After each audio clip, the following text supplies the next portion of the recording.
is. I've been hearing You, about you those. better not be drinking a fucking This White is that Claw. other one. Yeah, no, basic bitch seltzer. Oh my Basic That's what god. it's bitch called? seltzer? They call them basic bitch. Fuck is a White Claw? I don't even know. Well, I'm not it's- up on it's the cool this kid terms, man. White Claw, It's the seltzer. It's like the Truly, seltzer. hard It's like seltzers is this it's, is yeah, the it's like section the they new call it. Zima is what it is. It's where all of the Oh, really? money's going Okay. right now. Yeah, it's like the new Zima in this little fucking game. Yeah. So I'm sure you guys have seen women in like I've seen early. Yeah, I'm sure you've seen women. I've seen one woman. Only your wife. You look at any other, she slaps you. So He says it's the new bro drink, by the way. 1800s, late 1800s, huge fucking hats, right? Like massive hats. And that was the style of the day. Occasionally the brims were so wide that the hat stretched beyond the women's shoulders and caused the women to fall over. They would lose their balance. Yeah. That's Yeah. Because they would just keep on adding shit on there. Wouldn't that be something to see at the Kentucky Derby? Yeah, right. Right? It make Here's it a more question. interesting than the fucking 10 minutes that the actual race is. Has anybody ever actually put a fruit basket on their head, like No. in pictures? Like in the kind of stereotypical Chiquita banana thing. No, like our fruit baskets. No, I mean no. You haven't seen those like chicks at like the Kentucky Derby. Like it looks like they have like cherries and shit in their hats. You know what I mean? That And, kind like, of an elaborate apple. stuff. No, I've never worn that kind of elaborate of a hat. No. I wouldn't have anywhere to put it in my apartment. And just to let you know, the have. Kentucky Derby is known as the fastest or as the most intense 2 minutes in sports. It's a 2-minute race. It's Actually. really only 2 minutes. Okay. So Correct. the fedora that Teddy loves so much. I don't currently have one. I need to find one. Like I said, I Bro might be drink. lost and destroyed. But yeah. So they lasted until the 1960s. And then Fedoras lasted to the 60s. Yep, until the 60s, and then the Cultural Revolution happened during the 60s, and everybody's like, yeah, Fuck these let's do fedoras. crazy hats, or let's not wear hats at all. Let's So- knit them ourselves because we're hippies and we live in Right. comedy. Thanks, fucking hippies. So let's talk about the Mad as a Hatter. I wore a bowl at a little prom, bit. bro. Yeah, So, the term. it's been traced, the felt industry. So they use the mercury in order to break the hair or the fur down in order to make felt. That's the reason why they were using it. And I thought it was kind of interesting how they discovered that it works. So in Turkey, camel hair was used for felt material, and it was discovered that the felting process was speeded up if the fibers were moistened with camel urine. Oh, of all the urines. Yeah, how'd they discover that? I don't I'm know. guessing they tried a shit ton of urine.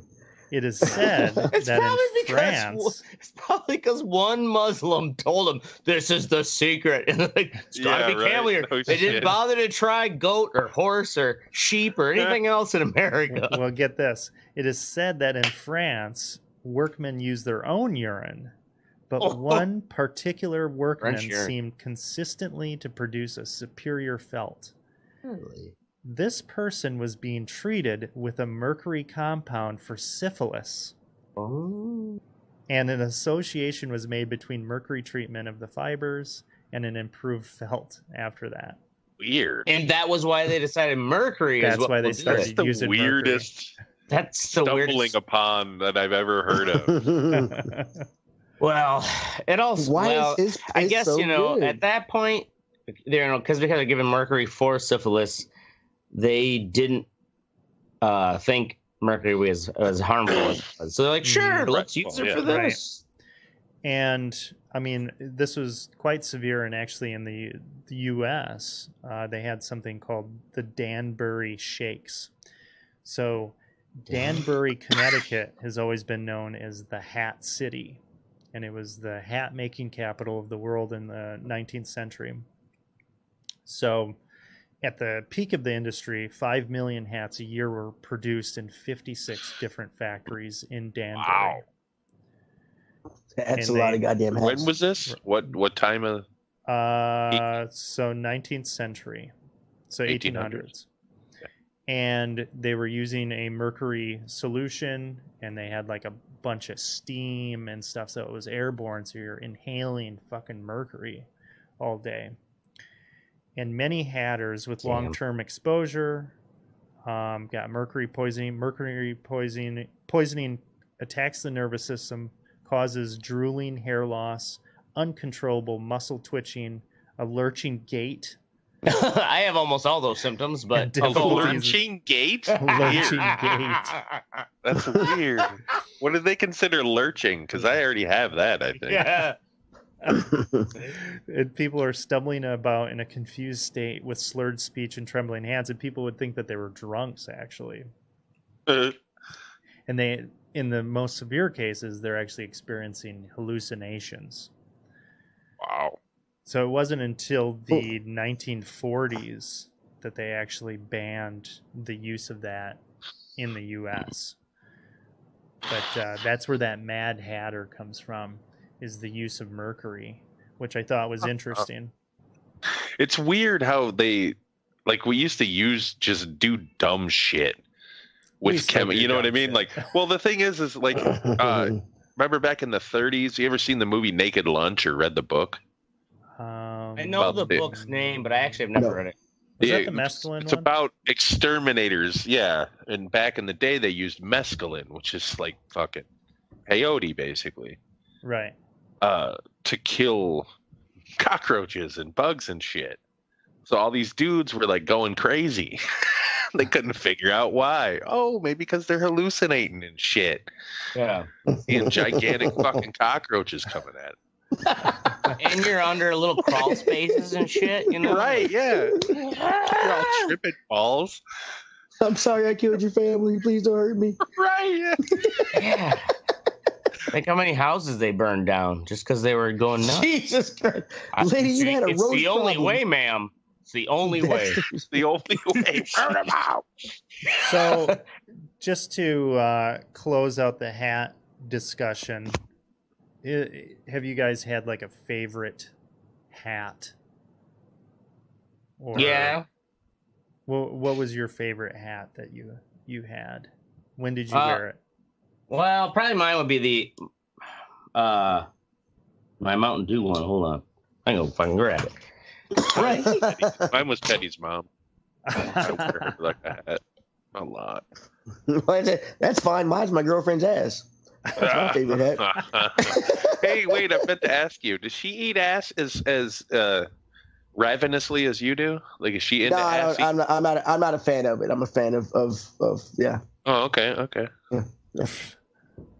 Go ahead. You feel comfortable divulging that information. Ashtray likes to get it both Hey, ways. man, I ain't ashamed of my shit. Fuck y'all.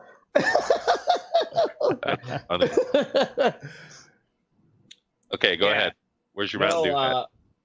My favorite would be the Mountain Dew. So before I started my life, I thought I was going to make like custom distressed hats. So I found this retro Mountain Dew hat from Target, and I had this collection of old cans. So I basically riveted an old Mountain Dew can into the bill. Trouble was I found I just liked the stuff I made so much I was wearing it all the time. So that business idea failed. I was gonna say you could probably sell that for like $600-700 to some Japanese kid. True. Yeah, I guess. Pair it up with some old Levi's, and you're talking a cool grand. Nice. Next, Teddy? who's favorite hat? Teddy, what's your favorite hat? Can't hear you, Teddy. Come on, Teddy, you're muted, you dumb shit. My bad. I was muted. I was coughing. I was muted. My bad. Fuck y'all. My favorite hat, I guess. I've got a Kango from a buddy of mine that it's got Skyrock on it. That I think that's that and my ball caps. My Detroit ball caps, motherfucker. Right. Yeah. Never forget. 13 years old. What? What? I Did don't you know say you what lived in 13-year-old Detroit was. till you were 13? Oh, Oh, yeah. Never forget. Yeah. Never forget. Never forget. The Alamo. All right, what's your favorite hat, Ashford. Oracle? Is that one? Is it the one you're wearing? Yeah, the one you're wearing. Your crocodile Dundee. Yeah, the Tilly's a good outdoorsy hat, but this is Is that what it's called? That's the style, the Tilly It's a Tilly. hat? Yeah, it's a Tilly hat, and it actually does have a lifetime warranty on it. Dude, if Wait, we is ever hung Tilly out the outside brand together, or the style? It's the brand. Okay. dude, if we What's ever hung out the together style? and you wore that hat, I would never stop cracking on you. Ever. Like the whole day would be cracking on you. It'd be fun, you know. No, though, I'm as not a a bald huge hat guy. As a bald guy, though, like utilitarian wise, that's a solid hat to have when you're like right. roughing it outdoors, like and keeping that sun off. Roughing outdoors. I see him being dragged through. I see him being dragged through a city by his girlfriend with a camera around his neck wearing that hat. That's his feature. It's not. So outdoors, my ass. I think my favorite hat ever was this beanie. It was a Patriots beanie, but it was like the most comfortable fucking thing that I've ever worn. And when I had long hair, like really long, and it was just nice to keep it down. You know what I mean? Right. It's comfortable. Right on. So that's Long it for for hats, Lux. folks. Send us Another your riveting episode. Yeah, send us your stupid. Hey, hat that shit was pictures and tight. Plumbing. We'll make fun of it. So we're moving on to what's sexy, where we tell you what's okay, one sexy last in the hat world. thing. I'll tell you a hat I miss wearing. What? I miss wearing the little Jamaican small bill hats that you catch your dreads in. I do miss wearing those hats. That's all I gotta say. I miss my hair. I don't even know what the fuck you're talking about. Oh, when you had your long there's dreads. little hats. Like They're hats. Yeah, you can have dreads. You can put them in. There's a What little do you Jamaican do? hat you can wear. It's just, Do they just have like a tie that you just kind of looped it around? no, it's the way you put it on. You put it. I mean, you kind of like cut the dreads with it and then put it on, and like the weight of the dreads holds it. Like it sits like right here, and the weight of the dreads holds it up. I had like two of those, one for my short dreads and one for my real long ones. I like wearing those hats. How long ago did you get rid of your dreads? It's been a while. I got the picture on Facebook when I cut them off, but I have to look into. Do you remember what year it was? No, it's been more than 10 years. Too long. All right, moving on. Hair into dreads. Nasty. Okay, Teddy. Just like a matted cat down there. Good, gross. Marvel Ultimate Alliance 3. Oh my lord! They made a third one. Eat a dick. Fuck you. They can't get to the fourth without the third, baby. And I hope it is a fourth. It's a Switch exclusive. If you ever played the first two, it's basically a shit ton of Marvel guys. It's kind of like a Diablo style Marvel game. It's awesome. It's got like 40 characters, more coming DLC. Great game. Pick it up, Oracle. I know you don't play games with people, but are you picking it up? Because it is co-op. I mean, it's got a cool looking style. I mean, it's like a top down kind of thing. You can switch between the four people. Type game. Wait, now didn't they have this for the 360 and shit? Well, they had one for the original Xbox and one for the 360. Yeah. Wait, this is only on Switch? Yeah, it's only on the Switch. It's Switch exclusive. Yeah. What? Oh. And it looks pretty good. I mean, there's a shit ton of characters. There's more characters you can get and unlock, and there's more coming in DLC. And you Ghost Rider. Yeah, you choose your team, and depending on what they have, they get buffs and things, and you can. It's real cool. Electra. All right. Yeah. I don't know. Check it out. So moving on. Oh, you're a bad loser. All right. Next we have Mystic with Blown Away.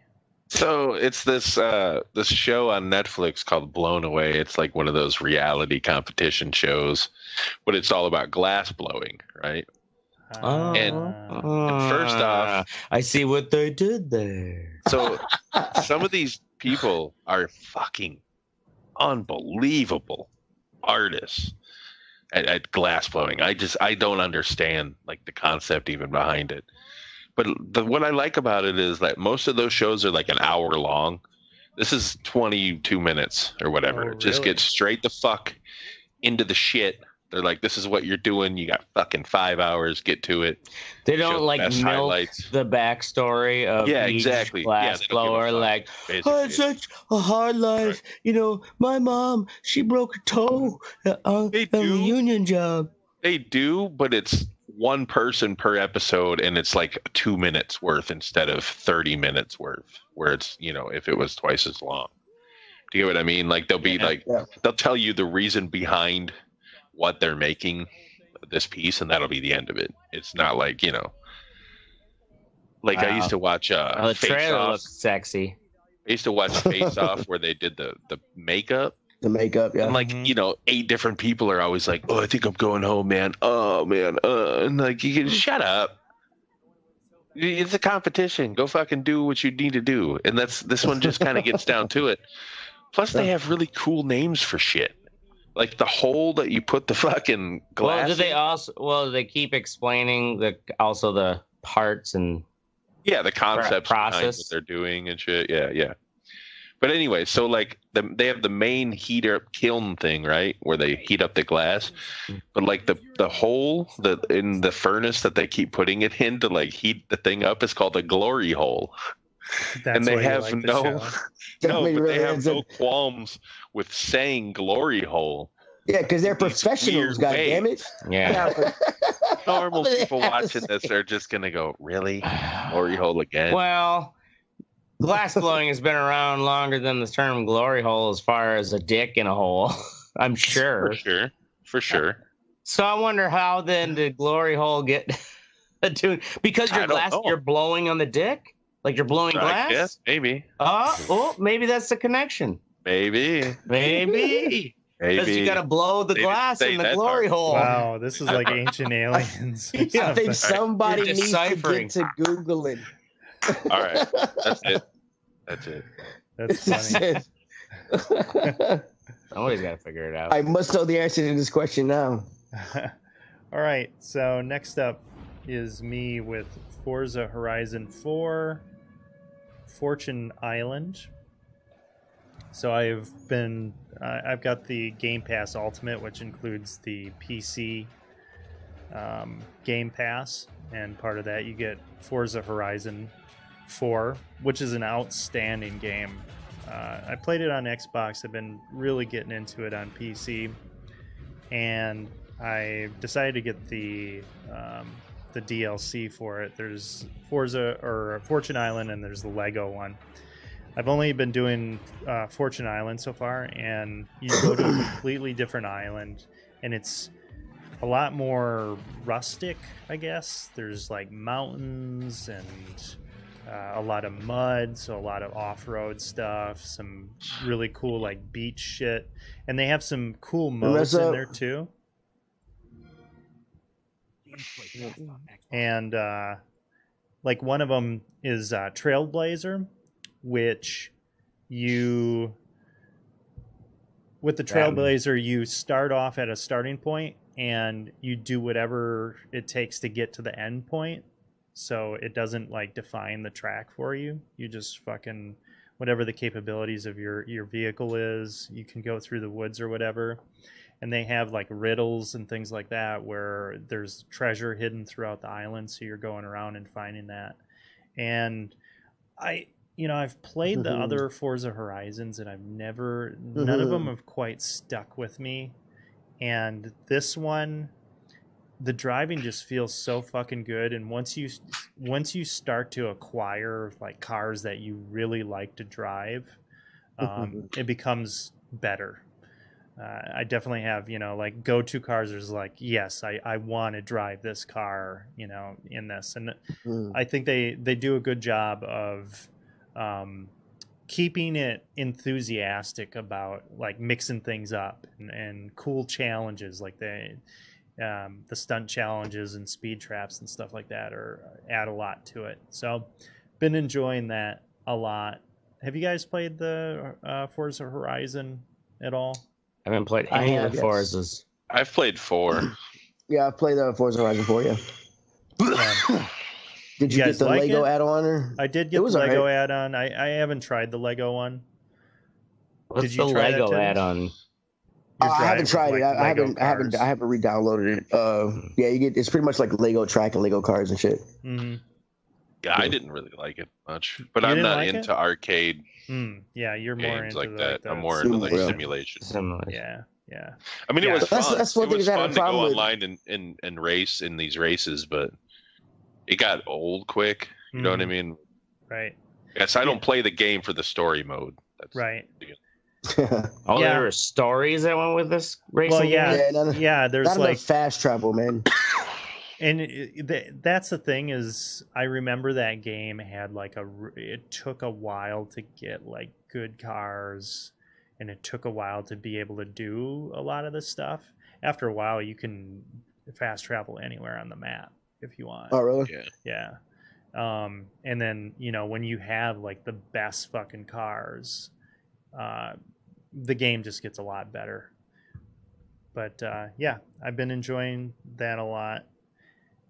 Ashtray has been enjoying concerts on the square and e-bikes. Yeah, tonight was the last concerts on the square here in Madison, which they do with the Wisconsin Chamber Orchestra on Wednesdays. And you have to like get down there at 3 p.m. to like lay a blanket out and claim a section on the lawn, because it's just a huge, big like picnic where everyone's allowed to drink and you listen to the Wisconsin Chamber Orchestra. And the weather tonight was just like spot on, perfect, nice breeze. The humidity was low, and it was also giving that experience to my dad for the first time. So getting a little blitz with my dad, laying out in the blanket and just like kind of half napping, half listening to classical music. And then added to that is the entire B-cycle units in Madison have been upgraded to e-bikes, which if you haven't ever ridden an e-bike, it's kind of like as soon as the pedaling gets hard, you can kind of feel the motor compensating for the extra effort. And it's just like, oh, this is easy. You like Mystic, you'd love them. No, I wouldn't. It's a bike. No, I swear, like, you know what else compensates when you put your foot down? A car. And I ain't got to do shit to drive one of those. Hey man, seeing you get out of that Cavalier was a highlight of my life. So the weather worked out, and apparently, also though, it's I guess there was just a news article saying that the new e-bikes are getting like an exponential usage with people, which is a good thing, because it's actually a pretty handy way to just get like, oh, I gotta go, 15 blocks quickly without having to call an Uber or something like that. You gotta burn off those beers and fucking cheese curds. What's the fun in not calling an Uber? Not calling an Uber. Fuck that. Uber. I still don't have Uber on my phone. It'll be a while before I'm put in that position to have to. Oh, no, I was assimilated. I'm calling Uber. Fuck that. They got Groupons for Uber and shit? Goddamn right. They got Groupons for Uber. Jesus Christ. Let it go. It's Groupon. There's nothing wrong with saving money, you fucking assholes. Nothing wrong with saving money. All right. So that brings us into the fuck what you think section, where we tell you to go fuck yourself or things that piss us off in this world. And I'm going to start with numbered bins. Wow, that's a pretty random thing. It's when I read it in the outline, I was like, I got to hear this. Random? So we have trash and recycling pickup on Mondays. And at both places that we've lived at with our neighbors, there's just been a collection of fucking bins. You throw your trash in throughout the week. You fill up one or, two. Or one's filled up, you move to the next, sort of. Right. You move to the next and you take it out to the fucking curb on Sunday night. And we've got new neighbors. New people in the building. That reminds me of trash night. You're welcome, Teddy. Thank you. I got to take my trash kid. So awesome. It's been hot as fuck here for the past couple days. I was gonna bring our one bin in yesterday. I forgot about it. I got home from work today. I'm like, oh fuck, that bin is still out there. I'm gonna go and grab it. Not a big deal. Go grab the bin. It's like a 5-second fucking job, and I go to move it back, and I notice that now on all the bins, scrawled with like a fucking like shitty Sharpie marker, like not even a good Sharpie marker, is the apartment numbers or the address numbers on the bins. And of course the bin that I've been assigned has like a cracked top on it, so it's gonna go, it's gonna let water inside of it. And I didn't realize it at first, but whoever put the numbers on those bins also put the number on the bin that was out by the curb and decided that your apartment was the negligent bin. Exactly. And did not bring the bin in. They took the effort to write the number on the bin. Was this a landlord or was this one of the tenants who just decided, like, I want to make a line of demarcation? Yeah, I'm gonna claim a particular bin.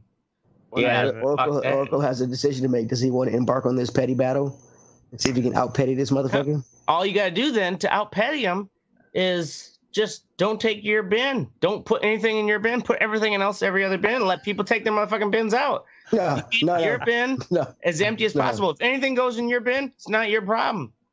To out petty him, you have to take a shit on his bin every fucking morning. Take a shit. That will out petty him. He will quit. He'll quit. He'll quit after. If he doesn't quit after the third one, then that motherfucker's a trooper and you in for a battle. You know what I'm saying? You have to change your tactics. But I'm just saying, yeah. Human shit would deter anybody. Actually, I know. That's when he put JB Weld on his wheels. We'll see how this pans out. Honestly, this wasn't a problem before, but now it's a fucking problem. So I guess. But nobody's known. Are you good with any of your neighbors? No, I mean these are new people, so I have no idea. No. I'm saying, are you good with any of your neighbors? Well, how do they know it was you who had the bin, who didn't return the bin? They did. I have no fucking idea. Like, I seriously don't know. But the thing is. I guess how did you know that was your bin that was still out there, or you were just because it has my number scrawled on it. Oh, but I mean, prior to this, prior to you knowing the number on it, were you just like, oh, this bin should be brought in? Because it's a communal effort. Yeah, yes. For the past 4 years, you just take the bins out and you bring them back. Somebody does it. Whoever happens to be out there. And it's been totally fine up until this point. No one's had an issue. Yeah, nobody's... no problem before. Yeah. Then I would put my trash in every other bin but the one that had my number on it, and I wouldn't take any goddamn bins out to the curb. That is how I would do that. Yeah, because as long as your bag's not the last one in, you don't have to take it out to the curb. So I mean, and to top it off, get a rabid raccoon from like the local testing facility and put it in their bin. Oh, I glue the fucking lid on mine shut. Nobody getting shit. Well, seems jammed. Oh, okay. So I will keep you posted on that ongoing. I would totally. I like your pet stories. They seem long lasting and very entertaining. All right. Next up, we have stabbing a dry cyst from Ashtray. Oh, Jesus Christ! You better not have you fucking pit video up as a fucking reference. Let me bring the video up. No, do it. Share it. God damn it! Share with the world. What is wrong with you two? Nobody wants. Don't encourage this shit. Because I was actually waiting for Tay to say that's some crazy ass white shit right there. Because that is what crazy white people do. I mean, no, people pop cysts. I get Apparently, it. Apparently, this is record it and show it to people. I only share it with you guys because I know it's really gonna make you guys. I said people, not friends. I said people. Oh, you're friends? We're friends? Oh. Anyways, this lump in my toe, which my what do you call it, nurse? What's the second in training under your primary? Is it like nurse practitioner, who's like almost a doctor but not quite? Yes. Yeah. Yeah. Because I couldn't get in my doctor, get to the nurse practitioner. She's like, "Oh, this looks like one of those digital mucoid cysts." And so you went to an urgent care. They can cut it in. No, I didn't go to urgent care, you dumb shit. I called in, and they told me it was a joke. You can wait 6 weeks. Continue story. I get it. It was a joke. Continue story. And anyways, they told me this thing should be filled, like, what a digital mucoid cyst anyways is. It's a cyst that forms out of your joint, either your finger or your toes, and it's supposed to have like this gel, like the joint fluid in it. Well, and they told me, like, you can come in and they'll drain it, but it's probably gonna come back. Sometimes the only way to get rid of it is to fully have it surgically removed. So I thought, well, just to drain it. Like, I know someone who can help me drain it. They have veterinarian supplies, iodine, sterilize it. So yeah, today we decided to try to drain it, and we could not get any fluid at all out of it. Who tried to drain it? I will not name names, just for their own. I thought you were actually at the doctor. No, he wasn't. He went to the doctor and told him what was wrong. He said, "I'll fix it myself," and then went home and recorded it. That's what happened. What could possibly go wrong? Yeah. So let's just say there was no fluid in there that we could at least get to come out. You're getting like negative you're pressure. Not doctors. So was it air or something, or empty pocket? I mean, it's got to be something in there to swell it up. Well, there's negative pressure. Like there's, like when you're not getting any sort of blood vessel, and it's just kind of, you get a negative gurgle of like a little bit of blood fluid, but yeah, nothing. And I had her poke it in 3 different spots, but I had it lidocained. So my toe has got poked 6 times today. And we didn't get any juice out of it. So now I have to actually like 3 days. It's gonna be fucking. You're the closest thing to a Jewish person that I've ever met that wasn't a Jewish person. Like, does this look like a cyst?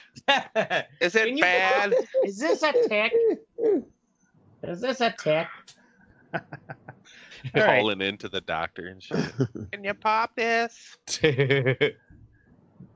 All right. On. Next. Mystic drums. So not drums in general.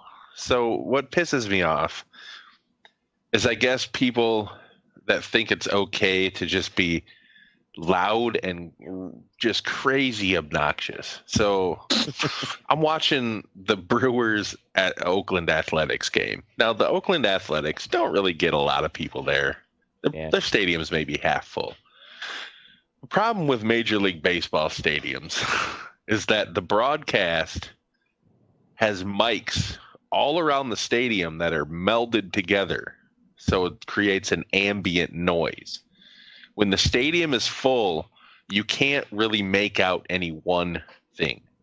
Yeah. But when the stadium's half full, and some there's sections crazy drunk morons with fucking snare drums and like tom-toms and horns. They brought their shit. Noisemakers in? They do every game. They were talking about it during the broadcast. There's a whole section of people that just bring outrageous noisemakers and just make noise out in like left field during the fucking, the away team's batting. Yeah. And it's just the most obnoxious fucking thing. Huh? In Milwaukee or the No, this Oakland is at A's the Stadium? Oakland A's Stadium. They don't have that but luckily we're not that obnoxious here. We're just drunk. We don't bring drums and shit. We just yell. Too drunk to play the drums. Right, yeah. But like, dude, we drink out of them. It gets so fucking crazy. And I was thinking last night watching this, because I was getting pissed off watching it on TV. Like, I can't even imagine what it's like in the stadium if you're trying to watch that baseball game. And there's just assholes fucking beating drums out in the fucking left field. You know what I mean? Like, if you're near that, fuck up. Fuck yes, exactly. I'm gonna beat the shit out of you. That's what's happening. The headbutt is coming. Your head's going through that fucking head of that creature. You just throw him over the edge into the fucking field. Unbelievable. Jesus Christ. Yeah, that sounds terrible. Yeah. All right, Teddy, Division 2 first DLC. The first DLC for the Division was very, very, very. It was not bad. It's just not. I don't think it's enough. It seems like it takes longer to download than it does to fucking complete. I think it's like 10 gigs or something like that. It's only 2 missions in new locations, and then the last part is you trying to inspect a college campus to find out what happened to this convoy. And the thing is about it is it's an open like kind of like an open world thing, but they don't give you any markers, and this game doesn't give you any flashlights, and it's always nighttime where you go, and it's very frustrating trying to find out what to do and how to complete the little, because there's multiple things. There's 3 stages to the mission that you have to do, and there's like you got to find a switch. And they just don't give you a marker. You just got to run around this whole campus. You find this little glowing thing on the wall that you really can't see.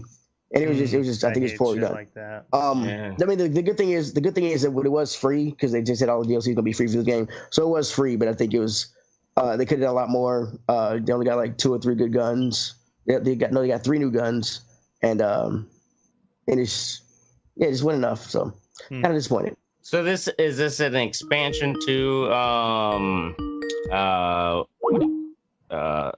District 2? Is that right? Did you hear me? Oh, Mystic screwing up our entire broadcast. He just tried calling me. I tried to play it off like nothing was happening. Yeah, Mystic calling me too. I was like, what's the sorry, ladies and gentlemen. Mystic decided to hang up on us and then try to call us back in the middle of the. Look, you can even see it in the feed here. They're damn ridiculous. We'll see. He might be back now. There you go. Yeah, you just ruined our show. Yeah, awesome. Anyways, welcome How back. did I fucking ruin it? Because you like called on air and we had the whole blah, blah, blah, blah, blah, well, what the fuck you want me to do? I couldn't get back in. Call silently, motherfucker. Yeah. Call waiting. So yeah, silent, polite little beep beep. I've heard mixed things about Division 2, Teddy. Is it a good game? I mean, the game is good. The game is good. The what do you call it? The after game. What do you call it? In game is good. I like it. I haven't done the new raid yet because it's an 8-person thing and kind of need teamwork to do it, and it's really, really hard. They just made it so now at first you couldn't match make. You had to have like 8 people or 7 people with you to do it. But now you can match make for the raid, which I kind of want to try, but it's infuriating to try to do a team like something where everybody has to have a part, a function, and work together. And you got this one dickhole over here just did something like that. Leroy Jenkins. Leroy Jenkins. My biggest thing is people don't communicate. I'm like, yeah, there are guys coming behind us. Thank you for telling us. I'm like, you have a headset, use it, get out of the party and talk to people. It was into. Yeah. All right. But yeah. That's it. That's In it. all seriousness. Yeah, that's it, man. Go fuck yourself, Branson. Ashtray's like, but I didn't talk for that much. It can't be over. Yeah. It can't be over. Not yet. That's our show. We're going to be here every Wednesday night or Thursday at 10 p.m. Central. Bro. Make sure you join the conversation at theredeyereport.com or facebook.com/ I think it's /Red-Eye Report. I don't think it's /The Red-Eye Report. We've been telling people the wrong fucking thing for like 7 years. Nah. That's all right. If they're watching us on Facebook, they already know. Yeah, that's true. That's why we only have 3 top fans. Yep. Don't send us fucking Twitter shit. We don't care about better than having none. I really do want to get that shit Except up and for, yeah, Donald Trump can tweet us if he wants. We should start trolling him. You can start trolling him. I don't want to go to jail.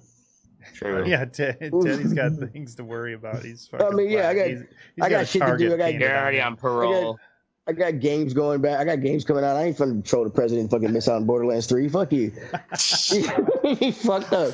I got games coming out. Never mind my child. I got some games coming out. Right. I'm gonna keep my son alive. I mean, I get that, but I mean, I'm gonna keep him alive. That's the benchmark. like you've got kids, bro. You know the benchmark is. I'm not looking forward to it, but those games, I'm looking forward to that. I'm contractually obligated to keep him alive. I am. I'll tell him all the time. I gotta feed you. I got people know I have you. I have to take care of you. Yeah. Or I get in trouble. Like, yeah. All right. Oh lordy! All right, motherfuckers. So I'm Oracle. I missed it. This is Ashtray. I'm Teddy. I knew Mr. could do some chipmunk shit because he petty. And this is the Red Eye Report. He petty. Yeah, you don't want to be last. I don't understand why you don't want to be last. I don't get it. Mystic can never be last. I like the caboose.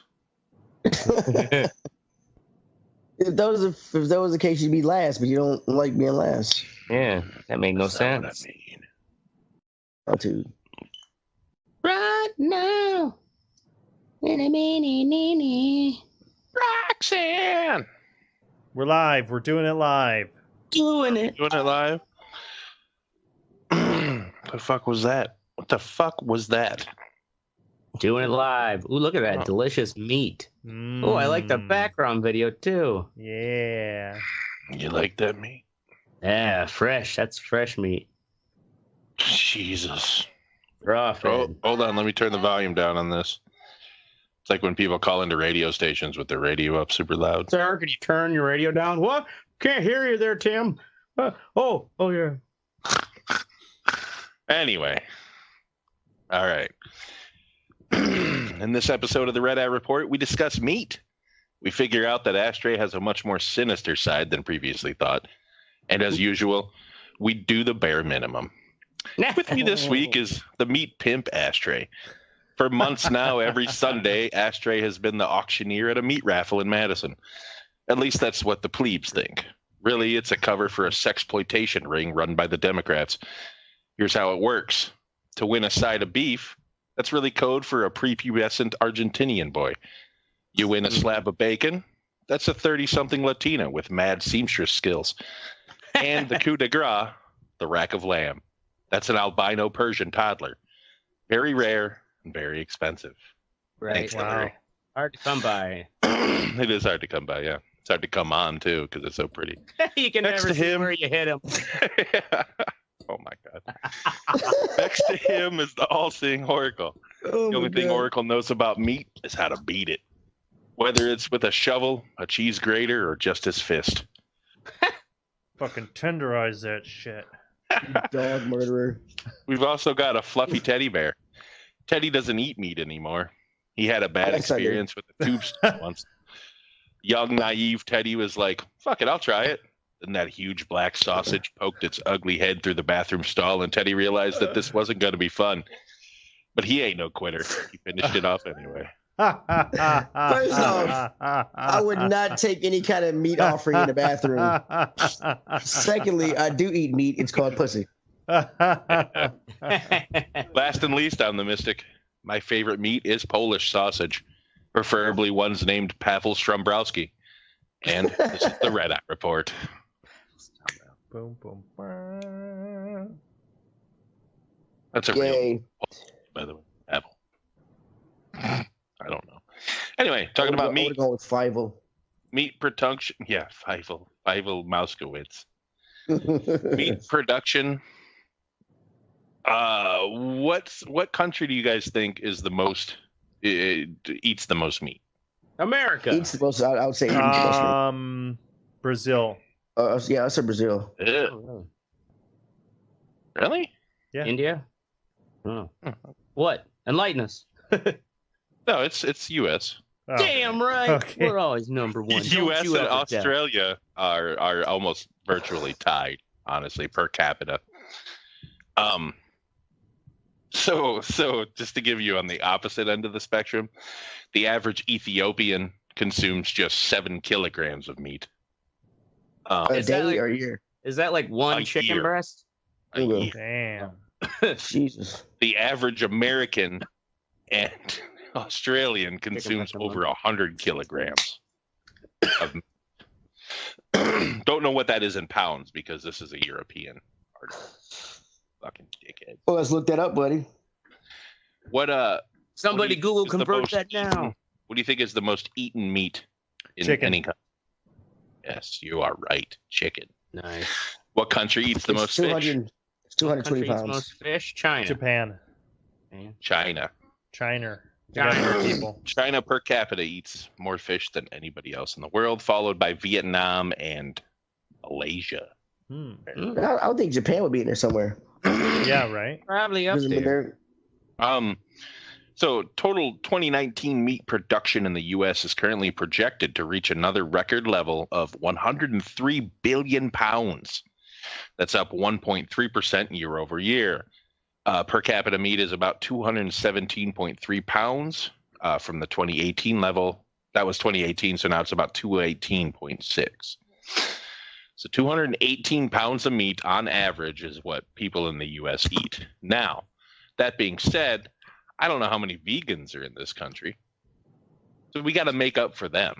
You know what I mean? Right. How much do you guys think you eat? Like, do you eat Or we can meat every stop day? killing so many goddamn cows. I mean, do we need all this fucking meat?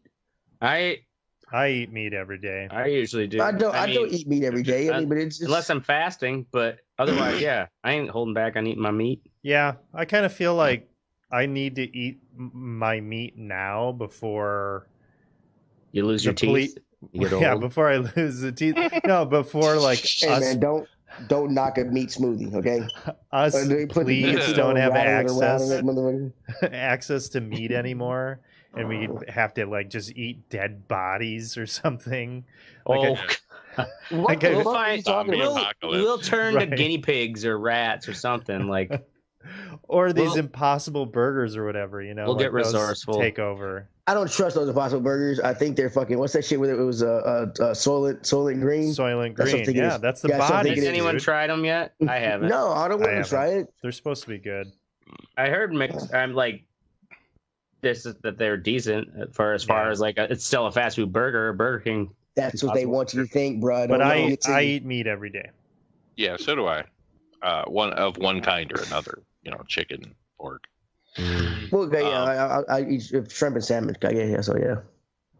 So I guess the richest countries, obviously, the more money you have, the more meat you're going to eat. You know, I mean, we have the choice in this country, for the most part, most of us do, whether we want to eat meat or what kind of meat we eat. You know what I mean? Now, countries that are just coming up in the world don't really have that choice. We got that cheap meat.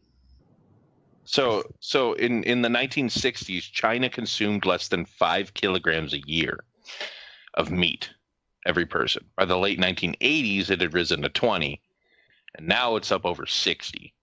The same thing happened in Brazil and India. Is it just because they've got the large scale agricultural practices? Well, yeah, and everyone's making more money. Mm-hmm. Yeah. You know, so. And we wonder why the Amazon's getting cut down for more cows. Thanks, fucking China. So poultry is by far the biggest one, followed by beef, and then pork, and then there was one other one they mentioned. I don't even know what the fuck this is. What they call it? Broiler something? Broiler chicken. I like how it's a type of meat. It's not a broiled chicken. It's just broiler meat. It just says broiler meat. So I don't know if that's what is that beef. Fucking whatever. Lamb is fourth after pork for the most eaten. And a lot of the lamb is in European countries. So yeah. Pork is about 20. So yeah, poultry, we eat about twice as much poultry as we do any other meat in the U.S. anyway. Cheap. We make a shit ton of chickens. Chicken is fucking ridiculously cheap. Yeah, it really is. Like, you could buy like 6 big chicken breasts for like $9 or some shit. Yeah. Hell yeah. There's a shit ton of them. I mean, we have too much. We're farming too much food, too much meat. I believe. I mean, we don't need. I mean, it's great to get it cheaper and everything else, but we don't need fucking billion pounds of fucking hamburger. Yeah, well, we are apparently producing way more than we need because total 2019 meat imports are projected to decrease to 4.3 billion pounds, the lowest since 2013, and record exports of 17.4 billion pounds. So we're actually shipping more, way more than what we bring in out of the country. So yeah, and total meats include beef, pork, broiler, whatever the fuck that is, turkey, other chicken. I don't know what other chicken is either. Veal and lamb. What the fuck is other chicken? Other chicken. Right. Maybe what broiler meat is. Broiler, yeah, like the pheasants, and duck. other chicken. Would other chicken be like other fowl? Broiler meat. Other chicken. Oh, chickens that are raised for meat are called broilers. Chicken that are raised from what? Timothy Jeffrey Cadwell, Mystic, if you read the chat, wants to know where you're getting your numbers from. He doesn't accept that they're from his mom's meat bin. What he accepts Oklahoma State University from April 4th, 2019. Damn, that's way more university. legit. Yeah. Oh, it'll be in our links. So you take your elitist asshole fucking findings and throw them up your ass.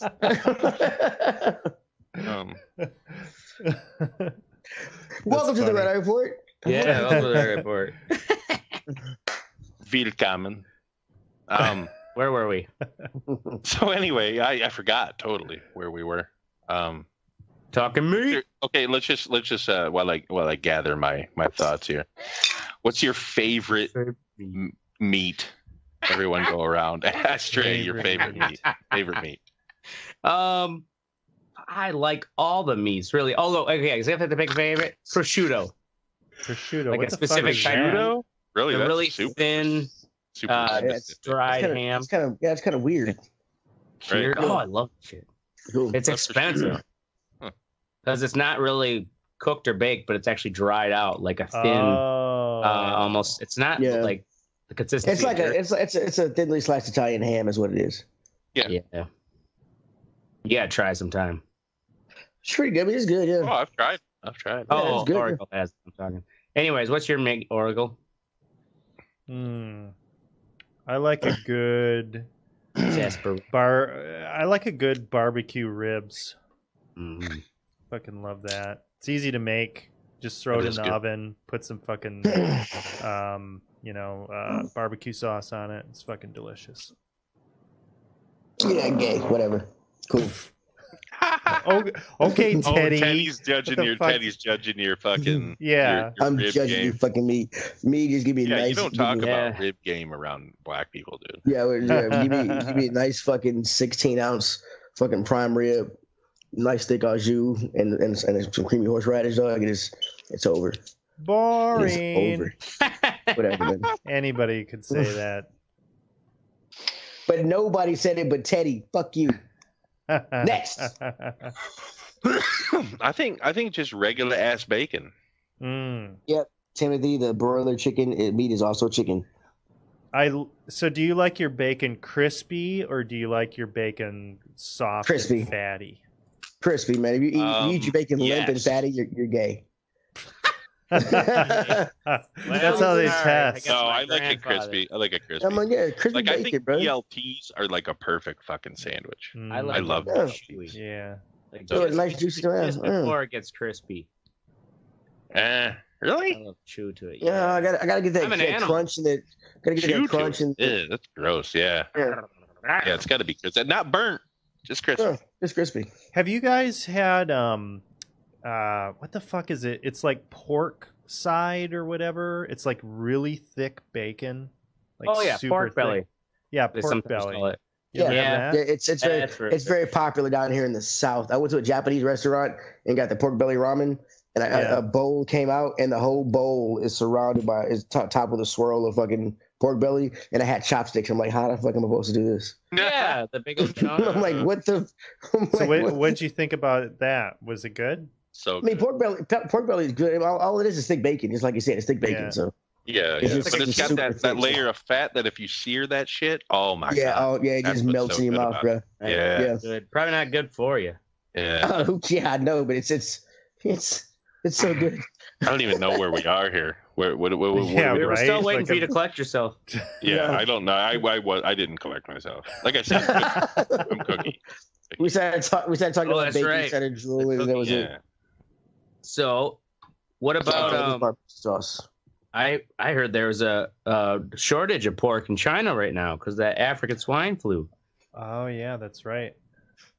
That's I didn't realize it, but that's another reason why they, not only just because they're throwing the middle finger up to Trump, but the reason they've cut back on buying our soybeans is because a good chunk of those soybeans were actually ground up mill. Yes, they were ground up and milled for feed for their pork that they raised.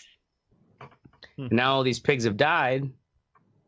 They aren't. Dun, dun, dun. Dun, dun, dun. Economic connection. Oh, I'm going to get some water. Fuck you. Oh my god. So I do Can't wait to think paint though this one. that increased meat production is overall bad for the fucking environment.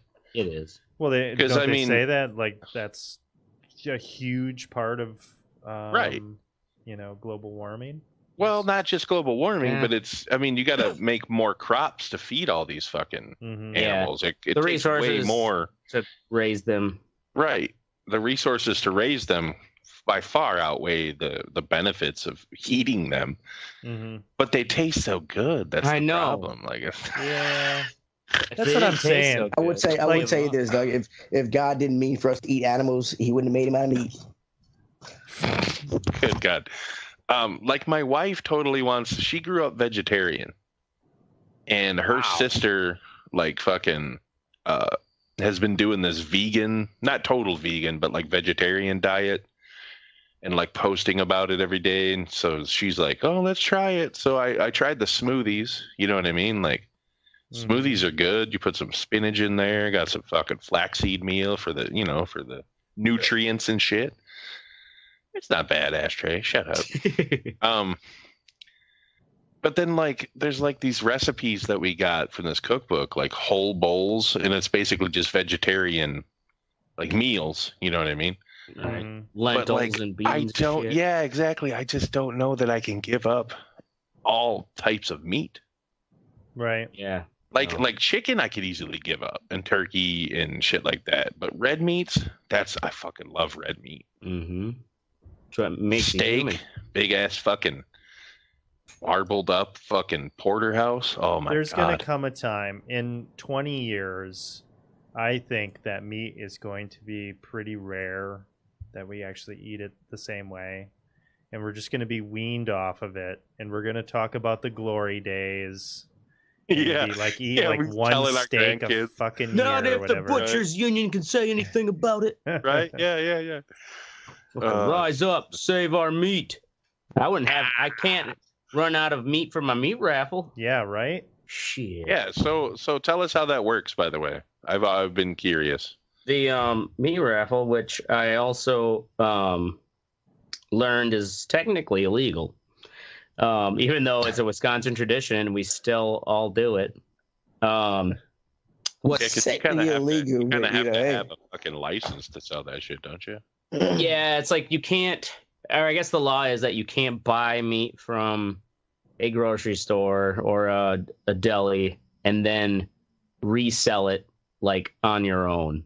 Oh, yeah. I thought you guys were getting it from like a wholesaler. Isn't Well, a we meat were- raffle a pretty common thing, though?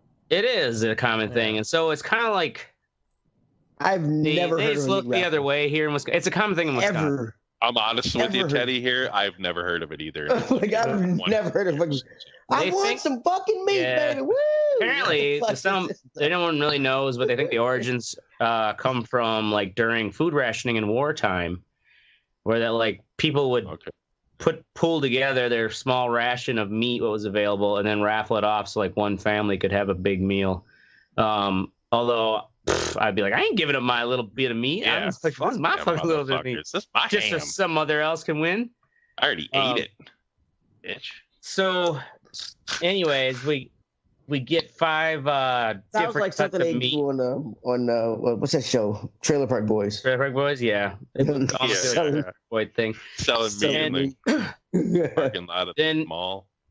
I go around with a pitcher full of meat sticks, I call them, but they're basically paint paddles with numbers written on them. Yeah.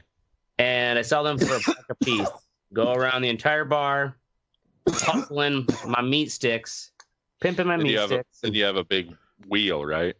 Some places have a big wheel. I have a Crown Royal bag. You do this at a bar? Okay. Yep. Of course he does it at a bar. How many He's not going to do it at the public library. I actually saw this the other day. We did a story about it. It was like some Polish fest. They had a meat raffle. Some dude won a whole half of a cow. Holy shit. Damn, that's a lot of meat. It was like you buy yourself a chest freezer. So yeah, these take place at bars, taverns, and I guess technically they are legal at VFWs because VFWs can apply for a state raffle license in order to do bingo and other things and such. But they were in wars. Private businesses are not allowed to get raffle licenses. So anyways, I go around, sell these paddles out to everybody, and then I have this big Crown Royal bag full of poker chips with different numbers on them. And I pull them out and yell the number out on the microphone, and then, like, say it's number 32 wins. And finally someone's like, oh, yeah! Like, everybody gets into this big fucking crazy scene where they start waving their paddle, and then on the mic I gotta like, all right, let's see your meat dance, meat dance, meat dance, meat dance. And like this the whole crowd. Yeah, that's wow. And that's how the meat raffle goes. If you read articles about it, they're wild. I'm coming there, and I hope I win because I will not dance. Oh, we'll laugh. I don't give a fuck what you do. I will not dance. I will punch a motherfucker in the face. We'll say, like, look at Mystic doing his meat walk. Meat walk. Meat walk. Meat walk. Then I'll take my side of bacon and get the fuck out. Grab my 30-something Latina chick and get the fuck out. How much meat were you raffling? We do 5 different cuts of meat, and then lately we've been also adding in desserts from Ken's Deli. A little bonus. So, like, what's the cut of meat? What are we talking? Cut of meat would be like. What are the 5 cuts of meat? T-bone steak. There was this. What was it? One of those marinated burgundy steaks was the other one. There's usually a big thing of fresh cut bacon, and then usually something for like the pussies, like turkey burgers, you know. And then usually like a nice big salmon fillet. You get to choose. You get to pick. The owner of the bar goes and gets the meat beforehand, so it's but you get to pick. I'm just saying, like, pick what you bet on or whatever. So right? if you win the first round, you get the broadest choice. But you know, as it goes down, like the last round, you only get whatever is left. Which is what, the turkey burgers every time? Yeah. Well, actually, surprisingly, sometimes it's been the bacon. Man, like, no one wants to. What's wrong with you, motherfucking fucking hipster ass bullshit, right? No, they're I want to get that salmon. Salmon. Hey man, does the salmon have the skin still on it? Sometimes. Yeah, if it's got the skin still on it, I'm copping that salmon, bro. Give me a nice little cedar. I mean, it looks really good. It's going down. It's going down. I invite y'all over. Dude, I will come to that and bring a fucking cast iron skillet with a hot plate. Just start cooking right there. Win that bacon, and I will cook that shit right there. Fuck yeah. That's awesome. Anyway. Nope, I'm cooking my meat. That's how meat goes. Anyway, man, you guys are making me fucking hungry. I know, right? I'm gonna after the show, I'm gonna go downstairs and make me a nice little carbonara, bro. So what's the best? What's the best? You guys all like burgers? Yeah. Yes. Yeah. Yes. The best hamburger you've ever had? Oh God, I don't know. I've had so many damn good hamburgers. So have a hamburger. I've had a surprising hamburger, and not the Impossible Burger. So when I was overseas, kind of the thing that you get from restaurants and bars that cater to foreigners is a fucking burger on the menu. Like they're always gonna have a burger on the menu. But let me tell you, some of these places, they've never tasted a fucking burger from the U.S. I don't know what the fuck they got going on with that cut of meat is. It's not good. But I was in Thailand, and Carolyn and I, we had a motorbike that we had rented, and we rode up to the top of this mountain, and we were up on it. There was this huge Buddha statue in Phuket, I believe it was. And I mean, you had to ride up this mountain a ways. There's like fucking elephants up there and shit. And God damn it. On our way up the road. On our way down. Let's go, baby. On our way down, this windy fucking road out in the middle of nowhere. There's this little kind of stopover place, kind of like a shack on the side of the mountain. And I'm like, hey, I want to get a beer or something. So let's go in there. So this shack looks like the kind of place, because in Wisconsin, all shacks have beer. Right, all shacks have beer.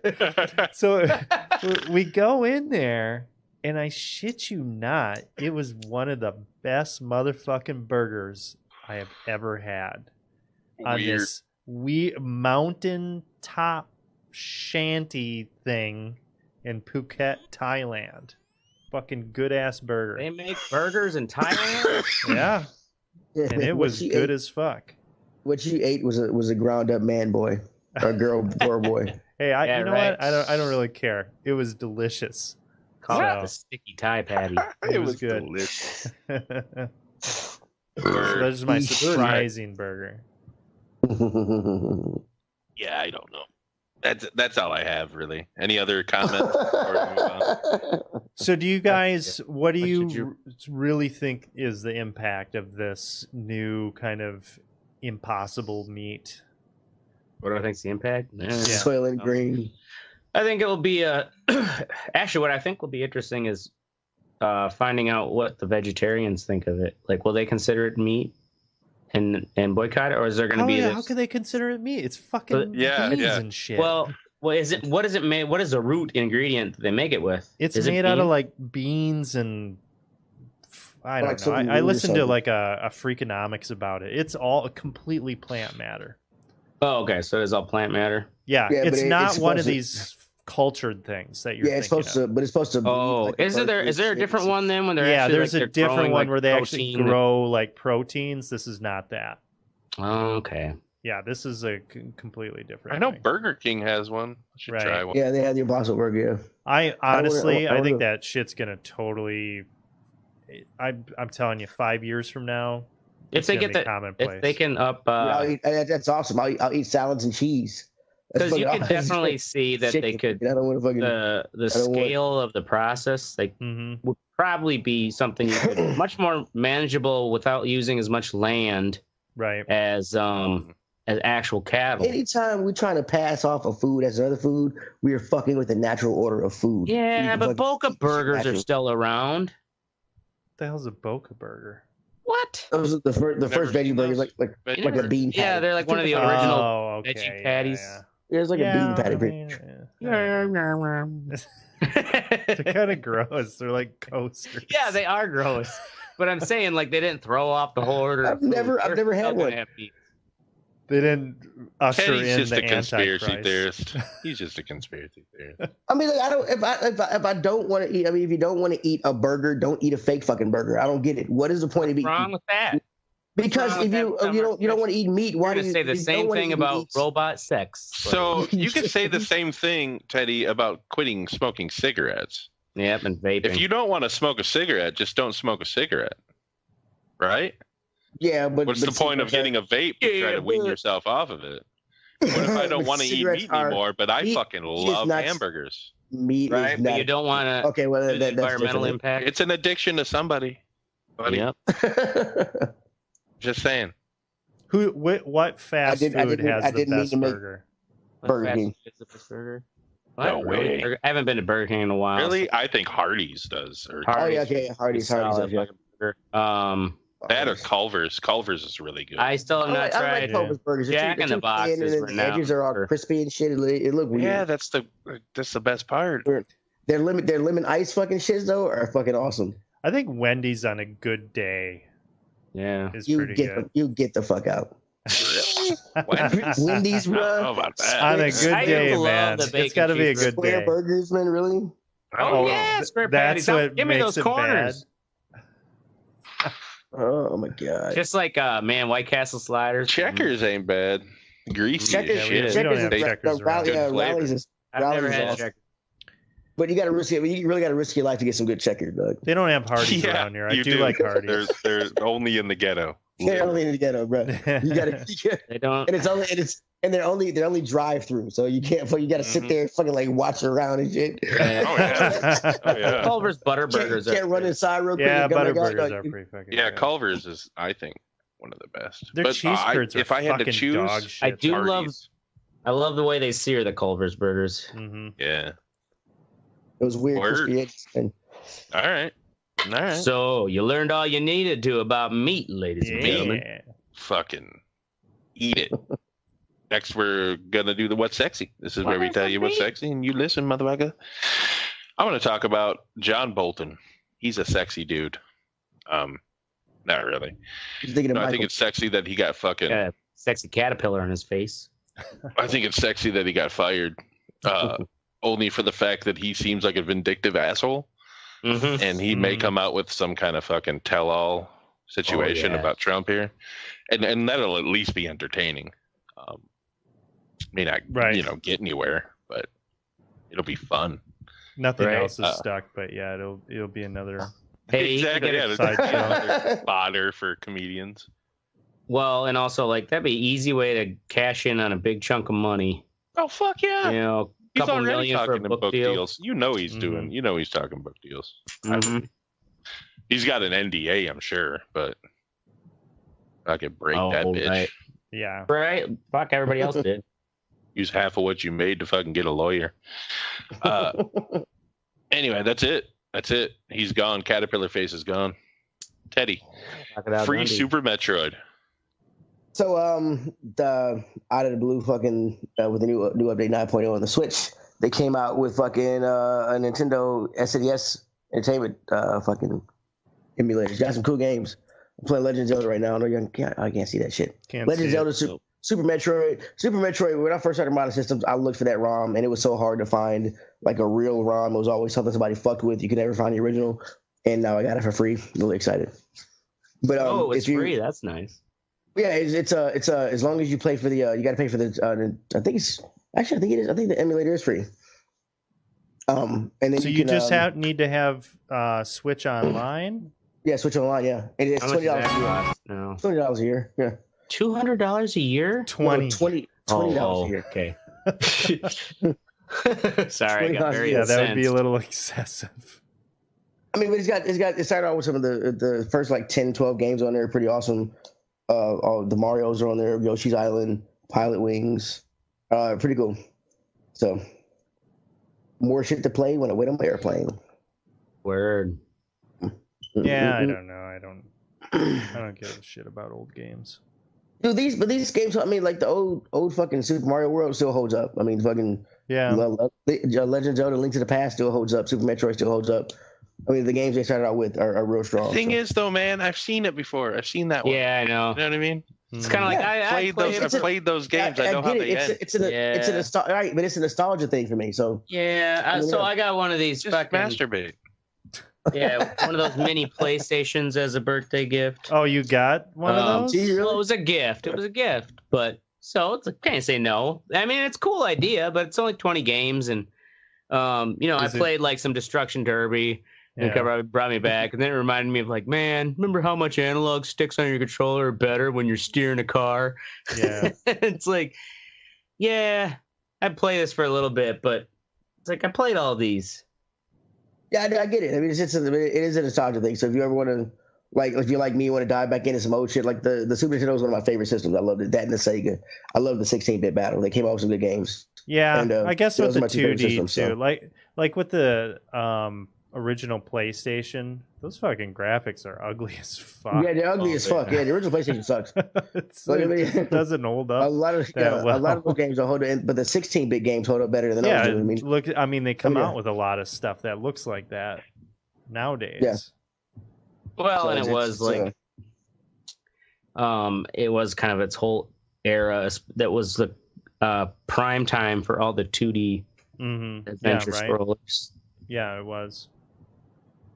True. I mean, Star Fox is on here. Kirby's Dream Course, F-Zero. Yeah. Man, those games were cool back in the 90s. Yep. Yeah, they were back cool. when I was 12. And F-Zero stood like, yeah, you hear me. It's I mean, like hearing fucking the theme from Mute City as I'm racing Mute City is awesome. I'm just like a super game nerd, so for me it's awesome. So fuck the rest of y'all. Don't play Super Mario with me. Fucking don't. All right, Oracle, Prince of Providence. Prince of Providence. I went to Trinity Rep, which is a theater in Providence, and watched The Prince of Providence, which is a play about the mayor Buddy Cianci, who was actually elected mayor 7 times. Damn.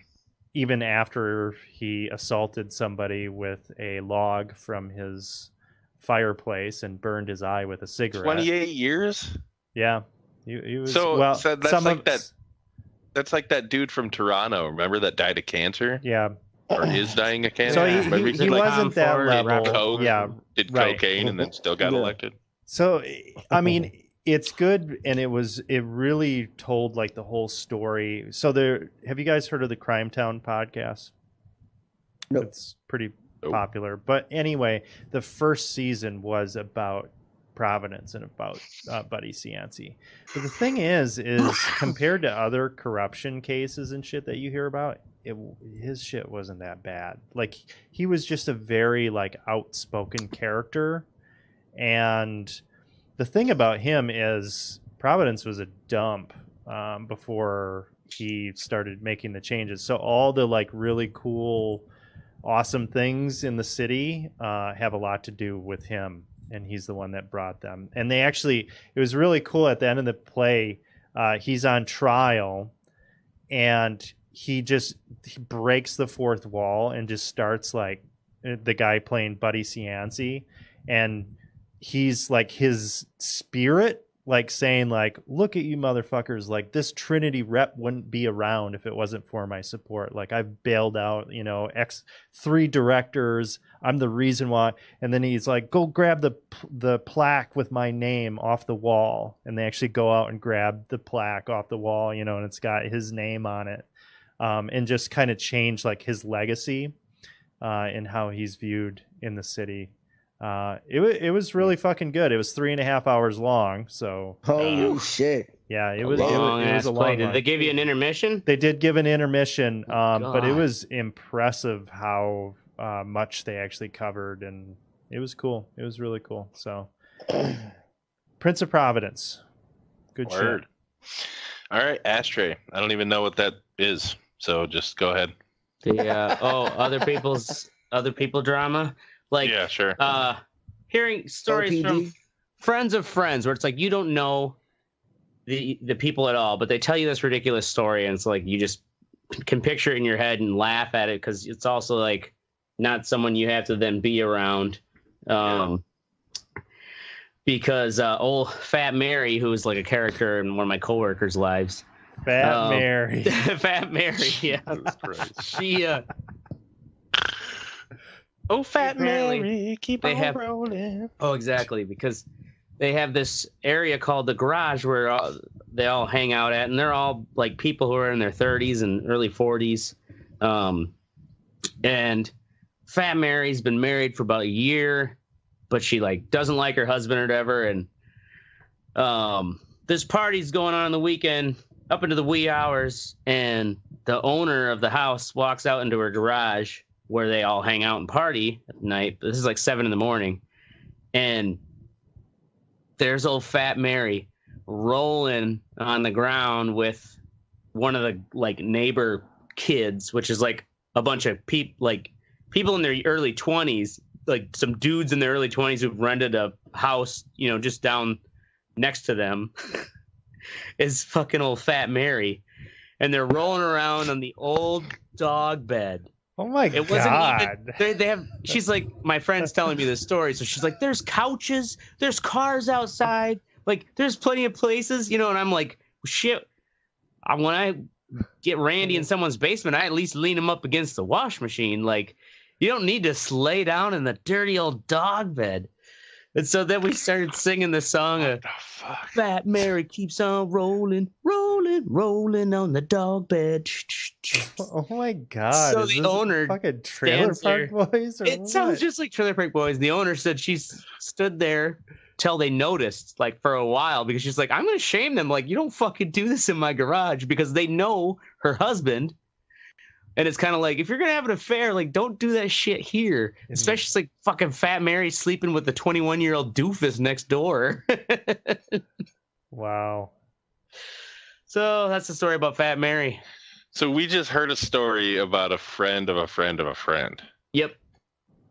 Cool. Hilarious. I kind of want to know what Fat Mary looks like now. I know, me too. Now I'm like, you gotta get a picture of Fat Mary so I can see her. Now that I know what she's done, turn her into a meme. Fat Mary, I know. What you anyway, now we're moving on to the fuck what you think, and I'm gonna go with Oracle first because that sure doesn't have anything written in here. Eat your fucking veggies, Oracle. You motherfuckers are slackers. I showed up 3 minutes before we went on. I know. And I somehow got shit in the outline. I've got my shit in the outline. Fuck you. All right. Yeah, I got it in there. No, you don't. You write it in now. Okay, so I read this article a few weeks ago. Doctors say diet of fries and chips left teen fussy eater blind from malnutrition. That's what you get, you fat bastard. So this kid in the UK wouldn't eat his fucking vegetables or anything else, and it says here this is CBS News. His diet was essentially a portion of fries from the local fish and chip shop every day. He also used to snack on chips like Pringles and sometimes slices of white bread and occasional slices of ham and not really any fruit and vegetables. So the boy started showing some problems at age 14. And then by the time he was like 18 years old, he was fucking blind, like irreversibly blind. And what gets me with this is, where the fuck are this kid's parents? Yeah. Tell your goddamn kid to eat their fucking, fruits and vegetables. Yep. It's one of these snowflakes. Jesus Christ. I mean, you're just going to let the kid fucking eat Pringles until they go blind? I mean, that's ludicrous. I thought he'd die of a heart Apparently attack. that's what they did, yeah. I didn't think he'd go blind. I think it's just insane, and I think parents need to fucking, you're the goddamn parent. You got to set an example, and you need to tell your kids, because they're fucking kids. They don't know any better. Fucking like some little parents are scared of their retards. kids, man. Yeah, they'd eat cake. Kids would eat cake every fucking meal. Every fucking day. Right. So, I don't know. I just saw this, and it's like, you got to be kidding me. This kid is fucking blind because you let them just eat chips every day. Yeah. I hope you feel ashamed of yourself. Yeah, shame, Fat Mary. Fine. Fat Mary and her fat kid who went blind. Fat blind kid rolling around in the dog bed. What the fuck? I mean, that was a little harsh. A little intense. A little bit, yeah. Fat Mary earned it. Fat Mary. Keep on rolling. Yes, all right, do. Ashtray. Underground bait factory closed. Oh, that was probably written in there the whole time, huh? Yeah, right there it was. Yeah, I guess my fuck, what you think is these two brothers, 20-year-old Tyler Huffins and 23-year-old Jacob Huffins, were running this operation where I guess they were making something like 500 of them a day. They were paying 10 employees to basically fill these cartridges, and that's why, like, I'm pretty sure, because there's pictures of them, but there's also pictures of other brands. But the old the dent cartridges, which I found conveniently, like two different completely separated people had connections to get these. Well, you try to find this company online and you can't, because these are the ones that they're printed in China. China just makes the packaging and the cartridge empty, and it's a do-it-yourself kit. Fill it with whatever you want. If I could fill it up with motor oil. So these guys are the ones that are causing the well, deaths? these guys could be, but the fact is that these problems are coming because of this widespread counterfeiting of vape cartridges in the black market. And because other states have it legal, it's easy for, like, oh, you know, fuck, it's got a spot varnish on here, you know, like, that's a really sexy little package. That's cool. Of course it's got to be legit. It's got graphics. You know, like, you assume it came from a dispensary in a legal state and just smuggled into yours.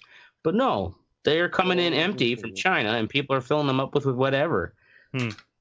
So that's why they think most of these problems are coming from people who use the counterfeit shit. 98,000 cartridges that were unfilled. Wow. 57 mason jars filled with THC oil, or whatever it may have been. Each jar is roughly valued at $6,000. They estimate a street level of THC of $1.5 million. Damn. And they've got totes just full of the bundles of pre-prepared packaging from China. Ooh, look, Sour Patch Kids. It's a rip-off of the Sour Patch logo. How it's all fucking them. Chinese. So are we just going to gloss over the irony that these guys' last names is Huffins? Yes. They're selling vape cartridges? Anyway. All right. Teddy, goddamn cross button. Okay, so apparently PlayStation, after the 20 years they've been making this console, have come out and had to respond, because apparently they're tired of people calling their X button the wrong name. Apparently it's the cross button. It really is called the cross button? It's really called the cross button. Which I'm like, who the fuck cares? It looks like an X. I think they call it cross to be different, or just to be. It really looks like a fucking X. Yeah, I know. Yeah, cross to me. I think of. Well, I guess because I'm Christian. Yeah, but shapes. PlayStation has shapes. Right, yeah, triangle, probably circle, just trying square. to differentiate themselves from the Xbox. It's not a letter. Oh, yeah, I guess. I mean, I didn't think about matter Xbox that much? No, well, it doesn't. What you're talking about? Yeah, but the responses from the internet motherfuckers are just stupid. As people are using definition of a cross, apparently a cross or an X has equal parts. Is equal. These things are equally apart. I'm high as shit right now. Apologize. And I forgot what I was talking about. Let's move on. X cross. Okay, X so cross you're saying that the cross needs to have a longer. One side needs to be longer. Right, one side longer, right, than the other side, right. But that's what people are saying, and like PlayStation's you know like, what? we're not changing this across. I will not accept this until Sony releases the Jesus dying on the cross special edition Xbox controller. Nice. It's like fucking mash the crucifixion button. Crucify him. I don't even know where you're going. All right. Awesome. Well, anyway, that brings me to some more vape shit. This is Trump this time saying that he's ready to what is it? What's the word I'm looking for? Make laws stopping the whole vape cartridge thing of flavored vape juice. Yeah. Because people are dying, and it's not even the right thing that they're dying. You know what I mean? Like he's targeting something else, and it takes 33. So 33 people have died, and that have been linked to this. How many have died from guns in the last fucking year? Yeah. You know what I'm saying? And we get thoughts and prayers for that. But these fucking assholes who are, you know, sucking this shit down into their lungs, somehow have caused an epidemic. Yeah. Country is fucking fucked up, people. That's all I gotta say. You need to get out there. You need to fucking vote. Don't fuck with Mystic's vape juice. Yeah. Oh, I don't care. I don't vape. You fuck your ass up. I don't vape. Does anybody vape here? Teddy, are you a vapor? I've stopped I am a vapor, since, yes. Are you afraid, or how do you feel about this? Whatever the fuck's going on with it terrifies me. It makes me want to stop. I mean, I don't use it. I don't use it fucking 24 hours a day. You know what I'm saying? But yeah. And once I get home, I smoke the real stuff. So yeah. But it's well, you know, and the thing is, we still don't know. There could be black market cartridges that are filled with, you know, like legit THC stuff that doesn't have, you know, because you don't know what kind of recipe they're making this stuff with. Right. I mean, look at this picture of these mason jars. They're all kind of different I'm colors sure and stuff. FDA. Yeah, they were probably cutting that shit with butane. Right. You know what I mean? Like that's a popular way, or used to be a popular way of making that oil. It's actually really dark, so it probably was. That shit, yeah, that's gonna fuck you up. Yeah, I'm pretty sure these guys, they didn't look like they had chemical engineering degrees. Right. No. Yeah. And I mean that's just 2 guys that got caught. Imagine think of how many of these operations are out there, you know. Yeah. In Florida alone. It's probably like thousands. Yeah, that's probably all the that's a shit ton of these entire little trailer parks in Florida that make nothing but meth and THC cartridges. Anyway, in all seriousness, go fuck yourself, Palm Springs, California. That's our show. We're going to be here every Wednesday or Thursday at 10 p.m. Central. Make sure you join the conversation at theredeyereport.com or facebook.com/theredeyereport. You can also twiddle us, but nobody gives a fuck. Like us, share us, or fuck us. We're down for whatever. I'm Mystic. I'm Oracle. This is the Ashtray. And I'm Teddy playing Super Mario World because the game is still awesome, you dicks. This is the Red Eye Report. Keep on holding on to that nostalgia, Teddy. Yeah, right? It'll get you through the day. Lord knows I need it. Did you guys see that? I drink. I've lost my nostalgia. Those dudes that had that.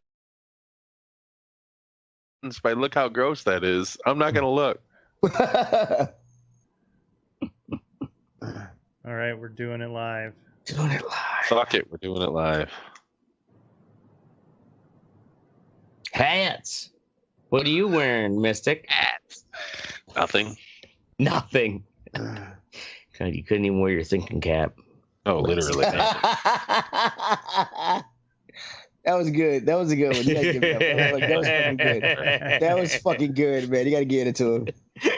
That was good. How was that? That wasn't good.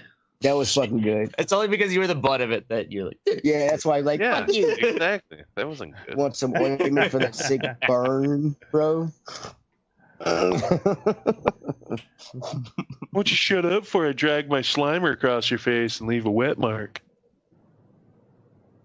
All right, Dad, you're live. You're in the frame. That is just weird. Fuck it, he's doing it live. Yeah. He's like, oh, I don't want to be in your camera. Yeah, why is he saying, hey, why does he have a knife, dude? What's up? What's he doing? That is creepy, man.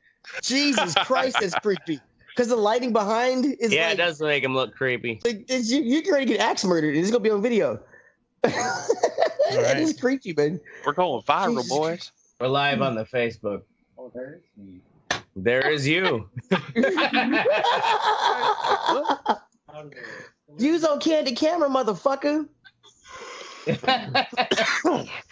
We ready? Because it's delayed. I was ready. That's delayed by like 10 seconds. He's watching the. What's his name? Ted. There can be only one. A dad named Ted. Anyway, sorry. Go ahead. Yeah, let's do this shit. Go on. All right, let's kick it. On this episode of the Red Eye Report, we talk about hats. How long have hats been around? What were some of the weirdest hats over the years? We'll answer those questions and more. With me this week is Top Hat Teddy. Quick question. Shut up, we're recording. What's the difference between a white man wearing a top hat in 2019 and a black man wearing a top hat in 2019? Answer. The white guy is a hipster. The black guy is a pimp. Sorry, Whitey. Goddamn right. You got to say the whole thing. It's a pimp named Slipback. Like a Tribe Called Quest. Pimp named Teddy. Pimp named Teddy. Next to Teddy, we have Pork Pie Mystic. Is that the name of a hat? Yes. Oh Mystic's my God. moniker Pork Pie doesn't have anything to do with the hat, though. He just likes fucking pies. Oh, nasty. We also have a Kubra ashtray. And a Kubra is like a Stetson with a dumb chin strap. He's like a drunker Indiana Jones, but instead of finding the Ark of the Covenant and killing Nazis, Ashtray tries to find free lines of cocaine and Bushmills. Yeah. Either or. Preferably both. He needs the fucking strap. Finally, there's me, Oracle. My go-to hat is my Tilly. These are indestructible, have a lifetime warranty, and can be machine washed. And I get to drop acid, wander the Walmart parking lot, and pretend like I'm hunting dingoes in the outback. Pretend. Yeah, right? I can destroy that hat. Yeah. And this Dingoes is the Red Eye are- Report. Dingoes are actually 12-year-old boys. Right. Oh, you That's are. my code name. A Code name. dingo fucked my body. You got your whole, like a parody hunting show that's just Hunting dingoes. capturing preteens who are wandering around Walmart. Pride, we Like gotta bum fight him. fight. So Wow. who here is It's a hat? a regular hat wearer? Teddy? I Wearing used, hats? well, I used to wear hats more. Maybe, I don't know, in the last 5 years, I don't wear them as much. But yeah, I have a collection. Not even Jimmy hats. No. I'll see You don't wear no nothing Jimmy but- hats? Hot fire blanks. I How about you, fire Teddy? blanks. How often do you wear a hat? I'd say almost every day. Okay. I mean, generally it's a baseball cap. If I go out, I wear my Kangos. I used to have I had a great fucking fedora collection, but it has since been destroyed. So, That's the gayest Destroy or- sentence anyone yeah. has ever said. Don't let the Look, fucking look, dingoes fedora get is your great, fedora. fedora. I'm gonna find one of my nerdy favorite White men have fedora ruined the pieces, bro. fedora. Gayest shit ever. Man, fuck you. You just mad because you can't wear a hat. Yeah. Right? I mean, yeah. No Hat, matter what I hat, hat. no matter what hat Mystic wears, she looks like Dom DeLuise. It's just funny. And that is the bane of his existence. He I does. get- That's why he's angry at this episode. I was He eating. prefer we do hair because I have none, but you changed it, so way to go. Let's get the show going. All right. All right. So Got hair. Teddy, Got flowing locks. Teddy, you are in the 11% of respondents that said that they wear hats every day. 11. Yep, 11%. The AIDS don't care if you're shooting blanks, Ashtray. Thanks, Who Travis. That's true. So I'll try. That's right. Get tested. Try anything 33% once. said that they rarely ever wear hats. 26% say that they never do. What do you think's the most popular hat today in Baseball. 2019? Baseball Oh, cap. baseball beanie. cap. Yep. Def- Baseball cap. Baseball cap at Wow. 51%. 42% is like a knit or winter type hat. Yeah, I a definitely beanie. Those wear that. are the gay ass beanies with the fucking shit hanging off the back. Well, it doesn't have to have shit hanging No, out. just Like, I a used to wear a regular beanie at work all the time. That was like in the Well, winter, they have those I'm always those wearing, beanies so- over there. It's like a cones, like those Ed Netty beanies that like just hanging out. I call them I douchebag. remember those back in the Mm. 90s, like In the late 90s, 90s. early Yeah. 2000s. Yeah, My I brother call it had the douchebag cat and the beanies. So like, just put it on your head, bro. that they were selling and shit too, like the big tall At raves. Oh yeah. Mhm. Well, you know, there were parties That's where in the I saw 'em at, was 90s. at raves. Yep. That was So- like 1997. That was all the rage. 11% said that they wear fedoras, which was Oh my actually God. surprising to me. That's pretty high. See, I have- it's got to be higher than that because 11% had the balls to admit they wear fedoras. True. 'Cause The other 47%. What do you have against fedoras? wear man? I have one. They don't look good on anybody. They except do look really good on Except skinny black Frank people. Sinatra. They Like, don't really look good on fat skinny white dudes. people.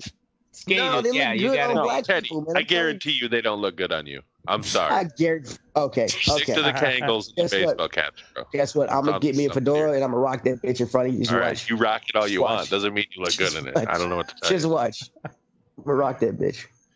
So hats have been around for a long fucking time.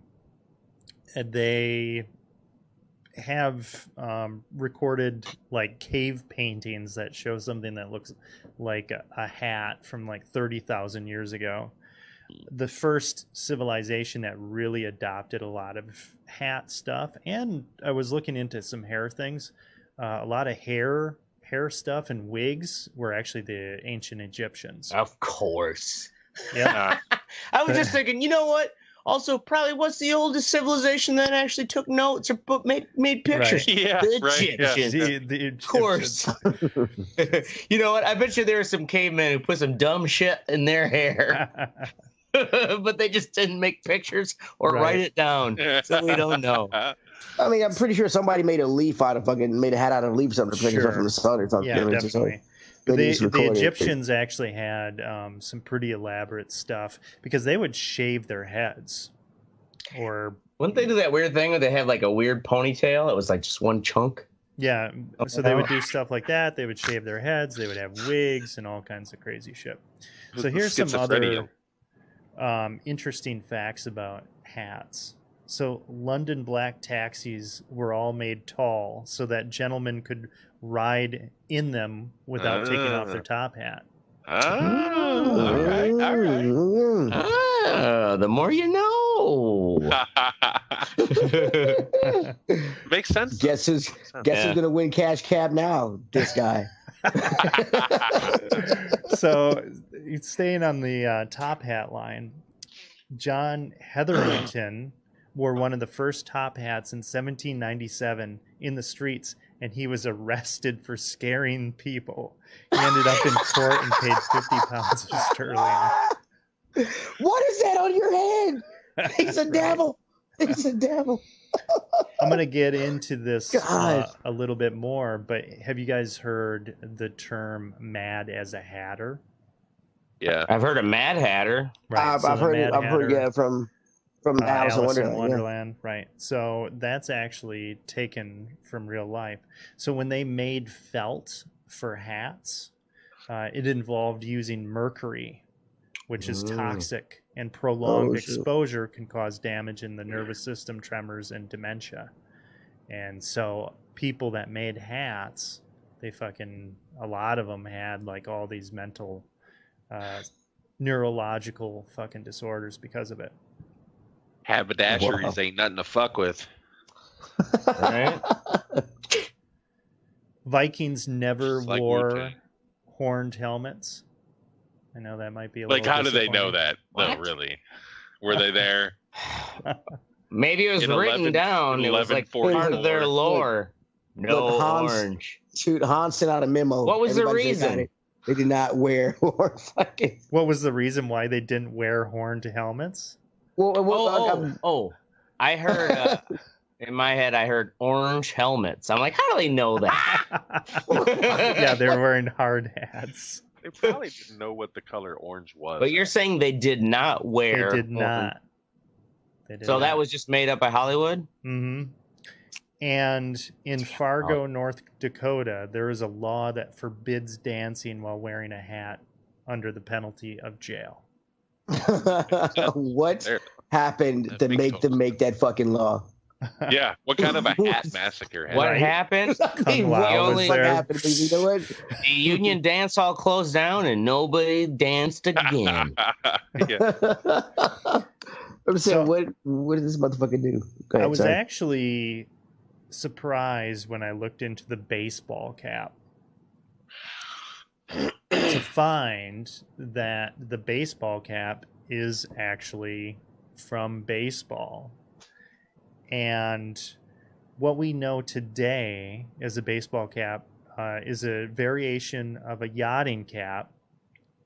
And the first version closest to nowadays was in 1860 when the Brooklyn Excelsiors wore it, and it was later called the Brooklyn style cap. And it really hasn't changed that much. Why fuck with perfection, you know? Right, yeah. In 1940, that's when they put latex rubber inside the cap, and it really hasn't changed from that. Latex rubber, like in the bill? In the bill, I believe, yes. Yeah. So now, I guess... now people don't fold the brim, which irritates the living fuck out of me. Well, yeah, because as kids... our kids, you know, like it was you cranked it, you put rubber bands on it. Oh yeah. And now it's broke like it in. That was like the key to a good hat, was breaking in that brim perfectly. Yep. And it was kind of like you would show your classmates, like, this is my new hat, you know, still breaking it in, rolling it around, and like you're constantly, and you they look stupid. See, I like my little slight. I like my slight brim. Yes. I don't like that big old brim you have. I like my slight thing. Well, that's fine. You can like it how you want, but at least you bend it. It's not like that. That is just fucking dumb. Yeah. No, we had some. I remember as kids, some of us were like seeing how like tight you could keep it, and be like, oh, real, like look at it without it being like bent. Right. Ashtray. Ridiculous. Ashtray. So, yeah. Answer the Tony man. Perella is asking if you are drinking a White Claw, whatever the fuck that is. I've been hearing about those. You better not be drinking a fucking White Claw. This is that other one. Yeah, no, basic bitch seltzer. Basic bitch seltzer? They call them basic bitch. Fuck is a White Claw? I don't even know. I'm not up on the cool kid terms. White Claw. It's the seltzer. It's like the seltzer. Hard seltzers is this. It's like the new Zima is what it is. It's where all of the really going right now. Yeah, it's like the new Zima in this little fucking game. Yeah. So, I'm sure you guys have seen women in like I'm sure you've seen women. I've seen one woman. Only your wife. You look at any other, she slaps you. So he says it's the new bro drink, by the way. 1800s, late 1800s, huge fucking hats, right? Like massive hats, and that was the style of the day. Occasionally, the brims were so wide that the hat stretched beyond the women's shoulders and caused the women to fall over. They would lose their balance. Yeah. That's great. Because they would just keep on adding shit on there. Wouldn't that be something to see at the Kentucky Derby? Yeah, right. Right? It'd make it more interesting than the fucking 10 minutes that the actual race is. Has anybody ever actually put a fruit basket on their head, like in pictures? like in the kind of stereotypical Chiquita banana thing. No, like our fruit baskets. No, I mean you haven't seen those like chicks at like the Kentucky Derby. Like it looks like they have like cherries and shit in their hats. You know what I mean? That kind of elaborate stuff. No, I've never worn that kind of elaborate of a hat. No. I wouldn't have anywhere to put it in my apartment. And just to let you know, the Kentucky Derby is known as the fastest or as the most intense 2 minutes in sports. It's a 2-minute race. It's really only 2 minutes. Okay. So the fedora that Teddy loves so much. I don't currently have one. I need to find one. I guess I might be lost and destroyed. But yeah. So they lasted until the 1960s. And then fedoras lasted until the 60s. Yep, until the 60s, and then the Cultural Revolution happen during the 60s, and everybody's like, yeah, Fuck these fedoras. Crazy hats, or let's not wear hats at all. Let's knit them ourselves because we're hippies and we live in comedy. Thanks, fucking hippies. So let's talk about the Mad as a Hatter. I wore a bowler to prom, bro. Yeah, the term. It's been traced, the felt industry. So they use the mercury in order to break the hair or the fur down in order to make felt. That's the reason why they were using it. And I thought it was kind of interesting how they discovered that it worked. So in Turkey, camel hair was used for felt material, and it was discovered that the felting process was speeded up if the fibers were moistened with camel urine. Oh, of all the urines. Yeah, how'd they discover that? I'm guessing they tried a shit ton of urine. It is said that in France... It's probably because one Muslim told them, this is the secret. And like, it's got to be camel urine. No they didn't bother to try goat or horse or sheep or anything else in America. Well, get this. It is said that in France, workmen use their own urine, but one particular workman seemed consistently to produce a superior felt. Really? This person was being treated with a mercury compound for syphilis. Oh. And an association was made between mercury treatment of the fibers and an improved felt after that. Weird. And that was why they decided mercury is what why they started using mercury. Weirdest That's the stumbling upon that I've ever heard of. Well, it also I guess so good. At that point, because they're giving mercury for syphilis, they didn't think mercury was as harmful as it was. So they're like, sure, let's use it for this. Right. And I mean, this was quite severe, and actually in the U.S., they had something called the Danbury Shakes. So Danbury, Connecticut has always been known as the Hat City, and it was the hat-making capital of the world in the 19th century. So at the peak of the industry, 5 million hats a year were produced in 56 different factories in Danbury. Wow. That's a lot of goddamn hats. When was this? What time of? So 19th century. So 1800s. Yeah. And they were using a mercury solution, and they had like a bunch of steam and stuff, so it was airborne, so you're inhaling fucking mercury all day. And many hatters with long-term exposure got mercury poisoning. Mercury poisoning attacks the nervous system, causes drooling, hair loss, uncontrollable muscle twitching, a lurching gait. I have almost all those symptoms, but lurching gait? Lurching gait. That's weird. What do they consider lurching? Because I already have that, I think. Yeah. And people are stumbling about in a confused state with slurred speech and trembling hands, and people would think that they were drunks, actually. And they, in the most severe cases, they're actually experiencing hallucinations. Wow. So it wasn't until the 1940s that they actually banned the use of that in the U.S. But that's where that Mad Hatter comes from, is the use of mercury, which I thought was interesting.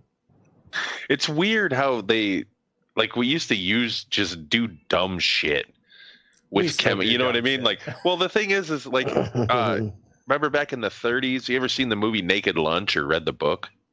I know the book's name, but I actually have never read it. Is that the mescaline It's about exterminators, yeah. And back in the day, they used mescaline, which is like fucking peyote, basically. Right. To kill cockroaches and bugs and shit. So all these dudes were like going crazy.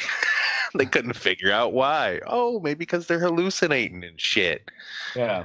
And gigantic fucking cockroaches coming at it. And you're under little crawl spaces and shit, you know? Right, yeah. You're all tripping balls. I'm sorry I killed your family. Please don't hurt me. Right, yeah. Think how many houses they burned down just because they were going nuts. Jesus Christ. Lady, you had a roast It's the only problem. way, ma'am. It's the only way. It's the only way. Burn them out. So, just to close out the hat discussion, have you guys had like a favorite hat? Or Yeah. What was your favorite hat that you had? When did you wear it? Well, probably mine would be the my Mountain Dew one. Hold on, I'm gonna fucking grab it. Mine was Teddy's mom. I wear her like a hat a lot. That's fine. Mine's my girlfriend's ass. That's my favorite hat. Hey, wait! I meant to ask you. Does she eat ass as ravenously as you do? Like, is she into ass? I'm not a fan of it. I'm a fan of yeah. Oh, okay. Yeah. I'm glad you feel comfortable divulging that information. Ashtray likes to get it both ways. Hey, man, I ain't ashamed of my shit. Fuck y'all.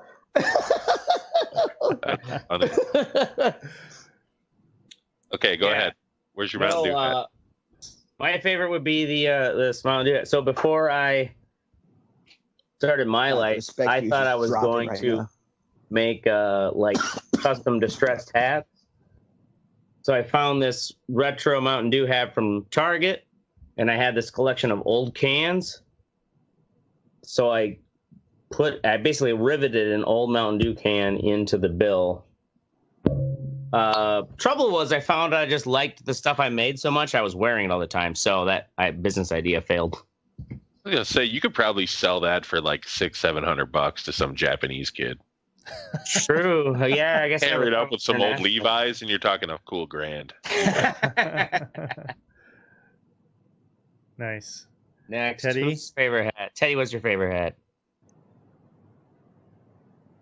Can't hear you, Teddy. Come on, Teddy, you're muted, you dumb shit. My bad. I was muted. I was coughing. I was muted. My bad. Fuck y'all. My favorite hat, I guess. I've got a Kango from a buddy of mine that it's got Skyrock on it. That I think that's that and my ball caps. My Detroit ball caps, motherfucker. Right. Yeah. Never forget. 13 years old. What? What? I Did you say you lived in Detroit till you were 13? Oh, yeah. Never forget. Yeah. Never forget. Never forget. All right, what's your favorite hat, Merkel? Is that one? Is it the one you're wearing? Yeah, the one you're wearing. Your crocodile Dundee. Yeah, the Tilly's a good outdoorsy hat, but this is that what it's called? That's the style, the Tilly it's a Tilly. Hat? Yeah, it's a Tilly hat, and it actually does have a lifetime warranty on it. Dude, wait, is Tilly the brand or the style? It's the brand. Okay. Dude, if we ever hung out together and you wore that hat, I would never stop cracking on you. Ever. Like the whole day would be cracking on you. It'd be fun, you know. No, though, I'm not a huge hat guy. As a bald guy, though, like utilitarian wise, that's a solid hat to have when you're roughing it outdoors, like and keeping that sun off. Roughing it outdoors. I see him being dragged through a city by his girlfriend with a camera around his neck wearing that hat. That's his feature. So outdoors, my ass. I think my favorite hat ever was this beanie. It was a Patriots beanie, but it was like the most comfortable fucking thing that I've ever worn. And when I had long hair, like really long, and it was just nice to keep it down. You know what I mean? Right. It's comfortable. Right. So that's it for hats, folks.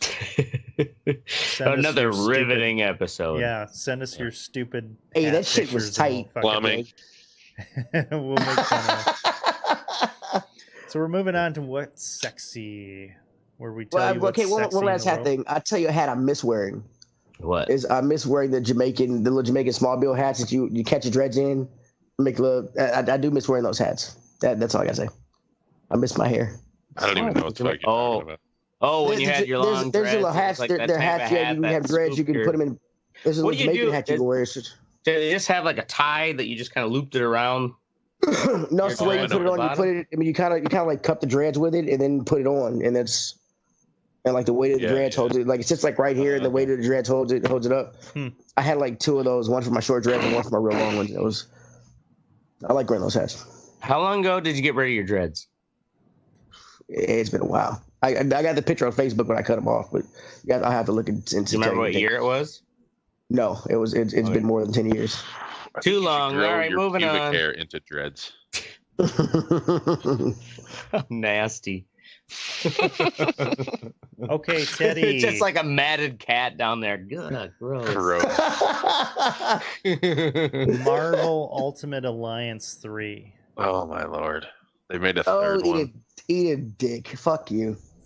They can't get to the fourth.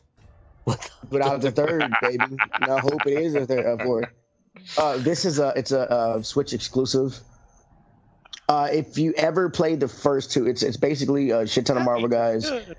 It's kind of like a Diablo style Marvel game.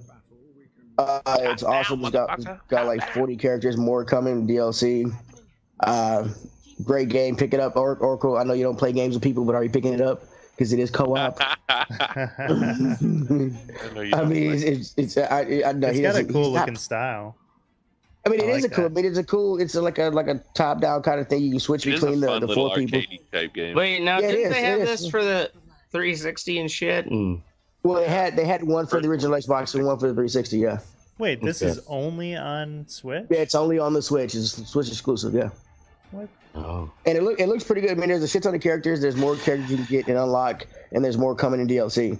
And you Ghost Rider. Yeah, you choose your team, and depending on what they affiliate, they get buffs and things, and you can. It's real cool. Electra. All right. Yeah. I don't know. Check it out. So moving on. Oh, you're a bad loser. All right, next we have Mystic with Blown Away. So it's this show on Netflix called Blown Away. It's like one of those reality competition shows, but it's all about glass blowing, right? And first off, I see what they did there. So some of these people are fucking unbelievable artists at glass blowing. I don't understand like the concept even behind it. But what I like about it is that most of those shows are like an hour long. This is 22 minutes or whatever. Oh, really? Just get straight the fuck into the shit. They're like, this is what you're doing. You got fucking 5 hours. Get to it. They don't like milk highlights. The backstory of each glass blower. Like, I had such a hard life. Right. You know, my mom, she broke her toe on a union job. They do, but it's one person per episode, and it's like 2 minutes worth instead of 30 minutes worth, where it's, you know, if it was twice as long. Do you get what I mean? Like they'll be they'll tell you the reason behind what they're making this piece, and that'll be the end of it. It's not like, you know, like I used to watch the trailer looks sexy. I used to watch Face Off where they did the makeup. The makeup, yeah. And like, you know, 8 different people are always like, oh, I think I'm going home, man. Oh, man. And like, you can shut up. It's a competition. Go fucking do what you need to do. And this one just kind of gets down to it. Plus, they have really cool names for shit. Like the hole that you put the fucking glass. Well, they keep explaining the parts and the concepts behind what they're doing and shit. Yeah. But anyway, so like they have the main kiln thing, right, where they heat up the glass. But like the hole in the furnace that they keep putting it in to like heat the thing up is called a glory hole. And they have no qualms with saying glory hole. Yeah, because they're professionals, goddammit. Yeah. Normal people watching this are just gonna go, really? Glory hole again? Well, glass blowing has been around longer than the term glory hole as far as a dick in a hole. I'm sure. For sure. So I wonder how then did glory hole get attuned? Because you're blowing on the dick? Like you're blowing glass? Yes, maybe. Maybe that's the connection. Maybe. Because you got to blow the glass in the glory hole. Wow, this is like Ancient Aliens. I think somebody needs to get to Googling. All right, that's it. That's funny. Somebody's got to figure it out. I must know the answer to this question now. All right, so next up is me with Forza Horizon 4, Fortune Island. So I've got the Game Pass Ultimate, which includes the PC Game Pass, and part of that you get Forza Horizon 4, which is an outstanding game. I played it on Xbox. I've been really getting into it on PC, and I decided to get the DLC for it. There's Forza or Fortune Island, and there's the Lego one. I've only been doing Fortune Island so far, and you go to a completely different island, and it's a lot more rustic, I guess. There's like mountains and a lot of mud, so a lot of off-road stuff, some really cool like beach shit, and they have some cool modes in there too. And like one of them is Trailblazer, which with the Trailblazer you start off at a starting point and you do whatever it takes to get to the end point, so it doesn't like define the track for you. You just fucking whatever the capabilities of your vehicle is, you can go through the woods or whatever. And they have like riddles and things like that where there's treasure hidden throughout the island, so you're going around and finding that. And I've played the other Forza Horizons, and none of them have quite stuck with me. And this one, the driving just feels so fucking good. And once you start to acquire like cars that you really like to drive, it becomes better. I definitely have, like go-to cars. There's like, yes, I want to drive this car, in this. And I think they do a good job of keeping it enthusiastic about like mixing things up and cool challenges, like the stunt challenges and speed traps and stuff like that add a lot to it. So been enjoying that a lot. Have you guys played the Forza Horizon at all? I haven't played any of the Forzas. I've played 4. Yeah, I've played the Forza Horizon 4, yeah. Did you get the like Lego add-on? Or? I did get the Lego add-on. I haven't tried the Lego one. What's the Lego add-on? I haven't tried it. I haven't re-downloaded it. Yeah, it's pretty much like Lego track and Lego cars and shit. Mm-hmm. Yeah, I didn't really like it much, but I'm not into arcade. Yeah, you're more into like that. I'm more into like simulation. Yeah. I mean, it was fun. That's one thing it was fun to go with... online and race in these races, but it got old quick. You know what I mean? Right. Yes, I don't play the game for the story mode. That's right. There were stories that went with this racing. Well, there's not like fast travel, man. And that's the thing is, I remember that game had like it took a while to get like good cars, and it took a while to be able to do a lot of this stuff. After a while, you can fast travel anywhere on the map if you want. Oh, really? Yeah. And then, when you have like the best fucking cars, the game just gets a lot better. But I've been enjoying that a lot. Ashtray has been enjoying concerts on the square and e-bikes. Yeah, tonight was the last concerts on the square here in Madison, which they do with the Wisconsin Chamber Orchestra on Wednesdays. And you have to like get down there at 3 p.m. to like lay a blanket out and claim a section on the lawn, because it's just a huge, big like picnic where everyone's allowed to drink and you listen to the Wisconsin Chamber Orchestra. And the weather tonight was just like spot on, perfect, nice breeze. The humidity was low, and it was also giving that experience to my dad for the first time. So getting a little blitz with my dad, laying out in the blanket and just like kind of half napping, half listening to classical music.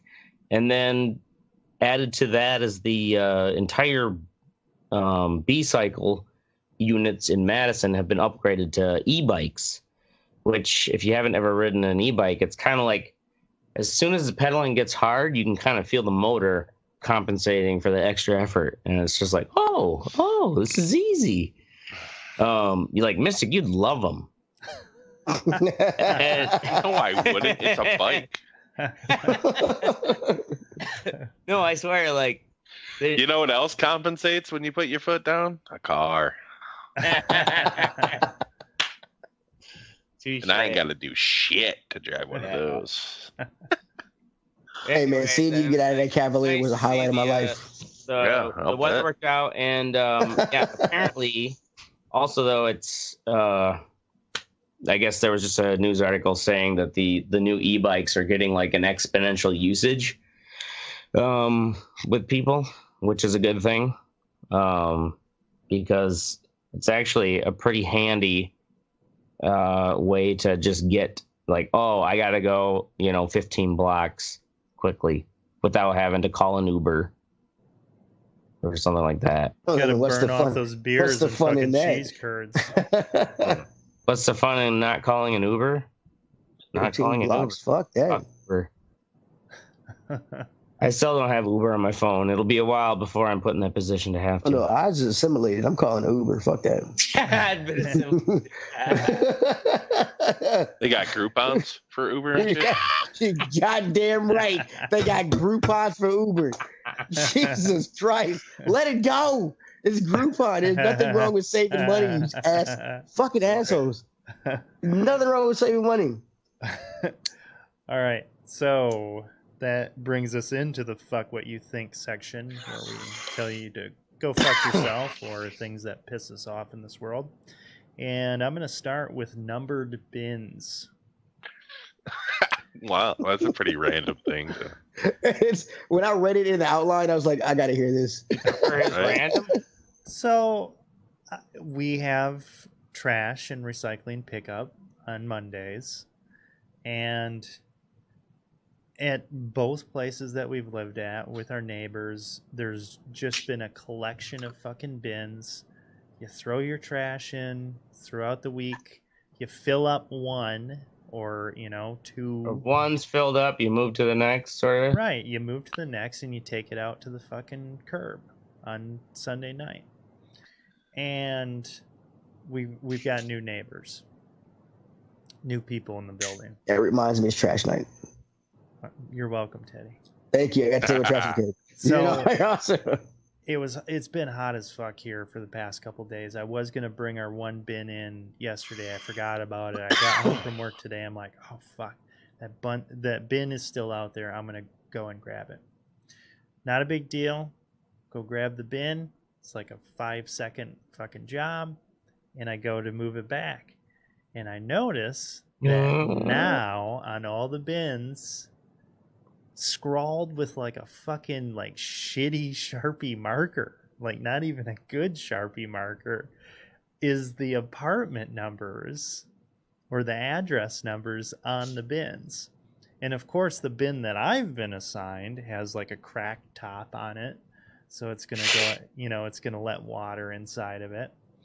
And I didn't realize it at first, but whoever put the numbers on those bins also put the number on the bin that was out by the curb and decided that your apartment was the negligent bin. Exactly. And did not bring the bin in. They took the effort to write the number on the bin.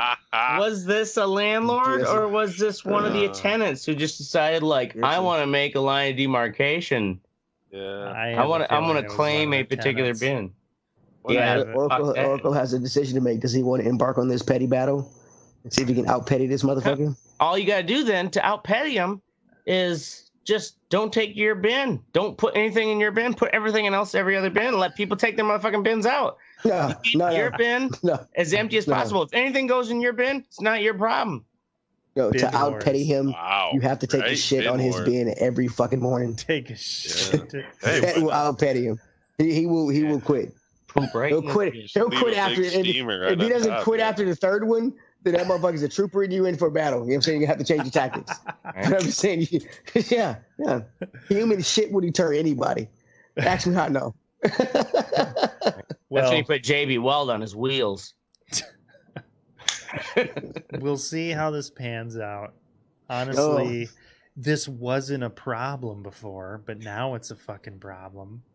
So I guess. But nobody's know. Are you good with any of your neighbors? No, I mean these are new people, so I have no idea. No. I'm saying, are you good with any of your neighbors? Well, how do they know it was you who had the bin, who didn't return the bin? They did. I have no fucking idea. Like, I seriously don't know. But the thing is, I guess how did you know that was your bin that was still out there, or you were just because it has my number scrawled on it. Oh, but I mean, prior to this, prior to you knowing the number on it, were you just like, oh, this bin should be brought in? Because it's a communal effort. Yeah, yes. For the past 4 years, you just take the bins out and you bring them back. Somebody does it. Whoever happens to be out there. And it's been totally fine up until this point. An issue. Yeah, nobody's no problem before. Yeah, then I would put my trash in every other bin but the one that had my number on it, and I wouldn't take any goddamn bins out to the curb. Wow. That is how I would do that. Yeah, because as long as your bag's not the last one in, you don't have to take it out to the curb. So I mean, and to top it off, get a rabid raccoon from like the local testing facility and put it in their bin. Oh, I glue the fucking lid on mine shut. Nobody getting shit. Well, seems jammed. Oh, okay. So I will keep you posted on that ongoing. I would totally. I like your pet stories. They seem long lasting and very entertaining. All right. Next up, we have stabbing a dry cyst from Ashtray. Oh, Jesus Christ! You better not have you fucking video up as a fucking reference. Let me bring the video up. No, Jesus Christ. Do it. Share it. God damn it! Share with the world. What is wrong with you two? Nobody wants to. Don't encourage this shit. Because I was actually waiting for Tay to say that's some crazy ass white shit right there. Because that is what crazy white people do. I mean, no, people pop cysts. I get it. Apparently, this is record it and show it to people. I only share it with you guys because I know it's really gonna make you guys. I said people, not friends. I said people. Oh, you're friends? We're friends? Oh. Anyways, this lump in my toe, which what do you call it, nurse? What's the second in training under your primary? Is it like nurse practitioner, who's like almost a doctor but not quite? Yes. Yeah. Yeah. Because I couldn't get in my doctor, get to the nurse practitioner. She's like, "Oh, this looks like one of those digital mucoid cysts." And so you went to an urgent care. They can cut it. No, I didn't go to urgent care. You dumb shit. I called in, and they told me it was a joke. You can wait 6 weeks. Continue story. I get it. It was a joke. Continue story. And anyways, they told me this thing should be filled like what a digital mucoid cyst anyways is. It's a cyst that forms out of your joint, either your finger or your toes, and it's supposed to have like this gel, like the joint fluid in it. Well, and they told me like you can come in and they'll drain it, but it's probably gonna come back. Sometimes the only way to get rid of it is to fully have it surgically removed. So I thought, well, just to drain it, like I know someone who can help me drain it. They have veterinarian supplies, iodine, sterilize it. So yeah, today we decided to try to drain it, and we could not get any fluid at all out of it. Who tried to drain it? I will not name names, just for their own. I thought you were actually at the doctor. No, he wasn't. He went to the doctor and told him it was wrong. He said, "I'll fix it myself," and then went home and recorded it. That's what happened. What could possibly go wrong? Yeah. So let's just say there was no fluid in there that we could at least get to come out. You're getting like negative you're pressure. Not doctors. So was it air or something, or empty pocket? I mean, there's got to be something in there to swell it up. Well, there's negative pressure. Like there's, like when you're not getting any sort of blood vessel and it's just kind of, you get a negative gurgle of like a little bit of blood fluid, but yeah, nothing. And I had her poke it in 3 different spots, but I had it lidocained. So my toe got poked 6 times today. And we didn't get any juice out of it. So now I have to actually like 3 days. It's gonna be fucking. You're the closest thing to a Jewish person that I've ever met that wasn't a Jewish person. Like, you like, does this look like a cyst? Is it bad? Is this a tick? Is this a tick? Calling into the doctor and shit. Can you pop this? All right, next. Mystic drums. So, not drums in general. So, what pisses me off is, I guess, people that think it's okay to just be loud and just crazy obnoxious. So, I'm watching the Brewers at Oakland Athletics game. Now, the Oakland Athletics don't really get a lot of people there. Their stadium's maybe half full. The problem with Major League Baseball stadiums is that the broadcast has mics all around the stadium that are melded together, so it creates an ambient noise. When the stadium is full, you can't really make out any one thing. Yeah. But when the stadium's half full, and some there's sections crazy drunk morons with fucking snare drums and like tom-toms and horns. They brought their noisemakers in? They do every game. They were talking about it during the broadcast. There's a whole section of people that just bring outrageous noisemakers and just make noise out in like left field during the fucking, the away team's batting. Yeah. And it's just the most obnoxious fucking thing. Huh? In Milwaukee or the No, this Oakland is at A's stadium? Oakland A's stadium. They don't have that but luckily we're not that obnoxious here. We're just drunk. We don't bring drums and shit. We just yell. Too drunk to play the drums. Right, yeah. But like, dude, we drink out of them. It gets so fucking crazy. And I was thinking last night watching this because I was getting pissed off watching it on TV.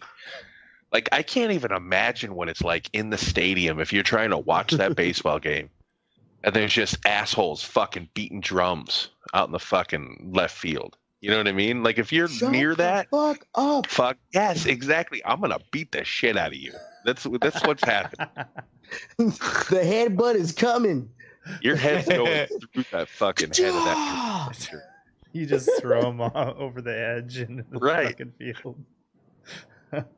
Unbelievable. Jesus Christ. Yeah, that sounds terrible. Yeah. All right, Teddy, Division 2 first DLC. First DLC for the division was very, very, very. It was not bad. It's just not. I don't think it's enough. It seems like it takes longer to download than it does to fucking complete. I think it's like 10 gigs or something like that. It's only 2 missions in new locations, and then the last part is you trying to inspect a college campus to find out what happened to this convoy. And the thing is about it is it's an open like kind of like an open world thing, but they don't give you any markers, and this game doesn't give you any flashlights, and it's always nighttime where you go, and it's very frustrating trying to find out what to do and how to complete the little, because there's multiple things. There's 3 stages to the mission that you have to do, and there's like you got to find a switch. And they just don't give you a marker. You got to run around this whole campus. You find this little glowing thing on the wall that you really can't see. And it was just I think it's poorly done. Like that. I mean the good thing is that when it was free, because they just said all the DLC is gonna be free for this game, so it was free. But I think it was they could have done a lot more. They only got like 2 or 3 good guns. They got 3 new guns, and it just wasn't enough. So kind of disappointed. So is this an expansion to District 2? Is that right? Did you hear me? Oh, Mystic screwing up our entire broadcast. He just tried calling me. I tried to play it off like nothing was happening. Yeah, Mystic calling me too. I was like, what's the sorry, ladies and gentlemen. Mystic decided to hang up on us and then try to call us back in the middle of the. Look, you can even see it in the feed here. They're damn ridiculous. We'll see. He might be back now. There you go. Yeah, you just ruined our show. Yeah, awesome. Anyway, how did I fucking ruin it? Because you like called on air and we had the whole blah, blah, blah, blah, blah, Well, what the fuck you want me to do? I couldn't get back in. Call silently, motherfucker. Yeah. Call waiting. So yeah, silent, polite little beep beep. I've heard mixed things about Division 2, Teddy.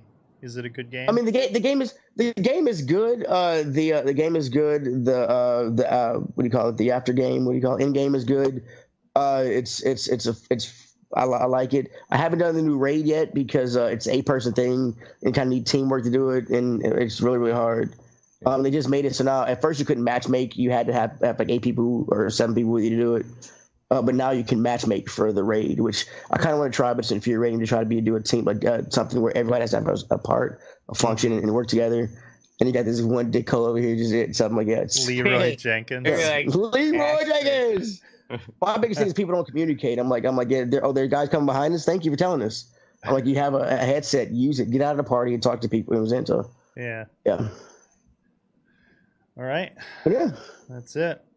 That's In all seriousness. Yeah, that's it, man. Go fuck yourself, Branson, Missouri. Ashtray's like, but I didn't talk for that much. It can't be over. Yeah. It can't be over. Not yet.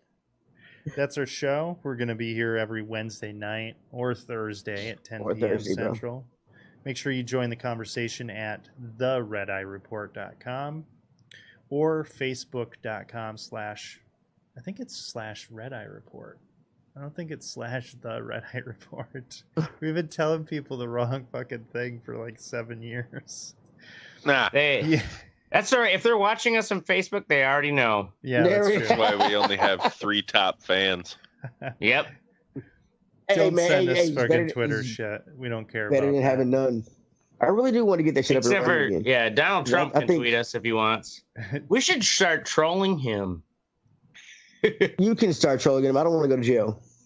True. Yeah, Teddy's got things to worry about. He's fucking. I mean, yeah, I got shit to do. You're already on parole. I got games going back. I got games coming out. I ain't finna troll the president and fucking miss out on Borderlands 3. Fuck you. He fucked up. I got games coming out. Never mind my child. I got some games coming out. Right. I'm gonna keep my son alive. I mean, I get that, but I mean, I'm gonna keep him alive. That's the benchmark. like you've got kids, bro. You know the alive. I'm not looking forward to it, but those games, I'm looking forward to that. I'm contractually obligated to keep him alive. I am. I'll tell him all the time. I got to feed you. I got people know I have you. I have to take care of you. Yeah. Or I get in trouble. Like, yeah. All right. Oh, Lordy. All right, motherfuckers. So I'm Oracle. I'm Mystic. This is Ashray. I'm Teddy. I knew Mystic could do some chipmunk shit because he petty. And this is the Red-Eye Report. He petty. Yeah, you don't want to be last. I don't understand why you don't want to be last. I don't get it. Mystic can never be last. I like the caboose. If that was the case, you'd be last, but you don't like being last. Yeah, that made no sense. What I mean. I have that song stuck in my head. Benz by Radiohead. Oh. Baby, I thought you meant Wild Thing by Tone Loc. Mm-hmm. All right, we ready? I can put another song in your head. Baby shark do do do do do do. Baby shark do do do do do. Baby shark. As we get on live, there's a Washington National 5 minutes and see how many people we get. Walk-up music is Baby Shark. Is it really? Yeah, super fucking ridiculous. All right, let's do it. On this episode of the Red-Eye Report, we're talking about skin. I know. You've been waiting for this topic since we launched the show in 2012. We got you. Jesus, 2012? Been long in the tooth. With me this week is Mystic. Scientists say that your skin weighs about 15% of your body weight. A 200-pound man's skin weighs about 30 pounds. I won't tell you Mystic's weight, but that's a whole lot of skin. It's like a... Really? I got like a Danny DeVito of skin. I'm like Danny DeVito's size skin. Wait, You talk about going into layers. We gotta talk about that. Right? Or like Danny DeVito looks like you, crawled out of your skin. Enjoy the nightmares. Next in Mystic is Teddy.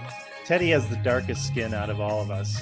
He's got that melanin going on. We know where that comes from, but we can't seem to figure out why he's such an asshole and an ardent defender of Groupon. that also is the darkness, bro. I guess we need another Stephen Hawking or something to figure that shit out. We also have Ashtray with us. It's not that hard. Groupon is fucking awesome. There's nothing wrong with saving money. As white people, I thought y'all would be okay with that. I don't get it. Groupon, you know what's funny awesome. is that should be their slogan. Yeah. Groupon. There's nothing wrong with saving money. I mean, really, right? Right, Mm-hmm. that's pretty good. You should market that, and we'll still laugh. So apparently alcohol is not good for the elasticity of your skin. So Ashtray is going to look like one of the paper bags that the cashier at the liquor store puts his booze in sooner than later. So look forward to that. Nice. That's gonna be terrifying. Paper, plastic. I'll take paper, Sonny. Yeah. I found this one back in the dumpster. Mind that hole on the side. I use them as band-aids. Finally, there's me, Oracle. My skin is glorious. Glorious. I put a good sweat on daily, enhancing my microbiome. I enhance it by rubbing feces and semen into my pores. I sit defiantly in my jail cell after they pick me up from the local Arby's. What can I say? I'm just ahead of my time. They'll see. They'll see. Oh. This is That's the how you Red get Eye pink Report. eye. Yeah, that's how you get Arby's pink knows. eye. Arby's knows. Arby's knows. All right, so we're talking skin tonight.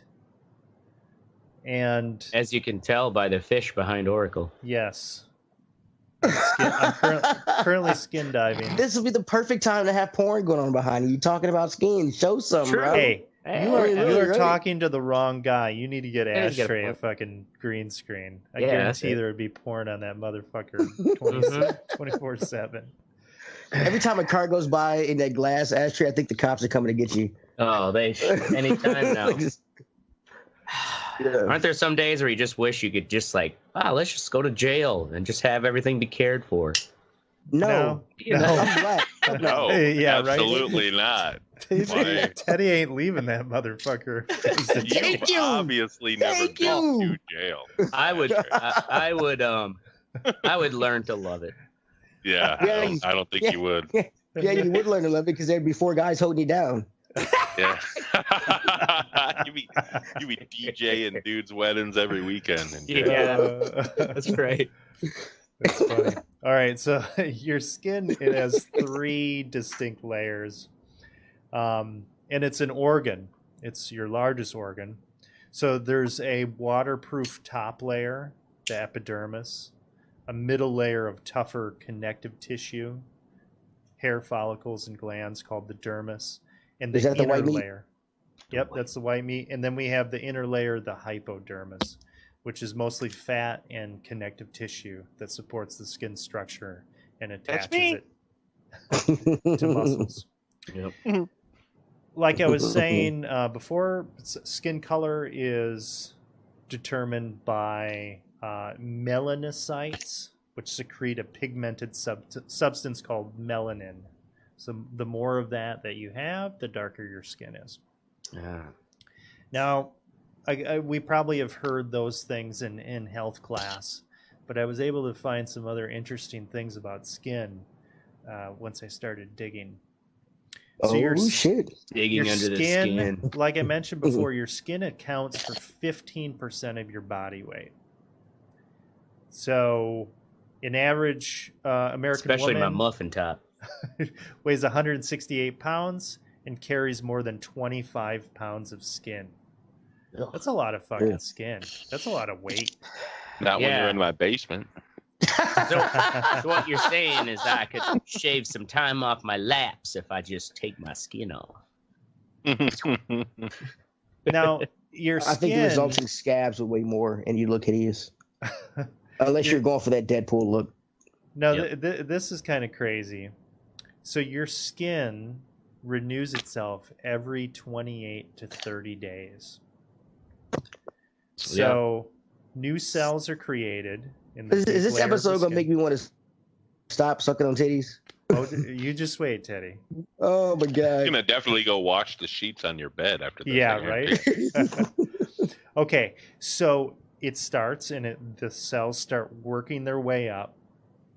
And do all of them actually start at that lowest level and then they slowly start at evolve into the different levels? So you're sloughing off your top layer. Sloughing. I like that word. And you'll basically have 1,000 skins in your lifetime. Nice. Full skins. So you're not the same Oracle I looked at a month ago. Now, this is crazy. So your thickness of the skin is different at different areas. So where do you guys think the thickest skin is on your body? The knees. Yep, the feet. Feet are the thickest. Thinnest? Top of your feet. Nope. Damn. Hands? Probably your testicles or your fucking... Oh, scrotum? Yeah, genitals. Not all skin is male. Your mouth. Okay, genitals. The inside of your mouth, is that considered? No, your eyelids. Your eyelids are the thinnest. Oh, really? Yeah. Guess. Now that I've told you about your skin replacing itself, how the fuck do tattoos stick around? The ink must stay under. Well, it has to get under one of those layers. I'm not sure exactly which one it is, but. Now this is pretty wild. So subcutaneously, the reason why tattoos work is it actually has to do with your. Yes, Teddy. Nobody can see it because I'm so goddamn dark. It actually has to do with your immune system. So the puncture of the tattoo needle causes inflammation in the dermis. That's the middle layer. In response, white blood cells known as macrophages are sent in to help heal the damage. These macrophages eat the dye and can pass it to newer macrophages when they die off. So the pigment is essentially transferred from one cell to another. What? Yeah.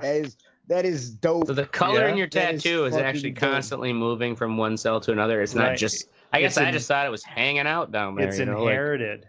Hey guys, I'm just gonna hang out here. I guess that's why they fade over time then, because after a while, I guess if they keep eating it and eating it, it gets lighter over time. My father and his father before me and his father before that passed down this red pigment. Hold on to it tight.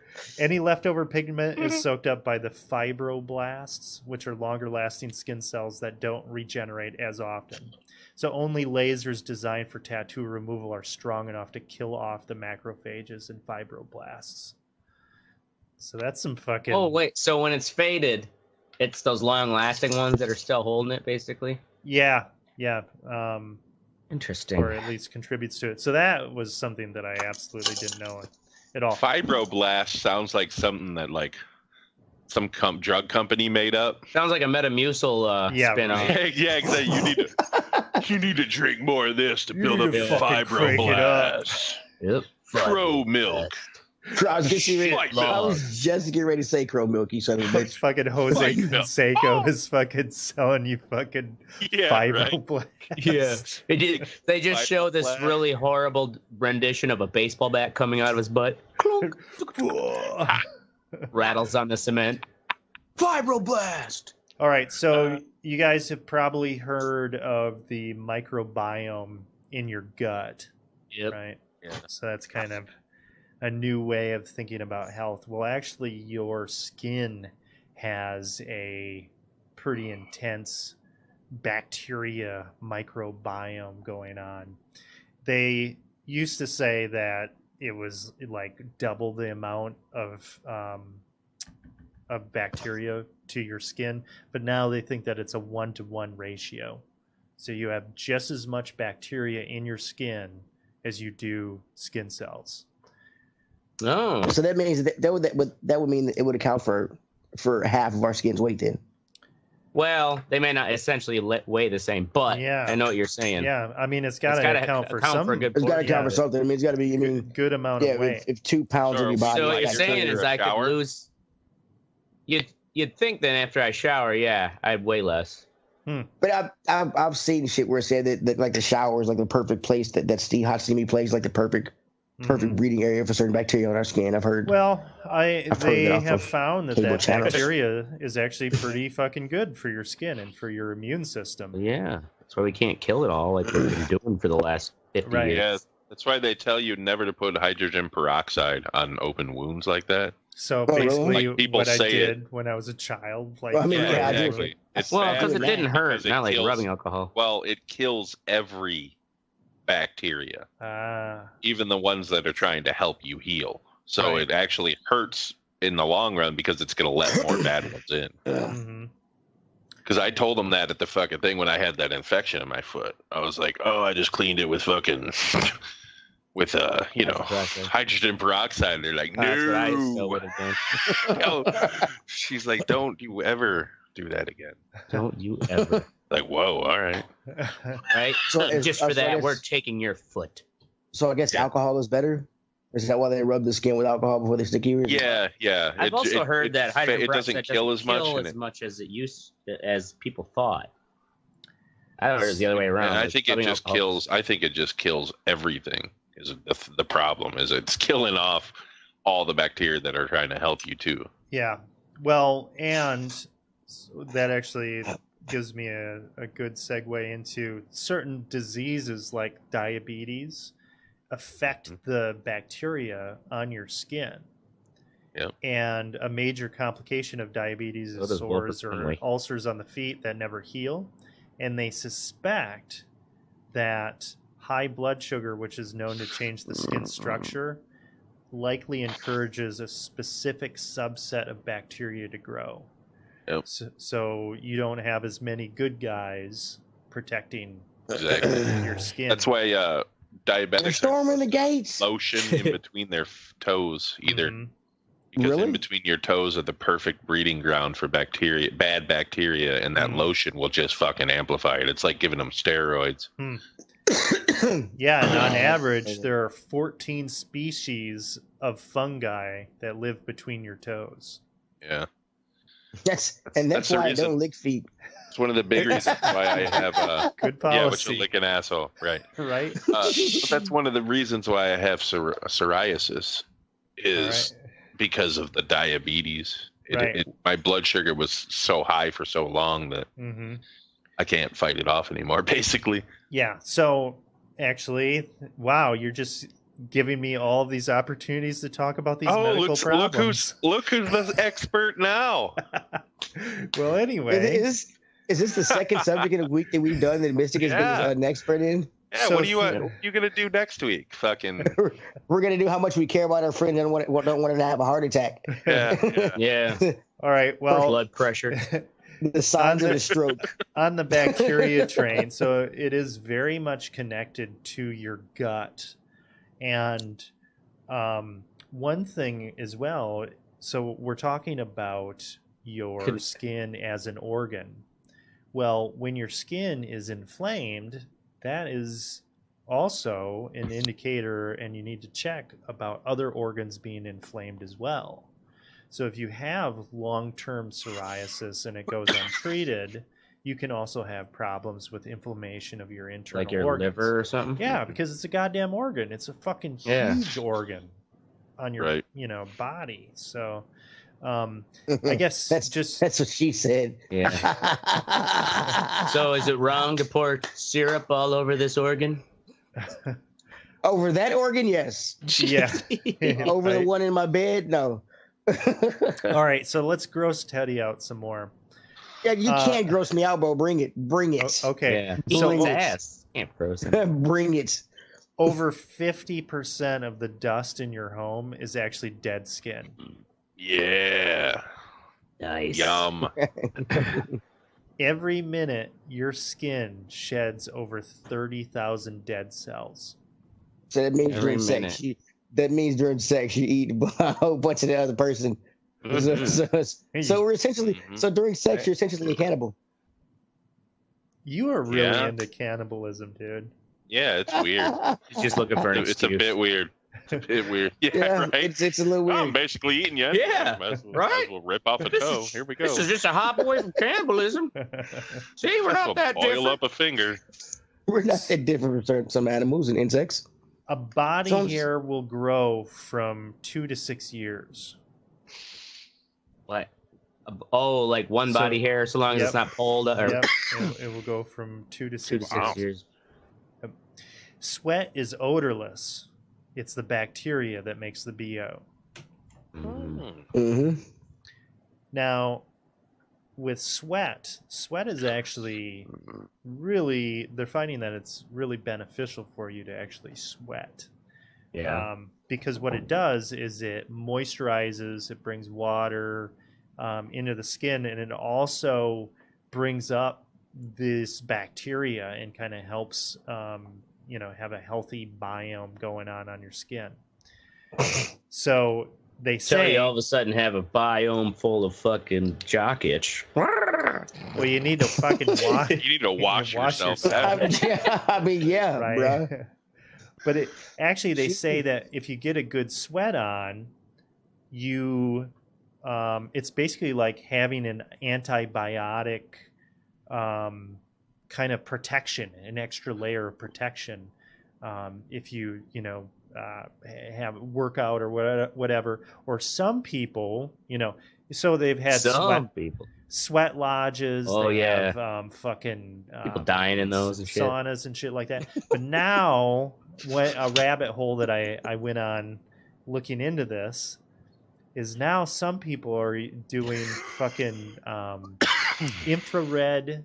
What are they doing? Sweat fucking detoxes. Oh, I heard about this. What? Yeah. White people come up with any way to make money and take a shortcut to some shit, bro. Yeah. What the fuck? Infrared. It sounds nice and warm. Yeah, well, it is very warm. Why don't they just play the lottery like black people? I mean, right? It's very warm because what it does is Jesus is going to make a way the whole time. These numbers going to be lucky this time, Lord, I know. What it does is it does not heat the air around you. It just heats your fucking core body temperature. So basically you're fucking microwaving yourself for some reason. Yeah. So that's a crazy new fucking that's the stupidest shit I ever heard. I can understand saunas, because saunas just bring about you're sweating out the fucking out of your pores. You're not heating. Well, the infrared will make you sweat too. But you don't have that heating up the middle. You're not microwaving yourself. That's exactly what you're doing. You're microwaving. It's not microwaving, but it's not the same spectrum as the microwaves. It's the infrared spectrum. Okay, dude, it's the same concept. You're cooking yourself from inside out. Then you can say the same thing about the sun. If you're using that logic, you dumb shit. Yeah, exactly. Yeah, but that's from the outside in. Yeah, it's from the outside in, though. You shouldn't be in the fucking sun like that. I'm saying infrared waves don't go through you either. Not like microwaves. They just said it raises your core body temperature. What do you think it's doing? Yeah, well, it heats the fuck out of you. Yeah. Really quickly. It makes you hot, Astray. That's what I'm trying to say. I don't think infrareds go through you. I don't care if they go. Point. You're getting hotter. You're up. But you're comparing it to like being in a microwave, and it's not the same. Okay. All right. It's the same concept. You're cooking yourself.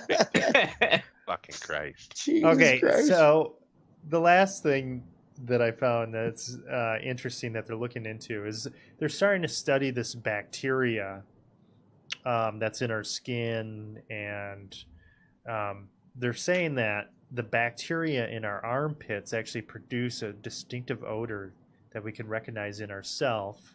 Yeah, it's called funk. Funk. Well, your funk actually is like a fucking blueprint or a fingerprint that is sending out a message saying like, okay, I'm fucking, this person, I've got X, Y, and Z fucking STDs. I, drive a fucking Hyundai Sonata. So I'm wondering, are we going to get to a point where they can identify these like bacteria markers or whatever, where that's going to be like a new kind of fingerprinting or identification thing? So what we go through the airport and go, okay, yeah, go through. right. Okay, go through. Okay, go through. It's a good sci-fi thing. Like everyone in the future has to wear these suits that keeps them cool, so they don't sweat, so that the government can't identify who you are. Yeah, they've got like sniffers and shit. Yeah. So there you go. There you have it. There's the fucking interesting shit about skin that I've when will we be? How do you rate your skin, Teddy? How do you rate what's your skin health on a scale of 1 to 10? Well, black don't crack unless you smoke it, so my skin is fucking fantastic. Okay. I've seen plenty of ashy motherfuckers, man. Black crack. Yeah, actually, look, it ain't cracking on here, baby. You know what I'm saying? I'm fucking fantastic. Teddy's skin is doing marvelous. Do you have to do anything to, you put any cocoa butter on? Yeah, fuck yeah, I put cocoa butter. Fuck yeah, I put cocoa butter. All right. I only butter one part of my body. I'm a bald man. I use cocoa butter. Hats. You know what I'm saying? Hats, bro. Mm-hmm. Ashtray, how's your skin health? My skin health's fine. Don't have much to complain about. If anything, I should probably go out and get some more sun. But I also, because I was a irradiated teenager, they told me I should not push that much. You know, part of me is like, look, let me live my life and get cancer again. But so I mean, I don't have psoriasis or any like weird conditions. I don't usually get rashes. You got something, bro. Because in that computer, why they gotta be like weird? Any more white? If you were any more white, you'd be clear. You look like you got. Yeah, you're right. I do need to get some more sun. Oh, yeah. But that's told you why he doesn't, Teddy. Yeah. Yeah, I know. It's either be a fucking extra on the set of Interview with the Vampire or cancer. So or he's obviously chosen the Brad Pitt route. All right. That's fine. Right. I'm just made a comment. Calm down. Mystic, how's your skin Jesus doing? Christ. Yeah, on a scale of 1 to 10, we're talking like a -4 probably. It's shitty. That's why he lashed out at me because he knew he was next. It's doing a lot better. I'm taking Stellara for my psoriasis. I've seen those commercials. The white people look happy. Does it help? It does. Yeah, Humira didn't work for me. Stellara did. Yeah, man. I see those commercials all the time. Actually. Yeah. What's your face? Sandy Lauper is one of those sponsors.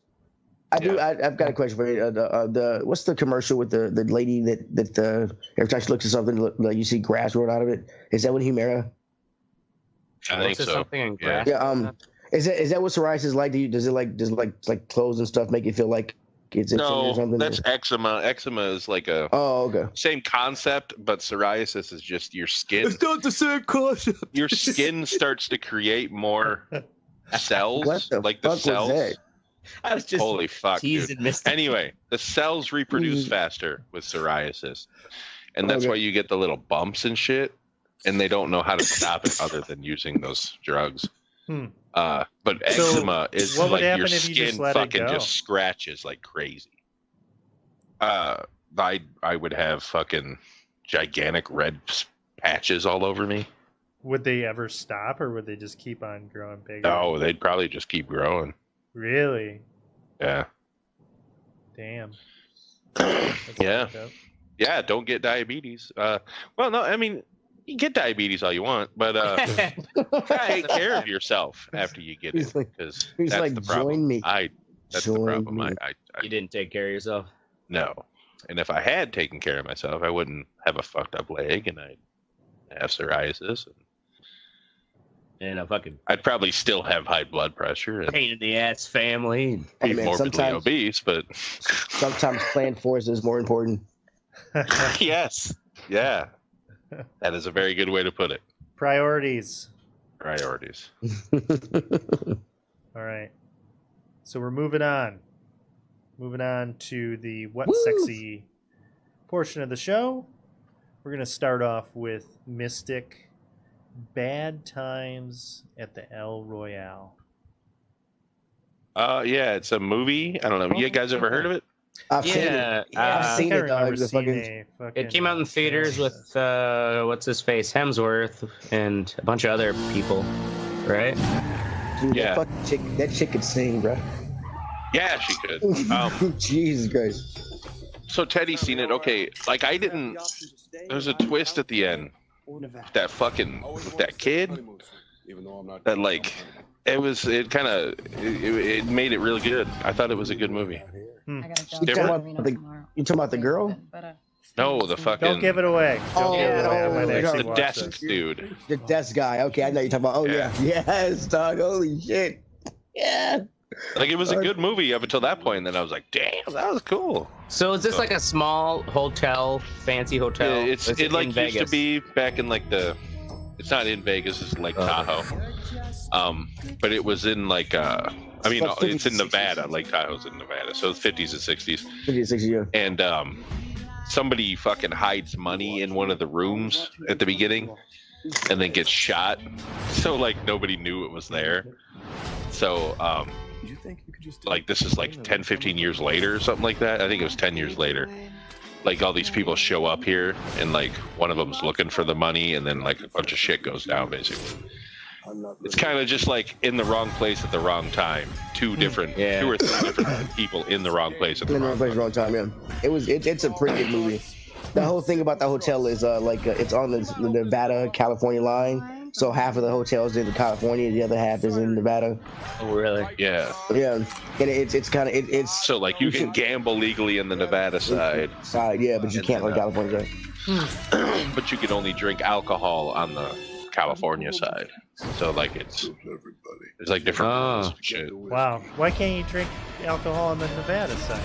I think it was like illegal in casinos during the 50s and 60s back in the day. Like in certain areas. I don't know. Yeah, that does look pretty good. Is that just on... It's on HBO. Oh, they just put it on HBO the other day. You can't hurry, love. No, you just have to wait. Yeah, it was weird because she was fucking keeping the beat on the like ands. Yeah. Like the downbeats. Only like once a measure. I was like, what the fuck? But then I figured, it was cool. Why she was doing it, yeah. Anyway, yeah, I guess it's a good movie. It's a good movie. It's got a lot of little clever twists, and it's good. Yeah, you gotta pay attention. It gets you gotta pay attention. It gets twisted and convoluted with the. Don't watch it with it. Don't watch it with a girl. Too many fucking questions. Yeah. I love that. I love that meme. Did you see that? Yeah, I think it was somebody. She just watches the damn movie. All her questions will be answered. Yeah. Whoever posted, I stole it and shared it. So that's good. Anyway, so yeah, it's a good movie. Check it out. Okay, next up we've got me and nerding out with Linux. Oh my God, the operating system? Linux, yeah, the operating system. Is that still around? Oh fuck yeah, it's doing great. It should be dead. No, Linux is. I mean, the board in my fucking. Good, I know. The board in one of my modded 360s. All the nerds. I've never actually tried it.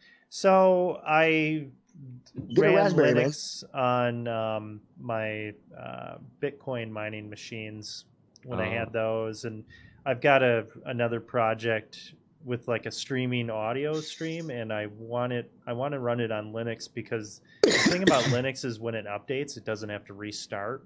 Whereas with Windows, you gotta fucking restart. It fucking takes forever, and it's just a big pain in the dick. And things break sometimes in Windows.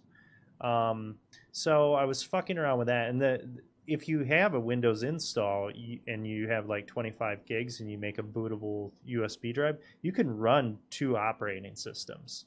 You just choose which one you want to go into. Which one to go into. So I was fucking around with it this weekend, and one of the fun things in Linux is they have different versions of it, but I'm using Ubuntu, which is it's like fucking. You have the little cube fucking shit. Yeah, it's like it looks like Windows basically, but it also has the terminal, and you can do a lot of like command line stuff in the terminal. And the cool thing about Linux is like you have to like build the programs, or you have to like build the dependencies. So you have to install this shit. It's a pain in the fucking dick. How much is it? Is it free? It's free. It's free, yeah. It's open source. It's a pain in the dick, and it's if you're into that open source kind of nerd ass world where you're fucking around with shit and you're looking at old fucking like 15-year-old documents on how to get programs to run, then this is for you. I was having a good time fucking around on Saturday with it. Keep in mind, this is a man who will spend his nights playing Papers, Please, and be just but like, he won't play fantasy football because but he won't play interest after week 4. Right? Yeah. But I was having a good time with it. We need an 8th, Oracle. Come on in, man. Come on, just come on, buddy. We need an 8th. I love it because it almost feels like you go into a time machine a little bit, because everything is so polished nowadays with fucking apps and stuff like that. And the programs that I was using, and they'll still fucking run, if they're not supported after, stop supported 10 years ago. No problem. Yeah. You can still use that shit. So it was fun messing around with that. I didn't get my. I mean, even saying playing with 10-year-old programs is like saying, I broke out my Nintendo last week. Yeah, basically. But I mean, it says the dude who owns every fucking console and game ever made, and still plays them. So shut the fuck up. I haven't played my Nintendo. You're ripping on him for being a nerd. You're the biggest. Yeah, I am.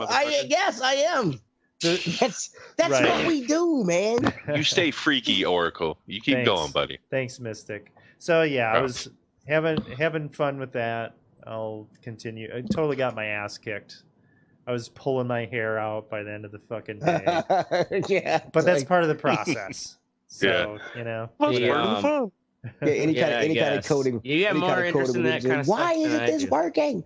Oh yeah. All right, like command prompt stuff. Ugh. Oh yeah, well, and it's cool too because it looks cool because when you're typing it in, it's like fucking streaming shit like the Matrix and everything. It's like compiling program. Like I am a hacker. Yeah, right. By following these instructions on a shitty old website. Yeah. Hey, that's good enough for me. I know. All right, next up we have Ashtray with 500 issue porno haul. So that's more up his alley. Nice. Oh yeah. Click on that link. Does that still work for you? Does it show up? What link? No, it's gonna ruin anything you just fucking. Just don't do it, please. Don't Anyways, don't click on anything, Oracle. It'll fuck your shit. Yeah, no, it was just a Craigslist ad. Yeah. Oh yeah, there's going to be tracked by the FBI. Right. Ashtray. So on Craigslist, I found this ad I couldn't say no to, which was, damn it, that's not right. Yeah, that's CNN. I'm pretty sure they don't have your porno haul. Hold on. Come on, copy and paste. There we go. And this photo doesn't even do it justice because this must only be half that's in this picture. Because I remember the number, I'm like, they better not be over exaggerating. But the offer was 500 Playboy and Penthouse magazines in the years ranging 1950s to 2000s. Yeah, for $150 or best off. I didn't know they were that old. Yeah, so like it's a wide range of vintage porno, and some older ones that I was like, I've never even heard of these. So I emailed them. Old barely legals. There were a couple barely legals, not very many, but nice. Love those. And Club magazine. Christ, man, you've got daughters. Hey, what? You can still like porno even if you have daughters. Grass on the field, play ball, right? Weird, dark people. I love this. So I emailed them and say, I don't feel ashamed. If they're still available, I can come pick them up. Would you take $125 cash? And they said yes. I'm like, sweet, that wasn't hard. And I'm like, oh, just let me know where to pick them up this weekend. And gave them my name and phone number. And they just kept using the Craigslist email Didn't give me a number. They just said, meet me at Hooters parking lot. Right. And then the Saturday morning at Perfect. 11 a.m. So I'm like, what kind of, like, yeah, it's of course. 11 a.m. too. 11 a.m. Great. The lunch crowd at Hooters. Right when they open. Yep. Hit me up with that lunch. So all I know is they're showing up in a white Acura. And no, it was a Volvo. Anyways, so I'm waiting. This person's running late, but they emailed me still through the freaking Craigslist email that they were running late. Finally, this car whips up and out jumps this freaking hot chick who's in her sweats from the gym, sports bra and like those tight yoga pants and big sunglasses and washboard abs. And her name was Rachel. And she was the one with the huge collection of porno. Not really the kind of pervert I was expecting, but apparently she's been a collector of fine arts, and you should have tried to hit. Yeah, I gave her my like. That's why she didn't. Turns that's out why she kept. She is or was a manager at the Hooters, and because two waitresses came out as were like literally hauling, and I showed you guys the pictures. Like there was a lot of magazines. That picture in the Craigslist ad doesn't do it justice. So yeah, for $125, I got literally over 500 magazines. One of those boxes, I thought I was going to have a hernia. When I was bringing him into my apartment because I was alone. But the math ends up being 25 cents an issue. Nice. I do not have the space for it, but this is exactly what My Light needs. And as years go on, more and more of these collections like this will just like start getting thrown in. You should do like a decades, man. Do like a fucking My Light 50s collection. You know what I mean? Yeah, you're right. 50s porn. So premium. Right. So those for like $5 a pop. Oh shit! Easily, dude. Easily. I'd pay $5 for a fucking lighter like that. Oh yeah. Because you can save it after it's done. You know what I mean? Oh yeah, people still do. But yeah, this is gonna this is like raw material.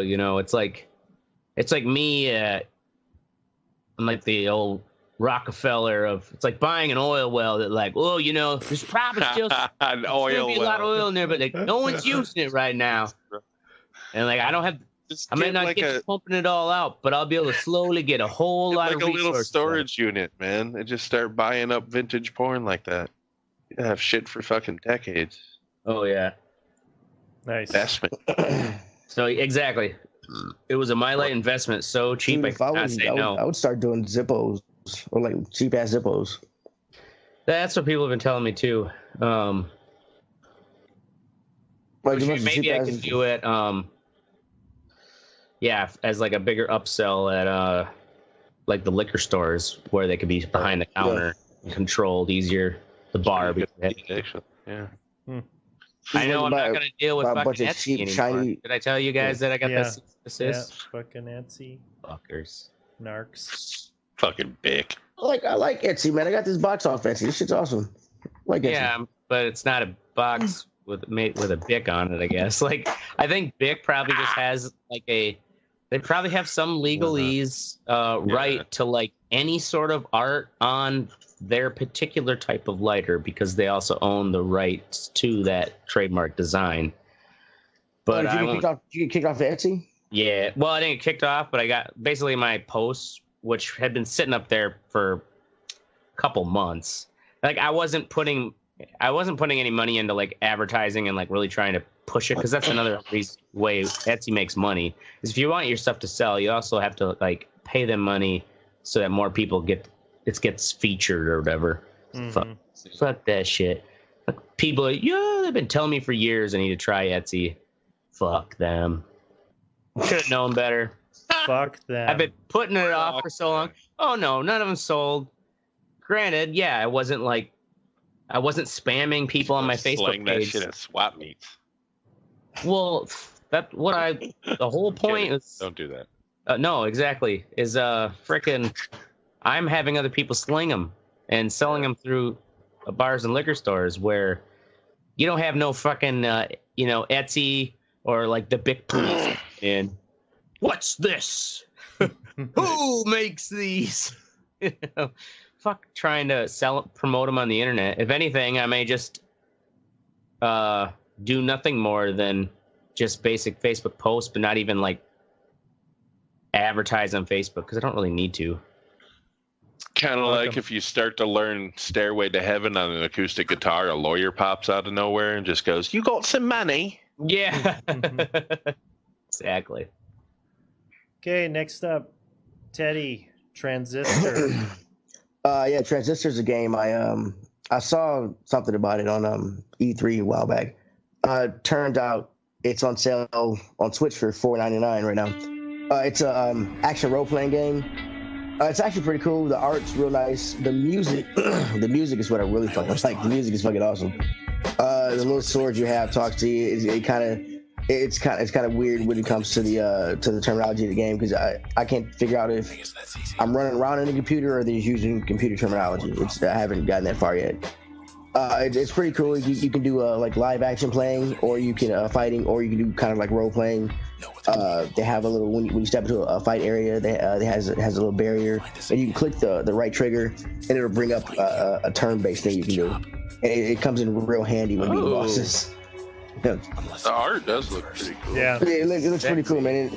And the music is fucking like the music is dope. It's a fun looking game. It looks fun. It's a little challenging.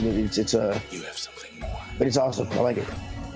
Yeah, it looks cool. So, I've definitely heard things about this. Yeah, it's out on Xbox and PS4, and they're coming out with an iOS version and an Android version. But it's I would never play it, but it looks cool. Yeah. Nice. Boom. Okay, next up, we're moving on to Fuck What You Think.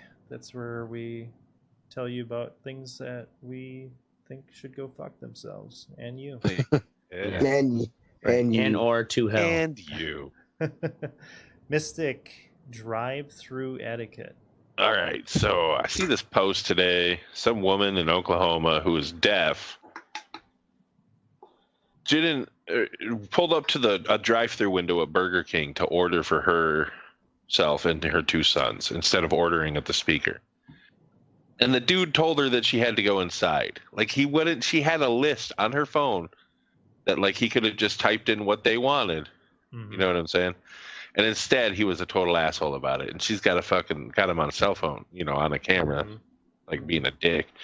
And like the fuck what you think though is like on Facebook, like the first 20 comments that I read were like, "Oh, that's no big deal. Just go inside, you dumb bitch." What? Like she should have to go inside?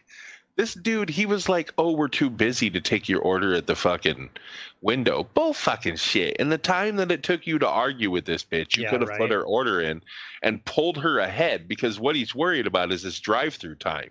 He was a manager and they get bonused on how fast they get cars through the drive-through. I know that because I did his fucking job. Really? So how do they? Yeah, I don't know how it works. Yeah, there's a pad. There's a magnetic pad on when they order. The timer goes off when they pull up onto the thing to order. The timer goes off. When they pull around to the window, it clicks another one, and then they know that when that car is done or takes off, the timer stops. So that at Hardee's we had a 3-minute drive-through time. They kept lowering it actually. So if every quarter your drive-through time was under 3 minutes as an average, then you got a bonus as a manager. No shit. Yeah, and I guarantee you Burger King has the same fucking thing. Oh, I'm sure. I think that's really it's like grocery stores have the same bagging rates. We had that at Woodman's, and they just keep lowering it every fucking year. And I eventually was just like, fuck it. What's the point? Well, Maybe do a little faster. I'm still doing 24. Walmart today, and I usually go to the little self-checkout area. Well, I come walking up, and they got rid of must have been 10 registers, and it's all self-checkout now. They got rid of all the fucking checkout lanes. Yeah, and my Walmart has two huge. They've got at least like 1, 2, 3, 4, 5. Yeah, about 10 Yeah. 10 I'm in the guilty cube of over using here them a and lot 10 because in the cube over sometimes they're here. more efficient than waiting for They're dumb more, a lot more Oh efficient. yeah, dude, that sucks. it's way better. And it's way fucking easier better. to steal through too. Yeah. Yeah.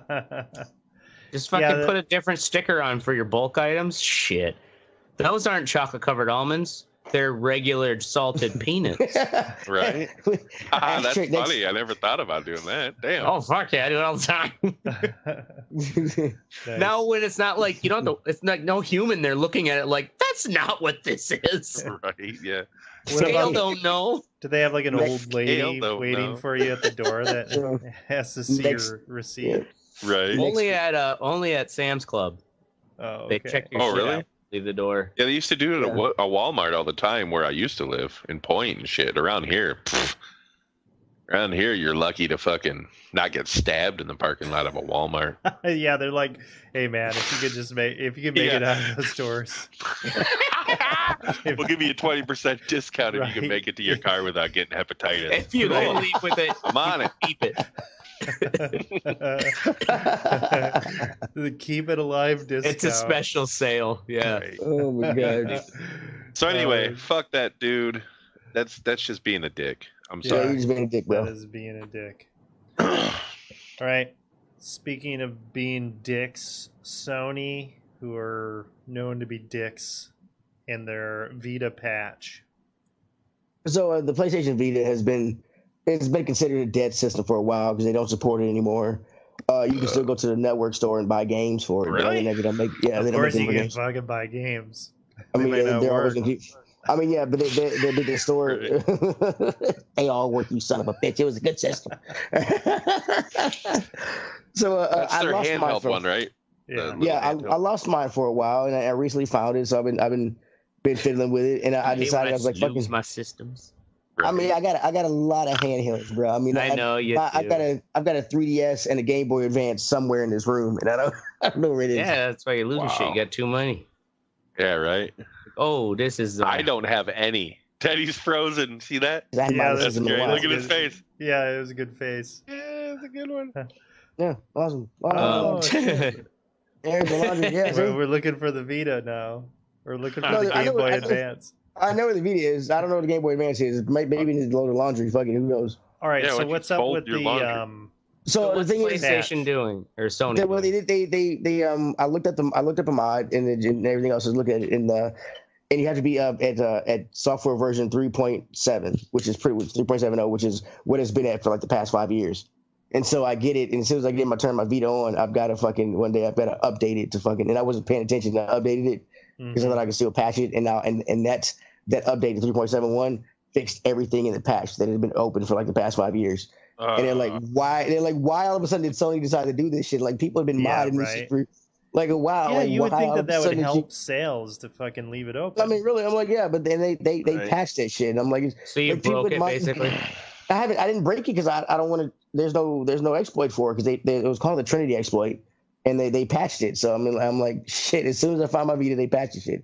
After like 5 years, and it is retarded that a system they don't longer support. I mean, and when you go to Oh, PlayStation I see. store, So this is Yeah, when you go- after.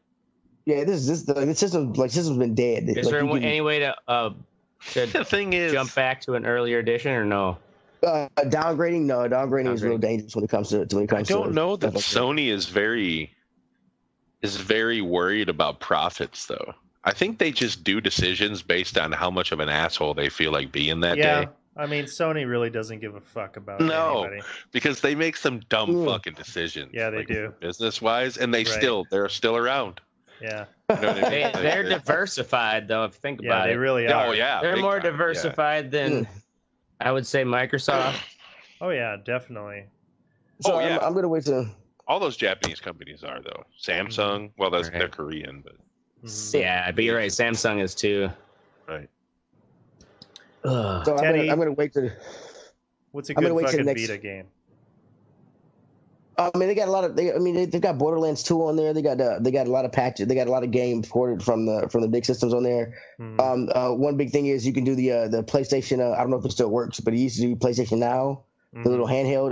You can do it. Where you and, do the but I could- streaming service, You have right? the streaming service, so I could stream Vita games, PS1 games, and I could stream PS3 games. Even though in the third button would be on the screen or whatever. But Yeah. It was a pretty solid system. I've got like fucking 15, 20 games for it. And I wanted to mod it so I could steal 100 more, but those motherfuckers fucking passionate. So I just gotta wait for the next exploit to come out. 100 more. Thanks, Sony. I didn't pay for video games. I didn't pay for video games until the Xbox fucking One and PS4 came out. Well, that's good. Good for you. Stick it to the video game man. Yeah. Wow. Look at the black guy admitting to being a thief. Ashtray admits to being a drunk and a racist. Yeah, well, I may be drunk, man. but I don't admit to my racism. I hide it like a good white American. You're lucky you're not in prison. All right, next up we have Ashtray with it's been 170 days since the last daily White House press briefing. Yeah. Wow, really? No one thinks about this, but yeah, there was just an article written today at CNN with the point with Chris Kaliza, or however the fuck you pronounce his name. Looks like Godzilla, but with a C. Anyways, it's been 170 days. He says, just to give you perspective of, or to put in context, the last time the White House press secretary briefed the media, these were the big stories. Trump was proposing the $8.6 billion funding for his border wall. California Representative Adam Schiff was saying it was a mistake for special counsel Robert Mueller not to interview Trump in person. And Captain Marvel was crushing the box office. It's probably an easier way for you to remember how long ago it was. Nope, don't care about any of them. They, so what was tradition? There's just one of many where it's just like, nope, we're just not going to do that anymore. This administration, and I say that in quotation marks, is not very big on tradition anyway. So no, it doesn't surprise me. Also, it's a little disgusting, but it doesn't surprise me. But I don't recall fucking press conferences being so widely televised until this administration. I mean, maybe I don't watch it on TV. Well, you see them every day. They usually weren't. I mean, you can see them every day, right? I get that, but I mean, like every press conference they do, when they do their press conference, they would televise them. So we wanted to watch them more. Yeah, they weren't crazy. They weren't crazy before. They were so normal. That's the thing. They would play a little clip of them all the time in the evening news. You would see little snippets when it's talking about a specific story. But I mean, I get why. I'm just saying it's a shame that that's fucking. This is. Well, it's kind of like I get the break in the 100-something days. Is I kind of feel like it's people saying, "Hey, we miss our fucking crazy." Remember when it's really weird, Teddy, because it's almost as if that microphone isn't working. I know, right? It's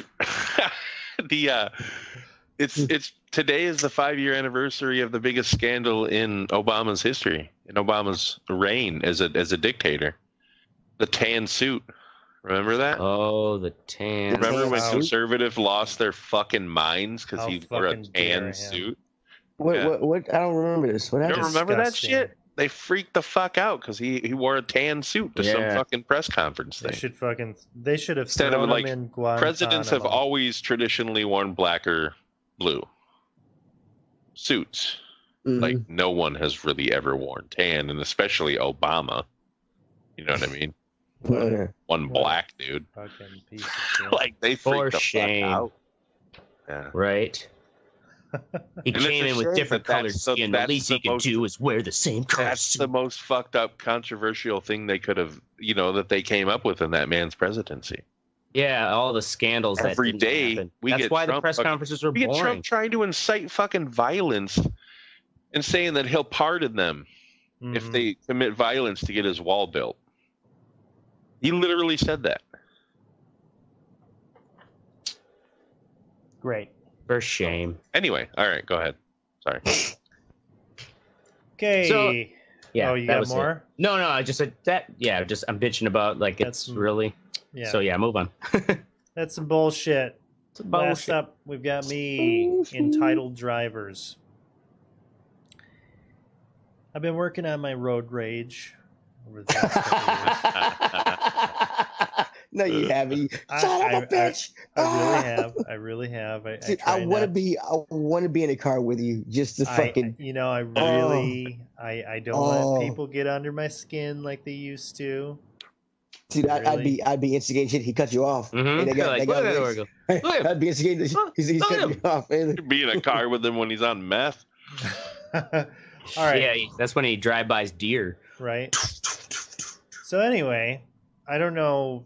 Do they do this in Wisconsin or Tennessee where if you're at a red light and you both get a green, the oncoming and you, sometimes you will let the first person go, that you will let them take a left before you go straight?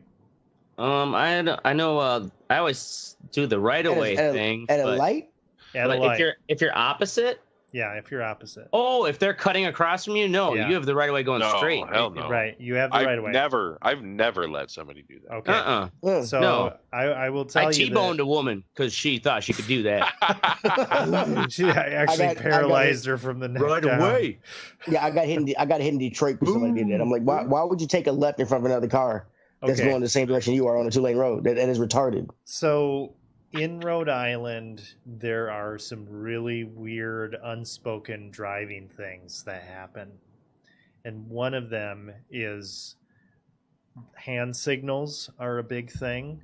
Were they like wave you on? Yeah, right-of-way rules really sometimes don't apply because you're doing hand signals and light flashes and shit. You gotta wave. You gotta when someone lets you in, you gotta give it. Wait a minute, what? Oh yeah, dude. When you drive out here, when you first come here from a different state, you're a fucking basket case because fucking lights and shit don't mean what they're supposed to mean. There's a whole nother.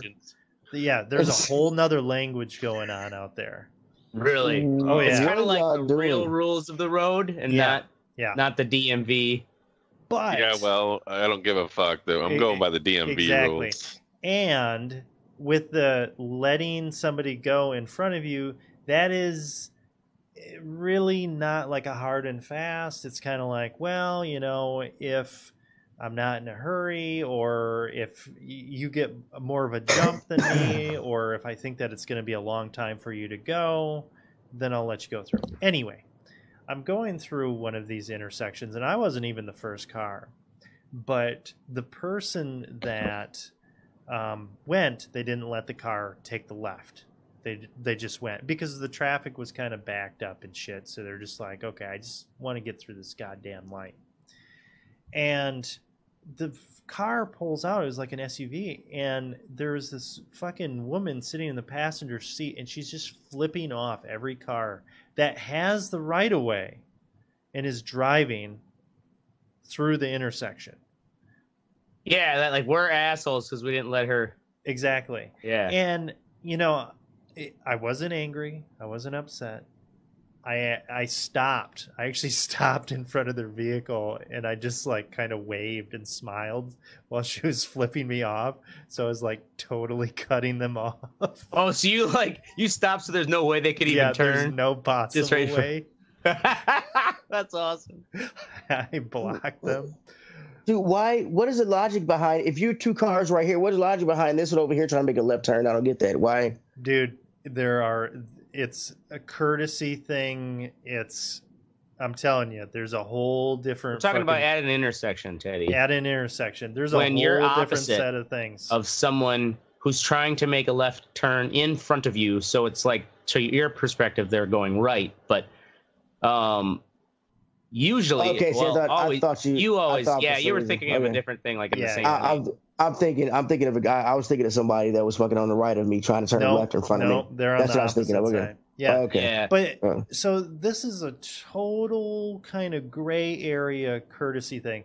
And the thing is, it's like, fucking, are you seriously that upset about that? You don't have right of way. So fucking deal with it. Yeah, turn arrow, if that turn arrow in, you don't have right of way. Let that sink in while I sit here. And another thing that really bothers me too is when people will just pull out into the road, and even if you're coming, they'll just pull out into the fucking road, or pull like halfway out into the road and force you to fucking stop for them. Or you could T-bone them, I guess. if you're like on a fucking road rage thing. I see shit like that all the time, and it's fucking bullshit. So the big thing, people. The big thing down here is people at a light, when the light is green or when the light is red, they'll go through and block the intersection, so the people trying to go through or turn can't go anywhere, and just lock up lights. And I'm like, if you don't have room, just wait.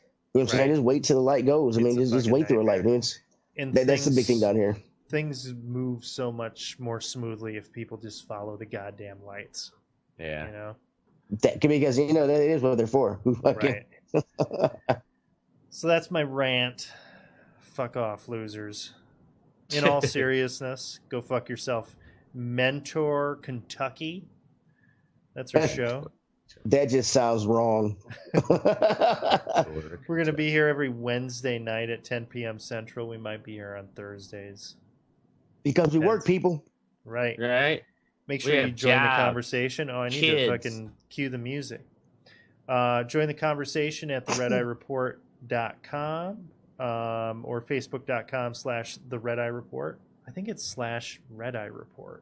I don't think it's /the-redeyereport. You can also twiddle us. We don't fucking check that shit, so go. Yeah. You texting into the abyss, twiddle into the abyss. Yeah. Like us, share us, or fuck us. We're down for whatever. I'm Oracle. Mrs. Ashtray. Mystic dies. I'm Teddy. I think Mystic's. And Mystic said, and Mystic shit don't work, and he's last again. And this is the Red Eye Report. What happened to Mystic, man?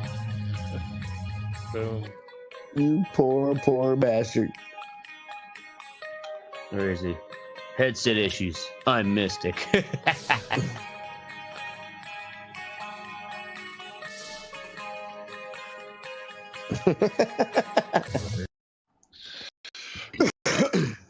Let me get the Facebook up. This is one where Ashtray just to fucking laugh. Gets to ramble on about some bullshit. No, yeah. I ain't got to ramble on about much. What's sexy and fuck what you think are not articles. So I can shoot from Thank God. He's like, thank fucking God. Hey, you guys want to try to buy Greenland? No, for sale? I heard they're not selling it right now. Oh, yeah, well. They just don't know they want to. Yeah, right? They don't know how many amazing golf courses now that the icebergs are all melting. Right. Awesome. Anyway, on this episode of the Red Eye Report, we talk about obesity. We listen to Ashtray babbling about some bullshit, and we learn that we're all fat asses. With us tonight is fat ass Ashtray. Ashtray is actually probably the smallest fat ass among us, but he is the biggest dumbass. Heck yeah. Right, I got to be big at something. Next to him is Oracle. For a while, Oracle has been developing his daddy belly, married gut, fat, whatever, fat ass shit, whatever you want to call it. But like most men, he's in denial. Papa Punch, I like that. I've been working out. I've been working out. In VR, working out in VR does not count, bro. Did you call it a Papa what? Papa Punch. Oh, a Papa Punch. Okay. But like most men, he's in denial. But he's also in denial that his cat is alive. So he's just kind of fucking crazy. Yeah. I think been dead since '99. Then there's Mystic, king of the fat asses. First time Mount Vesuvius. Dude, the first time I met Mystic, I was a little bit disappointed because I really wanted him to be fatter because I'd heard so much about it. So I was kind of disappointed. But I was not disappointed in watching this fat ass get out of that Cavalier. Yeah. That was a great car. And I'm Teddy. According to my BMI, I am a fat ass. Actually, it says I'm obese. But it doesn't bother me because you are what you eat. And this is the Red Eye Report. Nah. You eat obese people? Bring it on. I do. Come on, fatties. Sign up. Listen. Yeah, eating big old fat assholes. Hey, they're calorie free so long as they wash them beforehand. Yeah, otherwise you might get some extra calories in there. Yep. A little corn kernel or something. Oh, That's when you know you're doing it right, baby. Get that corn. That's in fucking there. A. God, So disgusting. up. What is wrong with you? Yeah. Okay, so I did my BMI recently and found out I thought I was just like maybe a little bit overweight. Turned out I was fucking obese. My BMI is 30.4, which is at the very start of obesity. Obesity is actually a complex disorder. It's when you have too much body fat, which I think everybody knows that. So, boom. So it's But normal body while we're weight? doing this, before we do this, go into this. I want you all to go into the outline and open up the BMI calculator, do yours, and see what it is. No, I'm not. If you don't mind. Because later we're gonna do our BSI. Which link is it? Oh, your BMI. CDC one? Yes, CDC would, yeah. CDC, all right. Boom. I already know what mine is. Do you really know what yours is? Mm-hmm. Obesity has affected 39%, about 39-40%, about 93 Americans between 2015 and 2016. After looking about all this stuff, I decided to go, what the fuck happened here? Holy shit. I decided to look at the most obese countries because you hear the old adage, the United States, we are the fattest fucking people. All right. Mm-hmm. This is a world population review. We're actually technically we're not the number one fattest country. The only problem is the countries before us, we are about 15, 20 down the line, but our population is 329 million. The country anywhere near closest to us is 4 million, and that's Damn. Kuwait. So like wow. they have like the Marshall Islands are on here. Their population is 58,000, but their obesity rate is 52%. Yeah, I can see that. So, but it's Samoans. Big old Samoans. Yeah, right. You know, was it an big old fat episode we motherfucker? did where they had the airlines that basically their airline tickets are based upon their weight? Yeah. Really? Well, and a lot of it's because it's usually like small, like the puddle jumper planes and stuff. So it's like the local airline. Well, yeah, But, because yeah. they have a weight limit. They have a weight limit because they're smaller planes, and it takes just more fuel. So they're usually flying their own fat asses around. Every time I hear Samoan, though, I think of Pulp Fiction. Yep. He's like, "Is that big old fat motherfucker?" Well, I mean, nigga Samoan. I wouldn't go as far as calling the nigga fat or anything. But anyway, all right. and Sorry, our Samoan listeners. Yeah, because there's a lot of them, I'm sure. There should be at least 2. Actually, let me tell this. Speaking of Samoans, did you know that the state of Utah has the highest percentage of Samoans living in the United States? What? You know That's why? really weird. No. Just think about this. Scoozy. Fucking dude, Mormons are genius for this. So they go to Samoa, where these islanders are just fucking massive human beings. Bring them over, and indoctrinate them into this fucking culture and that religion. So they made them Mormons? And then, the Samoans ain't stupid. They're just doing it for money. Because if you watch to survive BYU, Brigham Young University in Utah, money. I'd say at least 75% of the people on that team are Samoan. Really? And they fucking stomp motherfuckers in the Pac-12. Oh, you know what I mean? Thought about that. No Yeah. Yeah, Macy. So yeah, dude, it's genius. Yeah, right. USC does the same thing, but Utah is by far the biggest one. No shit. Yeah. So anyway, go ahead. Awesome. Anyway, Samoan ass motherfuckers. big Samoan ass motherfuckers. So did everybody do their? I know y'all two do your body mass index. Yep. Okay, what was yours, Ashtray? Mine is 25.8, which means Really? I am in the overweight category. Yeah, I've known they've actually turned. So my my primary had told me I should try to stay in the mid 170s weight range because couple years back, I clocked in around a 185, but I swear to God, they've even lowered it now further because now I can't. Basically, so I'm 25.8, but by 25.0 to 29.9 is considered overweight. 30.0 is where obese starts. But yeah, especially if I could actually make myself drink less, I could probably get back down into the normal range. Awesome. Cool. Oracle, what's yours? So mine is 27.2, which is overweight. But okay, so I weigh 215 pounds right now. Yeah. Oh, we're gonna talk about it. You can go. But okay, so it says here for your height, a normal weight range would be from 146 pounds to 197 pounds. Dude, I would look like a fucking dweeb. Like I was. It's stupid. Exactly right. And that's what like mine said it's because you're Samoan. My size would be 120 between 122 and 146, and I was like, I'd be dude, 146, man. That's like me on my deathbed, dude. Like, that's fucking yeah. I'm like shit, yeah. Yeah, what was your recommended weight? That's less than ashtray. What's that? What was your recommended weight? My what weight?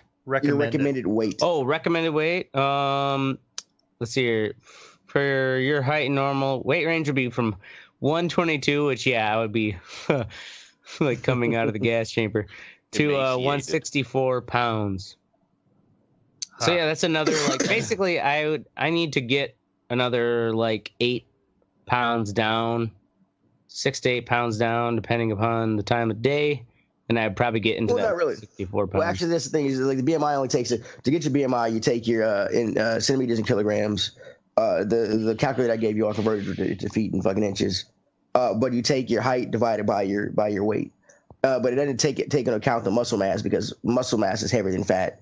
It doesn't take into account the fat content. Yeah. Where we're the fat just all beefcakes. Yeah.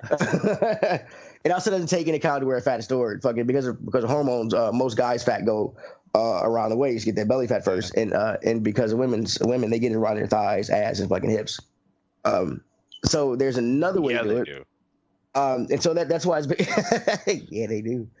And so that's why it's really been like a lot of people really don't like that because it doesn't take into effect the waist circumference. So there's another one called surface-based. The government says it's so we must oblige. We must oblige. So actually, so did y'all do the body shape one yet too? Nope. Body what one? The body shape one. Shape index calculator. Is that what we're doing here? Yeah, I haven't done that one yet. Yeah. Boom. Boop, boop, boop, boop, boop. What kind of a calculator is this? This takes into effect. It's going to actually your waist size. My waist circumference. What size jeans do you wear? What size jeans do you wear? Yeah. Oh, okay. All right. Thanks. I don't know my waist circumference. What kind of a fucking child are you? You didn't know that was your waist size? You didn't know that was your waist size? Yeah, I know that's my waist size. I was fucking dumb for a moment there. Yeah, whatever. You didn't know that's your waist size? Well, what the fuck is this telling me? It just gives me some numbers that I have. Yeah. Right. Body shape index 0.07. Yeah, I should have done some heading up. The last one, and the last one had everything else. But anyway, what's your risk score? So what do these means? Risk score is 0.43. All right. 0.43. Mine is a 0.37. E-girl, Virgin. What? Mine's 0.49. All right, the one I did before. What does that mean, though? Like, compared to what? The one I had before didn't really explain it either. Didn't explain it either, but it told you what your risk was. And so this is all just fucked it up. Man, this is just going smooth. Yeah, I know. Hey, fuck you, man. Right. I'm glad you really tested this out beforehand. Yeah, right. I thought it would be good. You know, somebody was asking me what the show is like, and I said basically, it used to be we would research one topic combined. We would all pick a part. Now it's one person does a minimal amount of research, and the rest of us try to totally derail anything that they do. Yeah, it's pretty great. It's pretty great. Yeah, it's awesome. I didn't do it beforehand, and fucking now the shit's fucked up. Okay, so we know it's bullshit. Where did this come from? Why do we do this? Yeah, what was this one we just did? What was the whole point of this? The body shape index. Yes. Or any of this. Like, one thing that I found out that was really kind of interesting recently is remember that pyramid thing with the food groups? Yeah. Oh yeah, how fun that was. Totally fabricated. Yeah, propaganda by the US government to get you to eat fucking more of those things. More corn and wheat. Because we had a major surplus and we were trying to beat the fucking Russians in a surplus war. Only reason why we were told to eat that shit. Yep. That's awesome. Okay. So there's no real science between 11 servings of grain. Remember that? 11 servings of grain, bread, crackers. Yeah. That's what it was. And now everyone's like, don't eat that. Yeah. No wonder why there's a fucking obesity You should cut bread out of We're all diet. fat as fuck. Yeah. Well, so this is also based on bullshit. They made me fall in love with Tristan. Quetelet or whatever, a Belgian astronomer, mathematician, statistician, sociologist, devised the basis of the BMI between 1830 and 1850, as he developed what he called social physics. The term, and he came up with the term body mass index, which was published in a paper in 1972. The Journal of Chronic Disease by Ansel Keys. Whoa. Okay, so he developed this in the 1860s and it was published in 1960? Yep. Okay. Wait, so they didn't actually start using it until the 1960s is what you're saying? Yeah. But 1972. July 1972 it was coined in a paper published in 1972. I guess what did they do before that then? I guess people accepted it. They just like slapped your gut. Test. Yeah, it's just an watch how test. many wiggles. Yeah, you like have that old 3.4 seconds of wiggle. Yeah.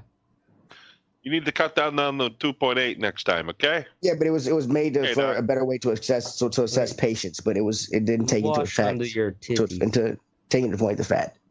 I mean, not that many people. They didn't even have food to eat back in the 1860s. Most people didn't. Yeah, no, they didn't eat anything. You're right. The Donner Party had plenty to eat. Mm-hmm. Yeah, but theirs was like one of those what do you call it? Atkins diet. Yeah. Super low carb. Yep. High protein. All right, Teddy, what's next? So are they recalculating this or what? Is that what? Is anybody trying to fucking get a better measurement than this? Because this seems like bullshit. Yeah, is there anyone trying to make a newer standard? Well, you should. I mean, doctors don't really this BMI shit. Like doctors don't really go by it. They can. They do. Well, my primary sure shamed me over your BMI. Oh, they shame the shit out of fat people. Oh, really? You guys should be fat and go to the doctor. Like, actually fat. Yeah. I had one doctor started working out? He goes, you're pretty fat. Yeah, no shit, doc. I felt like that Family Guy episode.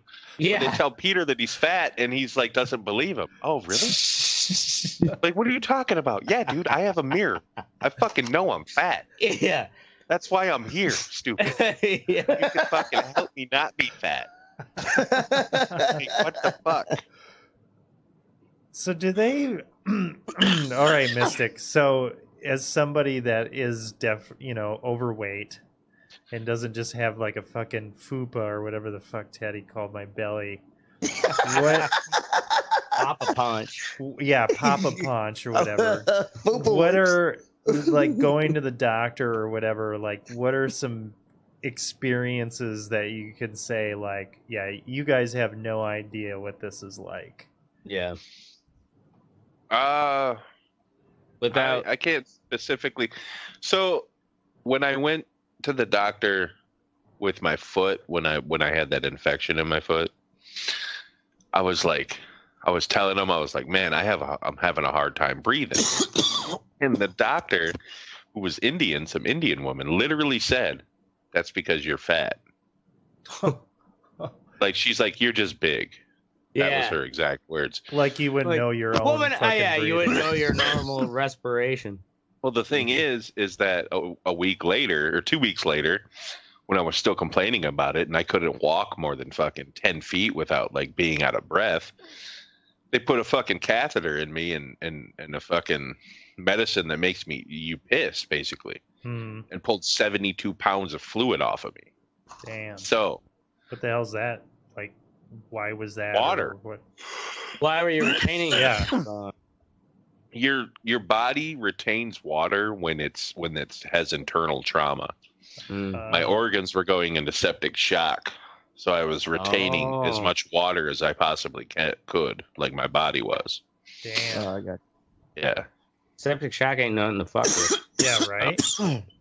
No, it wasn't. My body was kidneys like, "Put some basically water on it, shut it'll be down. okay." My liver fucking shut down. I had Wow. Put some more water on it. It'll be okay. Just put some more water on it. Closest I came to death. But she was just like she had no bedside manner. Yeah. You know what I mean? Like, right. oh, you're just fat. Yeah, I fucking know I am, dumb bitch. I could walk fucking down the stairs before and not be winded. You know what I mean? I can't even make it to the stairs now. So there's something wrong. That was a week ago. It wasn't like it was fucking, 3 years. Yeah. Although here another flip side is have any one of you had an obese doctor? No. Ooh, that's a good one. No, I but don't it's a think good I've question. ever Well, had an overweight doctor. I only mention it. What? Go ahead. Sorry. I was gonna say my sister-in-law. She's obese and she's an OBGYN. So I've always like contemplated. I'm like, how is it you like telling women to take care of themselves and you're? Oh yeah. So I was.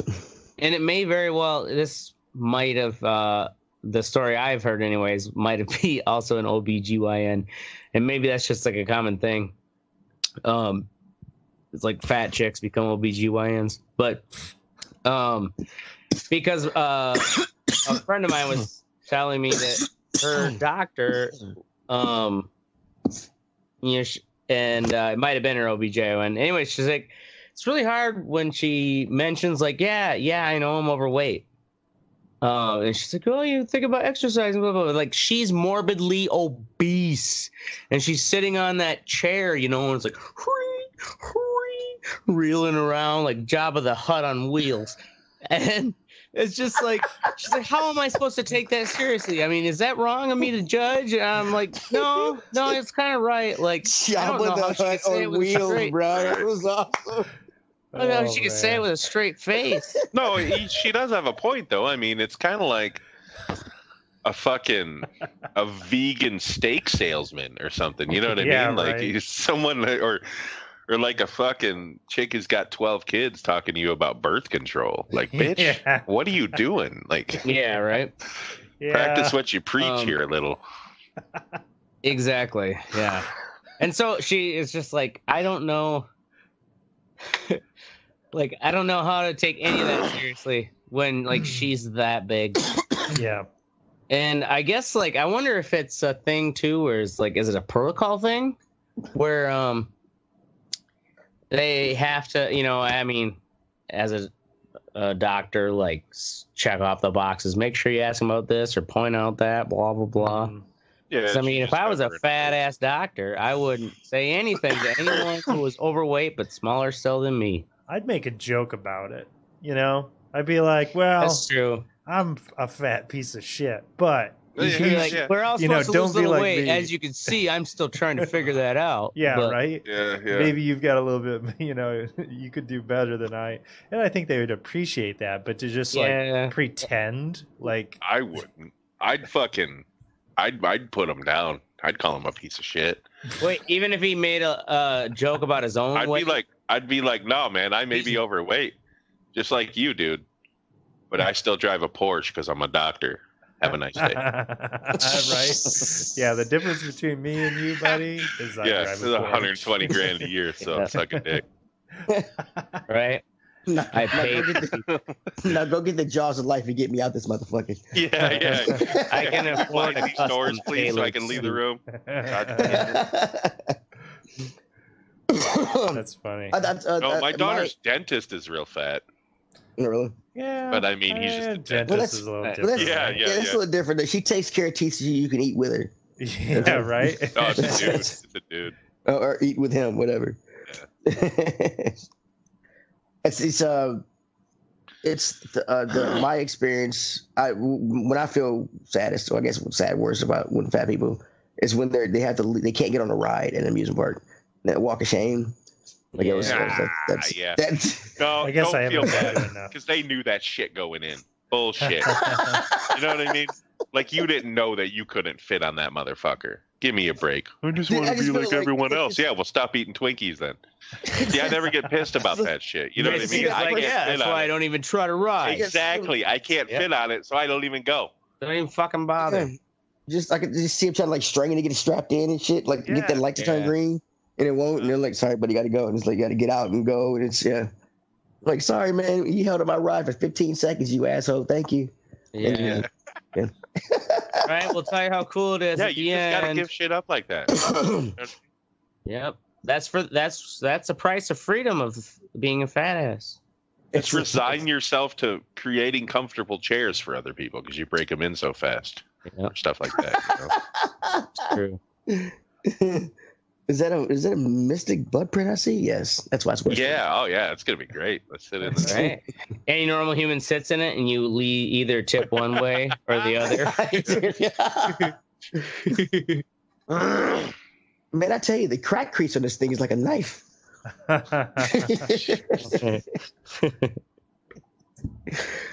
right, that's all I really got to say about fucking fat things. Yay, obesity. Well, I honestly thought Ashtray would fill in like fucking 10 minutes of just saying stupid shit. But okay, if you want me to fill in some time, there's go ahead. Go ahead. No, I was just gonna say that I have actually been losing weight. Oh. So Teddy can't fucking make fun of me anymore. My belly. That's good motivation. Right. You can have the body of a Greek god, and that would bad body image. I mean, that's the only thing that keeps me on the. But I gotta tell you, because I've been going to the gym Monday through Friday, and I'll hit it pretty hard. And you got the haircut to match it, bro. That's right. You gotta have the full image. But I gotta tell you, just sit there in the mirror, just like I got this. At fucking 36 years old, fucking working this belly off is like fucking 10 times more work. It's hard as fuck, dude. It is hard as fuck. It's hard as fuck, yeah.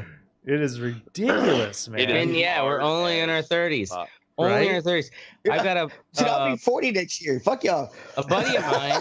Yeah, I'll be 41. A buddy of mine who graduated, and he's got his second kid now, and he's like, I mean, we're teasing him because he's just like, basically just like, fuck it, letting it all go. And he's like, I'll worry about it in my 40s when the kids are a little older and stuff. So it's like, that's going to be, that's going to be so goddamn hard. Yeah, dude, it's insane how hard it is. It's an extra 10 years. Like I've starved myself and still gained weight in between times. And I've gone to the fucking doctor. You know what I mean? Like it's ridiculous, dude. Yeah. Anyway, I digress.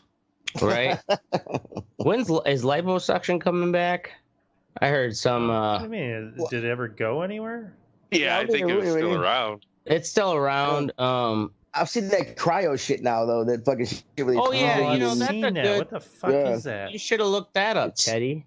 Well, we can look it up now. Or they just take like air duster and fucking shake it. And yeah, no, it's like they strap like a freezer vest around your gut and cool sculpting. The sculpting, yeah. Cool sculpting, huh? Yep. Fuck, I see these commercials every morning while I'm watching the stupid. What do they do? Do they just sculpt it into your fucking asshole or something? No. I don't think the butt has anything to do with it. It looks like at least in the commercials, there's a wrap around the abs. Here we go. Let me fucking share this. So they like give you like monster fucking while you abs. Teddy, then Jesus Christ. So, but yeah. I wonder if it's meant to make your body shiver, because when you shiver, you burn calories, actually. Good. Really? Yeah, it creates heat. Keep yourself warm. Go Go to Uncle Petey's fucking cool sculpting. Actually, learned that from that Deadliest Warrior show. It was a Spetsnaz soldier and a Navy SEAL, like going at it. This guy that was like the Navy SEAL dude was talking. He was like in this ice bath and shit, and he started shivering. And they had like this calorie counter, and he was just fucking dropping calories left and right because of the fucking just the sheer shaking of his body. It was fucked up. There you go, Oracle. I put that in the fucking things you put up. You put it in where? The messenger. All right. What is it? It's a website for a cool smoking place. Thanks. What is it? It's a website for what? We're gonna learn together. We're gonna learn together, buddy. Whoa, we're gonna learn about it. I thought you were just telling him. Yeah. So I guess that means that I'm reading this. No. Maybe Oracle. Maybe you can get a Groupon for it. Yeah. Right? Probably. Dude, this is gonna be. All right, let's see. It says here. cryo fat freeze, a state-of-the-art cool sculpting technology that enables non-invasive and non-surgical body contouring. Yeah. Works by freezing away stubborn fat using a targeted cooling process. Freezing away? Cryoplasmosis. No shit. It actually causes the cell Cryopolysis? death of fat tissue. Yeah. What? Really? Yeah, that's what they're saying anyway. Yeah, but overload. Oh, so that's not just like making your body shiver to burn the calories, which would be more of a snake oil thing. This sounds like intense. I know the commercial's kind of warned like it might sounds hurt. like magnet therapy is what it sounds like. Yeah, right? Yeah, like how do they freeze the fat? Look at Beauty Consultant says, welcome. Can we help you with anything? Yeah, right. Dude, white people will buy whatever the fuck they can to not have to go to the gym. Yep. Yeah, that's right. true. That's very true.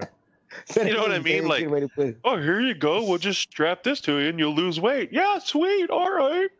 Right. Yeah, you'll go through that instead of going to the fucking gym for an hour. You'll literally freeze your ass off. But you won't go walk on a fucking treadmill for 25 minutes a day. Yeah, that's funny. Christ. Oh, man. Like, I really wish they would. I always thought it would be like, and to me, this isn't like degrading or anything, but if they were to take, like, I sit all day at work. Mm-hmm. If they were to put a bicycle that I could just ride while I worked, I would do that every fucking day. Dude, there's a Black Mirror episode about that shit. I know, that's what I mean. Like, I'm not going to be generating the power for the fucking computer or something. You know what I mean? Like, it's not based on. It's just if it's there, or even if they just gave me a gym. You know what I mean? Buy some equipment and put it in somewhere in the station, because I mean, there's people that work 15 hours a day when there's breaking news. You know what I mean? What if they do go to the gym? They could just hop downstairs for a half an hour. What they need to do. You know, it actually burns a lot of calories. Fucking standing desk. Yeah, I remember when you were in that phase. Yeah, I was doing that shit for a while. It really. Yeah, what happened to that? Well, it fucking sucked so bad for like. Like the first. No, hear me out. It sucked really bad. Hear me out. Fuck you. For the first couple days, it was fucking terrible. Like you felt like you were gonna die. But then after that, you just get into a stance. You got to get your stance. You get that, and you have like a pad underneath you too, and you're fine. Like I would do like a wide fucking stance. Yeah. And it was like nothing. I'd do it for 8 hours a day, no problem. Then I moved. Or actually, I broke my leg. That's what happened. Oh yeah, that'll put a dent in your standing. Yeah, that was the end of my fucking stand. The standing career. Shut up, Travis, fucker. What he said. All right, here's my standing desk. Yeah. What's next? Yeah, what's next? What's next is the what's sexy, motherfuckers. Boom. Up first is Mystic with blankety blank blank blank blank blank. What? Nothing's in the what's sexy for Mystic, so Oh shit! Yeah, Come back to me. Come back to me. I completely forgot, dude. Wow. I completely forgot. Who hired Holy these guys? shit! Come on back around to me. Right. Next up is Oracle. Fucking good looking kitty. What the hell is this? It's a good looking kitty. Kitty, right? My girlfriend was taking pictures of the cat with the DSLR, and she's coming up on 10 years old. And when it comes up in the feed here, you guys will see one of the shots that she took her outside, and you know, shoot her. It's cozy. Yeah. This is right before we put her down. Thought we'd make her feel special before I put a bullet in her head. Yeah, right.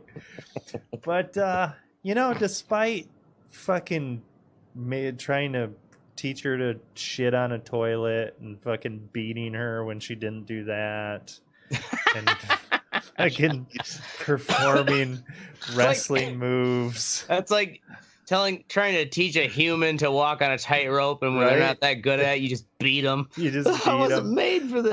I was not the best daddy, cat daddy, in the beginning, but she's turned out pretty good, and I feel fortunate that she's got her health. I don't take her to the vet or anything.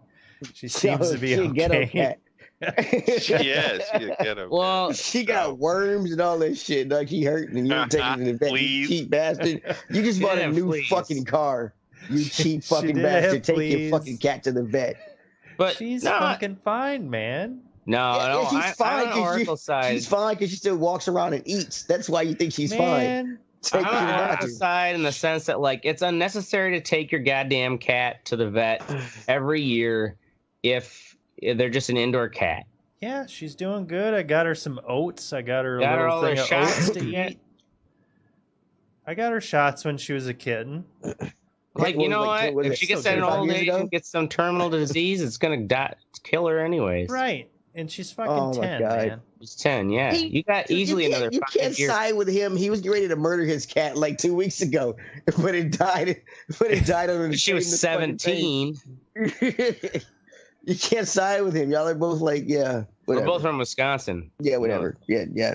Fucking murderers. And everybody knows that Wisconsinites know how to take care of cats. You don't need to take it to the vet unless it's sick. Right? Come on. See, Teddy, do you even have a cat? Yeah, Teddy doesn't have shit. Why the fuck would I have a cat? Okay, so cats we're not taking usually cats. His cat isn't susceptible or isn't put into any disease's way. You know what I'm saying? The cat isn't going outside and getting into fucking dead animals. It's fucking barn cat eating carcasses and shit. I wouldn't let it around my kid, but you leave it outside. It's a house cat. A house cat that doesn't go outside at all. So except in that picture. That's in that Probably scared the living fuck out of her. Right, that's right. She's like, I look so stoic only because I'm terrified. I remember my when I was in Madison, my upstairs neighbor had a cat with AIDS. Like it was it was like cat AIDS. Cat AIDS. Like, wow. And my cat Bella would desperately try to get upstairs. I don't know if it wanted to kill it or something, but it was it'd fucking break out at all costs and try to get up there. Well, in the in cats' time, they might not quite understand that cat AIDS affects all cats of ages and sizes and genders. Even cis cats. Right. So Bella's like, I'm gonna fucking kill that AIDS cat, just like back in the 80s when we wanted to just shovel all the gay people into the dumpster. Didn't we do that? Well, they tried. The thing that we did.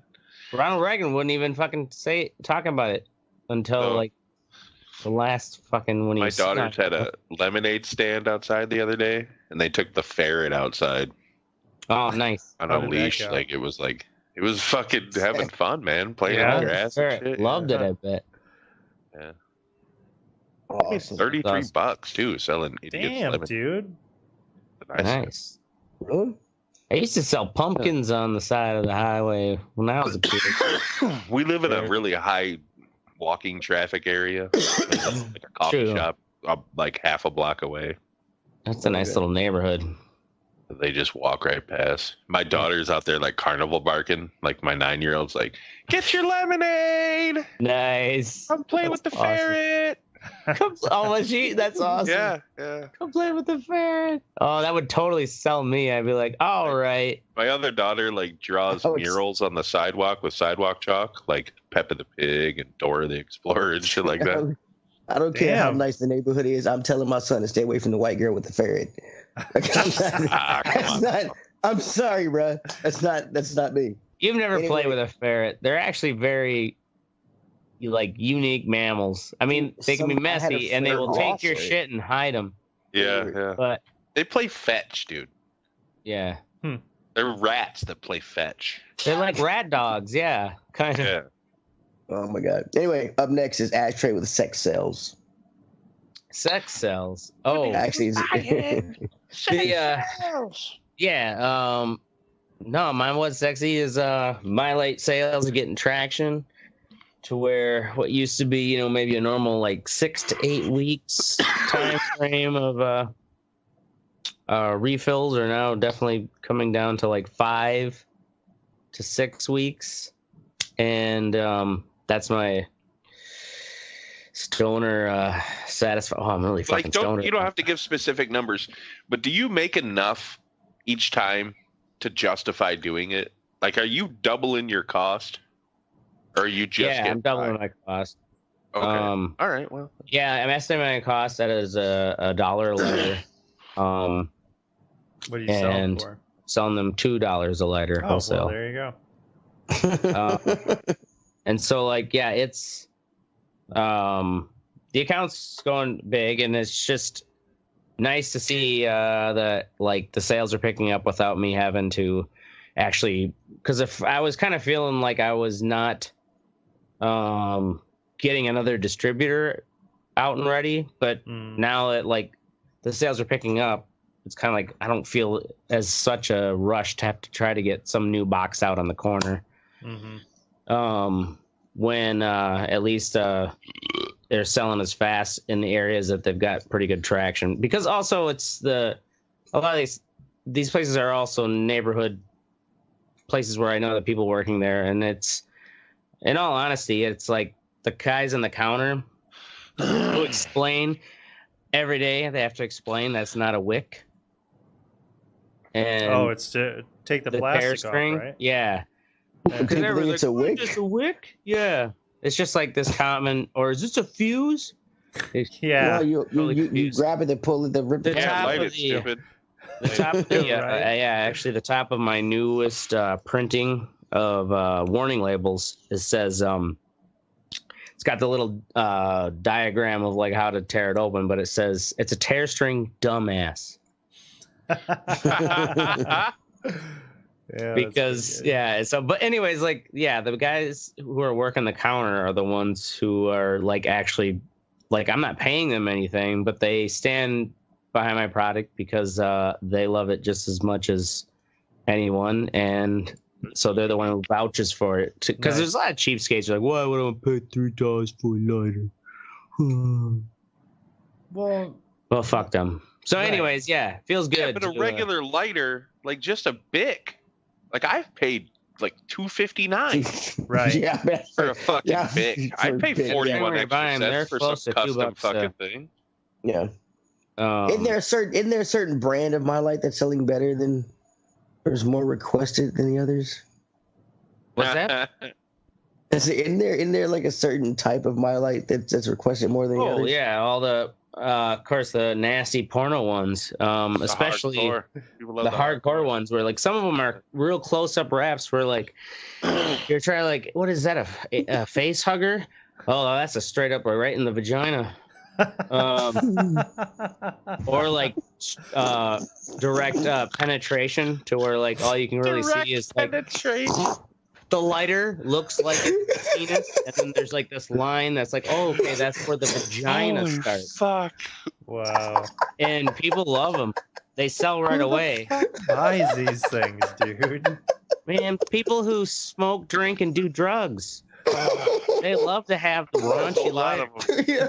There Yeah, are the a fucking lot. part about There are this a is lot of people like that. If you don't work in the if you haven't worked in the service industry in a while, Yeah. you have Oh my no God. idea. Dude, the Like fucking they thing- are the everyday man now. Instead of working the mines, they're working in the fucking kitchens. They They love their close-up hardcore porn. right? Mhm. On their lighters. Yeah, or the dudes who love to have one that's like a, like a big old penis on top of some woman's forehead, and they love to hand a lighter with a big cock on it to whoever wants to bum a smoke, and they're like, "Oh Jesus, what the fuck?" It's a good Like- conversation starter. Yeah, I'll give you yeah, that. right. Yeah. I've met this man in fucking a dark parking lot to buy these lighters from him before. I still have my lights. Oh yeah, you know what guys you will have should some of do? the old G's. Yep. Is create like a pervert brand. I think that already And exists, put like dude. no. You should put Yeah, they porn call on my one lights. side of the lighter, and then like from like a Bebop magazine or something, or like Teen Bop on the other side. You know what I'm saying? That's a good way to get sued right there, bro. Yeah, that's a good way to Although- get arrested.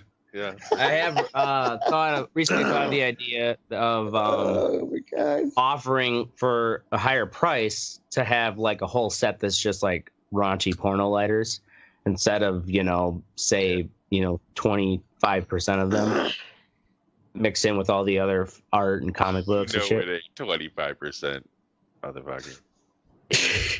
We're porn. No. Well, this latest batch, yes, but actually, like because they sell so fast, like I don't want to throw them in the sets right away after doing a big batch because then like later on I get lower in my inventory and all of a sudden I'm like, Jesus Christ, there's no more titties in here, and then it's like this disappointing new haul. So I like overdid the titties this time so that maybe the next batch I won't have to do so many titties, but it will all. Anyways, sex sells. Yeah, you're gonna have It to does. start selling the other ones that aren't the hardcore porn ones, like in a bundle, Right. like 5 for $7 or something, Or sell them on Etsy. just to get rid of them. Yeah, Etsy. Fuck Etsy. Hey, I bought some cool shit off Etsy. Fuck y'all. Oh, I know. With There's a cool shit out Groupon, there. might But, I like, add. it just doesn't work with Yeah, of course it was a Groupon. With the Groupon, might I add. nice. Motherfuckers. Word. All right. Up next is me with Common. I'm going to see Common tomorrow. Never seen him in concert. I'm not a big concert fan, per se.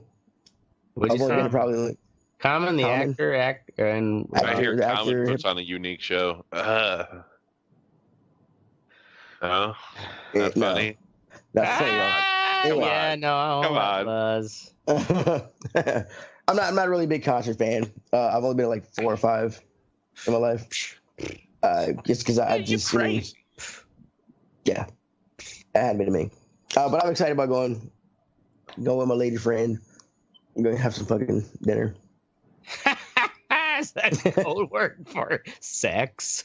No, it's not co-work. We're gonna have a nice little dinner. I'm excited. Gonna get dressed up. You know what I'm saying? I'm excited. It'll be a nice little date. So So common sex. yeah, good date. Next up we have Mystic with Holy fuck. I still don't know what I. He forgot again. Come on, Mystic. No, Hurry no, up. no, for real. What's sex? It's Come on, we got Travis to good comment. press Good it. easy car repairs. So a friend of mine did my brakes on my car, and it started rubbing the other night. But it was like an intermittent rub, like a Mm. so it sounded like something was like I thought the fucking rotor was warped and it was just rubbing against the pad, you know what I mean? Mhm. So I call him up and I'm like, hey, you bring that jack over, because the jack, I have a scissor jack and this car is fucking like 2.5 tons.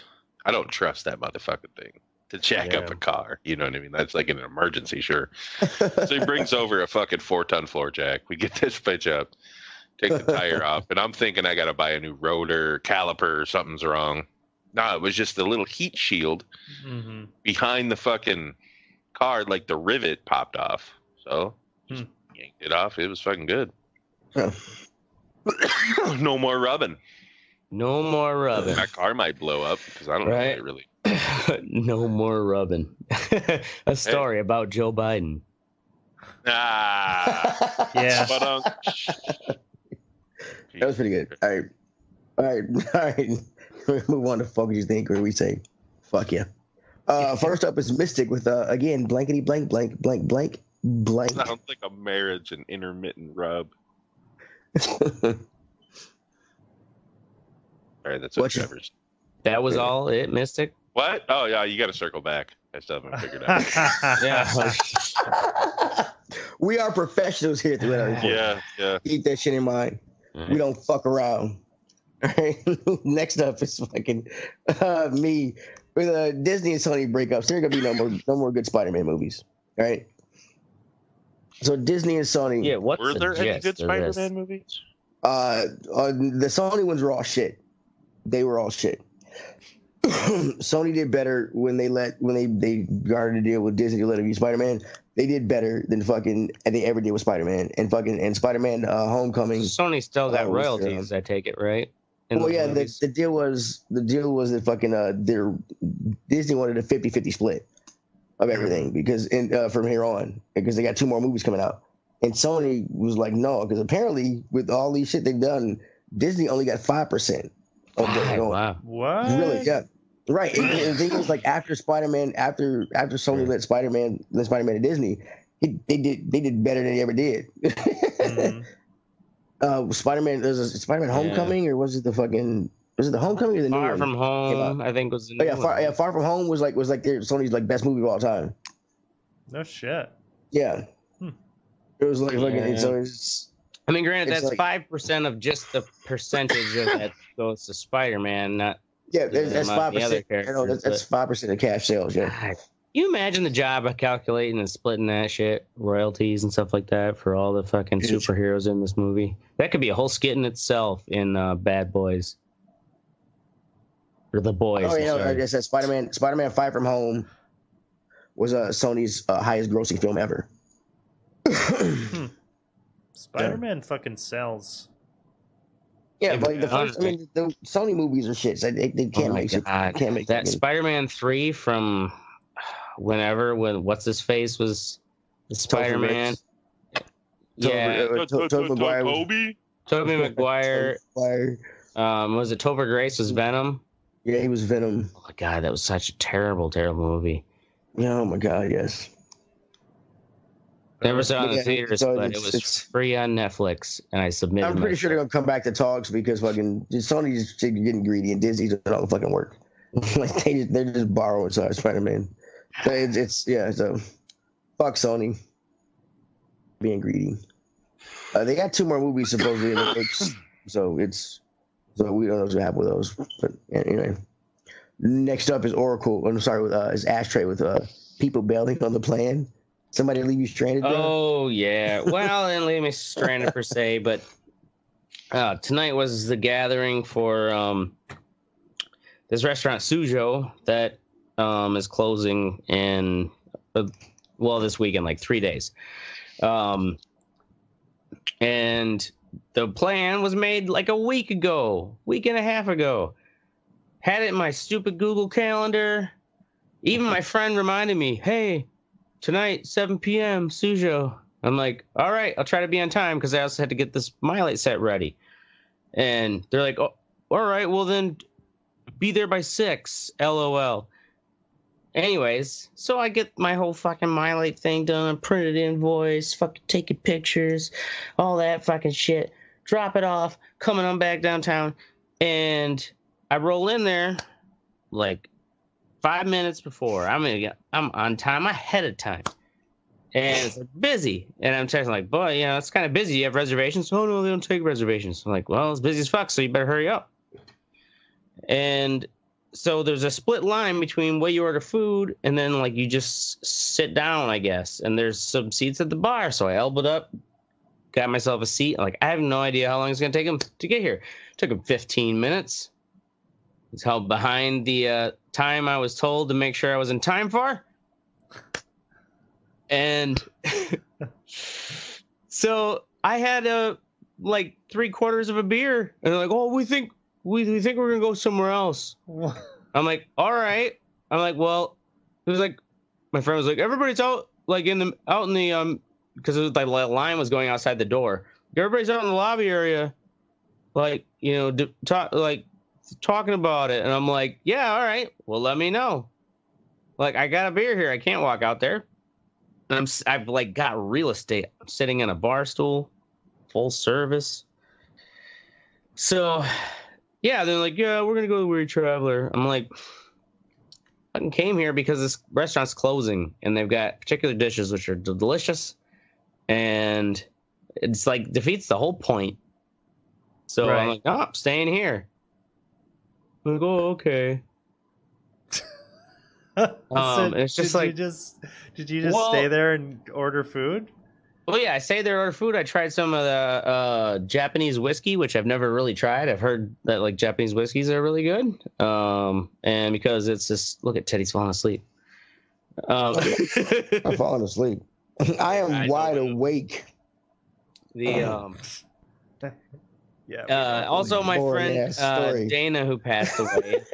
She had taken me there for the first time and like convinced me to try the fried Brussels sprouts and kale, which sounds terrible, but it's like fried with oil and like soy sauce, and it's kind of like shredded. And it's goddamn delicious. I can't imagine eating Brussels sprouts any other way, or kale, let alone. But so there's like, I'm gonna have that one last time before they close this fucker. I'm not gonna go Weary Traveler where I can go any old time. And so, yeah, it's like, God damn it. Make plans. Stick to the plans, especially if it's focused on, like, this place is going to close. Got to eat here one last time. Right. Oh, we can't wait anymore. Yeah, that sounds kind of lame. Yeah. Honestly. Fuck those guys. Yep, fuck those guys. Right there. You made the right decision. Up next is Oracle with the nostalgia for games. Yep. So I had about an hour yesterday, and I'm like, wow, fuck, I don't know what to play. Let's see what's on Game Pass. Oh, they have Age of Empires Definitive Edition. Have you guys played Age of Empires? No, we're not gay. Well, yeah, right. If you were, if you were gay. You play Age of Empires. Grew up in the 90s or played games in the 90s. Right on the screen, because I can't remember what it looks like. All right, so it was a real-time strategy game. I'll bring up some shit from it. It'll probably look familiar to you. I played the Caesar games. Well, similar? Probably similar to that. But anyway, it was the first... I think this might have even been before Red Alert for me, which that was kind of Command and Conquer. Yeah. That was the big real-time strategy. And I guess I just didn't have other shit to play at the time, because I started playing this last night, and I was just like, oh, well, you gotta, kill 6 gazelles so you can get 7 villagers, and make sure you got enough huts to do this. And my girlfriend was sitting next to me, and she's like, this is fucking boring. This is terrible. And I'm like, and I wanted it. So I was like, I just imagine myself like really getting into the campaign and being like, yeah, man, building the pyramids and shit. No, I lasted about 15 fucking minutes, and I'm like, this shit's fucking dumb. Yeah. So is this like an old game you bought forever ago and you just re-downloaded it? No, it was on Game Pass, so I didn't pay anything for it. I have Game Pass, but I just hate that and I don't fall for this a lot. Like, some people genuinely like fucking old games. Whenever I try to play an old game, 9 times out of 10, I'm like, man, this is fucking shit. Yeah, like or the retro PlayStations, you know, it's like, yeah, Right. you know, you play it for a while and it's kind of like brings back memories because you did play it when you were a kid. Games don't hold up. Yeah, well, that's the thing is like shit has been progressing, you know. Mm-hmm. But what's been our getting my standards are nerves too is, high. We live what's been like getting my nerves is kings. the regressing back to the like a lot of the games are regressing back to like the 16-bit and 8-bit graphics because like this and sometimes it looks cool and it works, but like a lot of games are doing it like you really shouldn't do it that way. yeah, I think a lot of that is just fucking like, oh well, yeah, we're trying to be retro. No, you're just being lazy with the artwork, or you don't have a budget, so you can't actually do the artwork. I don't know. Right. Yeah, I don't really get game developers who don't know what they're doing. Psh, let us tell them. Yeah. This is how you do your job for us. Your BMI is too high. Yeah. It's too goddamn high, you fat bastard. How about you lose some of those pounds off of your fucking gut and put it on your fucking artwork? Put in your code. Jesus. I mean, really? I'm joking. He's getting serious over here. Yep. What time is it? That's what time shit got real with Oracle. God damn. All right. Up next is Mystic with Come on, Mystic. What was terrible this week? Aquaman. I've recently watched 3/4 of Aquaman. Because that's about all I could take. That bad, eh? Stop trying to make him cool. Are they all these moments where he's like, oh, he's so funny. Dude. Suave. Dude drove around an armored fucking seahorse. All right? I just want to say an armored seahorse. Like when you think of all the badass shit in the fucking ocean, the seahorse, huh? That's what you're gonna ride around? I mean, they kind of already look like they have armor. Yeah, but man, come on. Like a great white shark wasn't available. Like a whale. Jaws is on vacation that week. Yeah, megalodon. Well, if this will make you happy because the Marvel version of Aquaman is coming to. He's gonna be the villain in the new in the next Black Panther movie. He's a bad guy. What's his name? Well, he's not a bad guy, but he's like a he's gonna turn out to be a good guy because he's who Aquaman or Black Panther? Namor, Namor, Namor. I have no idea. We are not the nerds to know. Yeah, he's the Marvel equivalent to DC. Wakanda and Atlantis have a little scuffle, and they're gonna put one of the scuffles in the movie. And it's called the Two Kings. So So anyway, that'll make you happy. I'll have to not watch that till it comes out on Netflix. Is Aquaman on Netflix? No, it's on HBO. But no, it's not gonna be HBO. It's gonna be on Disney Plus. No, I'm saying Aquaman is on HBO. That's where I watched it. That's what you had. Oh, is it? Yes. I watched that shit. So it was super predictable. Like it was just, of course, it's a bunch of fucking hot people reciting shitty lines. You know what I'm saying? That's don't get me wrong. Every Marvel movie, right?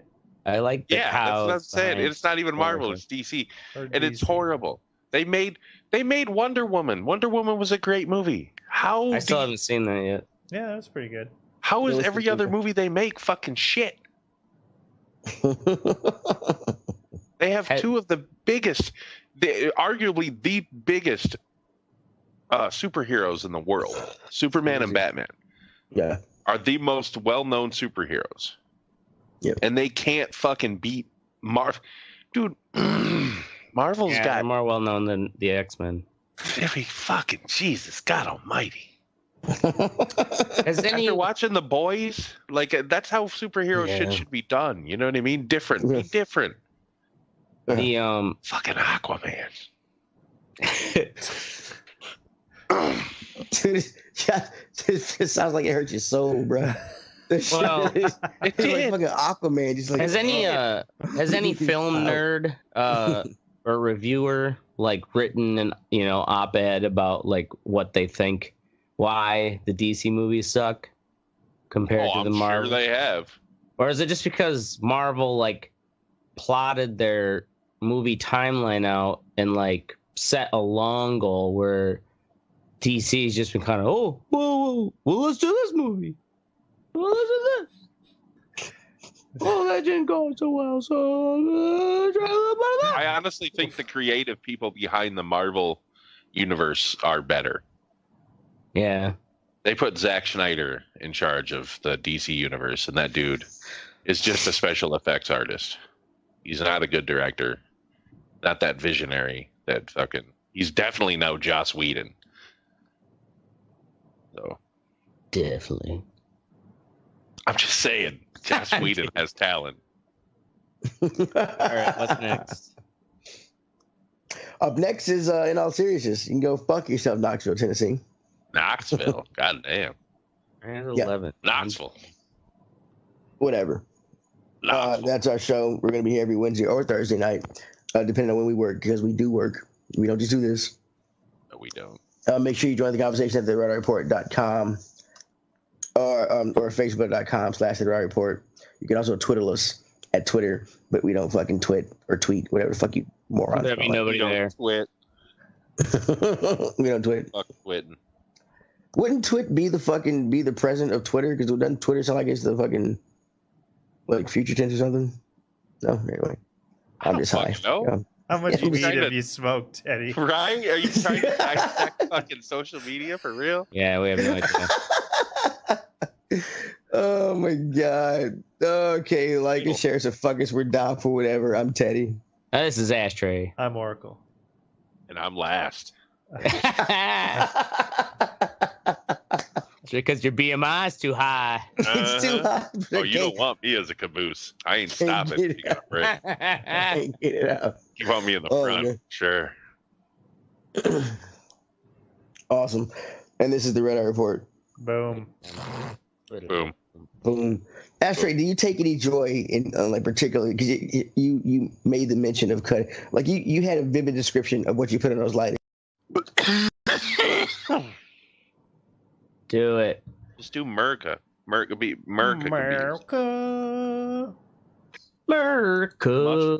Mushrooms at parties. There we go. Fine. And 16-hour smoked pork butt. There we go. That sounds delicious too. It was. Shrooms and pork butt. That's a Primus album right there. Shrooms and pork butt. Oh. All right. You're live. Why is my... There we are. We're live. Are we live? Are we live? I just got my link up. All right. Uh-oh. Get all my other shit here and all my other ducks in a row. All right, ladies and gentlemen. Tonight's episode of the Red Eye Report, we're talking about fireworks. And it's so damn hot out tonight, just everything's hot. There's Mystic, our hot fat dude. There's Teddy, our hot black dude. Oracle, our hot East Coast starving poet dude. And myself, Ashtray, our hot drunk tripping on shrooms dude. Oh, I'm not starving. Ashtray does look hot. Just look at him. Like you're melting, man. Sweaty. I got a gleam. Teddy's over there just chilling. Like I got central. I got a fucking AC on, man. Look at that wind blowing in your hair with that flag. Yeah, man. Right? That's ridiculous. My AC's been on for weeks. Oh, yeah. I can only wonder how long this bag of frozen peas under my nutsack is going to stay cold. 15, and is this the Red Eye Report? This is the Red Eye. Is it? I look like I've got heat shock. Fireworks. They've been around for a long fucking time. They, originally made back in the old-timey eras of in China. China's oldest recorded history of really? Okay. Back in Oops. Oh, what a 202 BC to 220 What? Holy fuck. AD, during the Han Dynasty. They were basically they're packing bamboo stems with like a black powder substance. There's a, it's kind of one of those things where it's so damn long ago, no one really knows who invented it, but they think it was actually monks who were. There's some rumors that they were looking for an elixir to life. So they were tripping balls. Yeah. Yeah. They took the shrooms, the free shrooms at the party. It's like, you know what? Fuck it. Nothing bad will happen to me. Yeah, right? What do I got to do? Just host a fucking podcast. Yes, stranger, I will take your mushrooms. Nom, nom, nom, nom, nom, nom, nom, nom. So there's another theory that it was, which I think's more plausible, is alchemy. They know if it wasn't an actual alchemist who created black powder, definitely alchemists helped expand pyrotechnics, because alchemists were burning and mixing all kinds of shit to try to make gold, out of dirt. Blowing shit up. Yeah, so they're blowing shit up, burning shit, trying whatever they could. So they actually had some experience and knowledge with what types of metals burned with certain colors. So they do believe that the knowledge of alchemy has helped further expand. Now, with the Chinese fireworks, what were they used for? Was it like a weapon, or was it a celebratory? Well, they actually believe it was they're originally, or at least some of the oldest fucking Chinese scroll paintings, is that they were used ceremoniously to ward off demons, like those snappers. Mm-hmm. Like they would make these little small, psh, psh, mm-hmm. Explosions to ward off evil spirits, and then they became they became common enough that people were using for celebrations, weddings, births, stuff like that. And it didn't take long for, of course, Westerners to turn them into guns. See this and be like, we could use it. Yeah, sure, that's cool. Give me your sparkler, we'll make a gun. The ashtray, I'm gonna send you a fan, man. You're looking kind of greasy and it's making me hot. Well, I turned my fan off. I got my fan on and shit. I'm like, I'm feeling kind of hot now. Yeah. Go to Walmart and get a $25 fan, bro. No, I do have fans, motherfucker. I just cut it off for the recording. God, I ain't that dumb. Hey, I may be stubborn, but I can at least get a fan. Anyways. Motherfucking Westerners took gunpowder, black powder, and kind of ran with it. But it was actually, a lot of us think of China and Asia for who's known for making fireworks. But it's actually Italy is where a lot of no shit, the best fireworks are still even made today. And so China still makes and sells the most, but they also make and sell them. They're mostly all machine made. And the thing is, you would think machine precision would make a better fire, well, basically these are like the mortar. We're talking now the real, the mortar, the ones that they use for the real displays you're going to, for the fairs. But it turns out, I guess the handmade ones, especially from Italy, are still Italy and Spain are considered like the primo ones to get, because they're much more reliable and they have better colors and better patterns. Did you see how much those cost? No. I'm just curious. Yeah.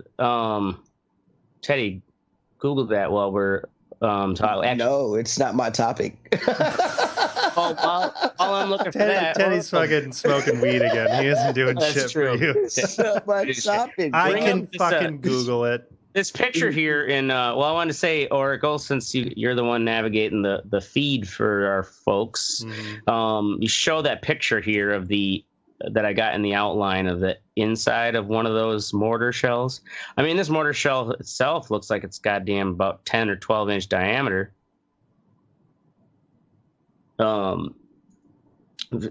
Oracle brings it up on the feed here. Yeah, that's it's like a fucking basketball. Yeah. Now it's a cool cut in half thing to show you how how these are actually made, and also how them being handmade are why they're just a better quality. And if you scroll down, or you probably are showing it now, there's just a delay in all the feed, balls and shit. The one below it, yeah. So those are they're considered the stars. Okay. They're made to so you can see there's that center fuse. There's initial launch charge that's what fires it up into the air. And then depending upon what mixture they put in that launch charge will determine like kind of the color of the tail and that, let alone how far it goes up. And then that's based on another timing of fuse that goes to the center there, like you can see in that image. That then will set off that center charge, and it blows all of those star balls out. Those stars are what then fly off and create those, that burst. And those stars are actually, I watched a video on how they're made. These fireworks facilities have a lot of them, or at least these were the more primo ones where they are all still handmade. Their mixing sheds are literally about the size of, those contractor trailers, at work sites and stuff, about the size of those. And they're actually designed that way, so they're not very big. There's no electricity to them. They're guarded for static electricity, and so they also don't even have any lights. They just line the inside with reflective material to and then with some windows to let in the ambient light. But they had what looked almost like your grinder, how your grinder has a screen on it for the beef tray at the bottom. For all our listeners who know what we're talking about, think of a big one of those where they would mix their certain amount of this chemical, because different chemicals give you the different colors. Like if you want reds in your fireworks, you got to use strontium. Sounds healthy. They're white. You want magnesium. Some strontium on your mom last night. Boom. Oh boy, she's strontium neutral. Anyways, if you want blue, it's copper compounds. Orange comes from your calciums. Superheated magnesium or aluminum will make silver. And green comes from barium or boron compounds. And violet comes from strontium and copper mix. And anyways, how these are all mixed is like literally they were taking little precise scooperfuls, but then they put it on this fine mesh and they kind of push it through that screen to break it up and evenly mix it into this powder. Then they have these frames where they kind of almost like a cookie cutter kind of thing that they press down into the mix, punch out these little pellets, and then those things go into these big rotating drums. Think of you've probably seen those really small cement mixer, like stationary cement mixers at a construction site that just it's like a big bowl spinning sideways. think of one of those that they put these pellets in and they just keep rolling them, and they mix just the right amount of binder and a little bit of some more black powder on the outer edge and shape them into these very specific sizes. And they have all these little sheds that they make these in, these compounds that are, so they're all separate from each other. Like if one goes up in smoke, ideally, it's not gonna light up any others. But let's see, what else about fire? I got a story last night. Yeah. We're airing the fireworks, and before the fireworks, they had like one anchor down at the fireworks, and she was talking. She goes, "Yeah, it's almost like, I mean, these fireworks displays are just so awesome nowadays. It's almost like they got it down to a science." And the other anchor goes, "Yeah, it's called rocket science." Like he was dead serious. You know what I mean? Like, yeah, you fucking idiot. Well, it costs, literally right. I looked it up. It costs $1,000 a minute. Well, yeah, I can find individuals. Yeah, they don't really do individual, but it's about $1,000 a minute. A good fireworks display is going to cost about $20,000. Damn. Yep. Oh shit. Mm-hmm. That's cheaper than I thought. Yeah, I thought honestly for like some a couple of those big 100,000 ones, at least. Yeah. Well, because I was hearing that Trump shit, that he had $750,000 worth of fireworks donated. Yeah, actually, I heard some fireworks companies like stepped up. They're like, "Yep," like he probably just pandered to him. Yeah, you want to do these fireworks? He did, because he delayed some tariffs on products that they use. That's kind of that's pretty so clever. But 750 grand? That's fucking. Oh yeah, you gotta hand it to him sometimes. Being a little fucking Trumpo. He's a con man. Yeah, he is a con man. He's a shyster.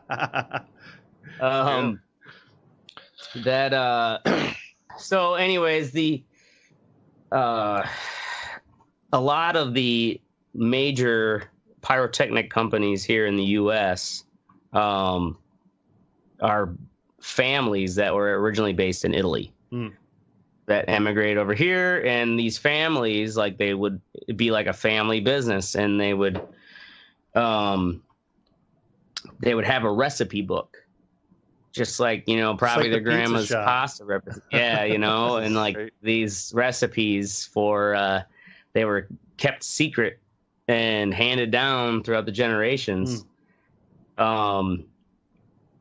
And it was actually some Italian immigrated families who started pyrotechnic companies in the U.S. finally, because they still have these firework competitions annually where these companies compete to show off displays. Yeah. And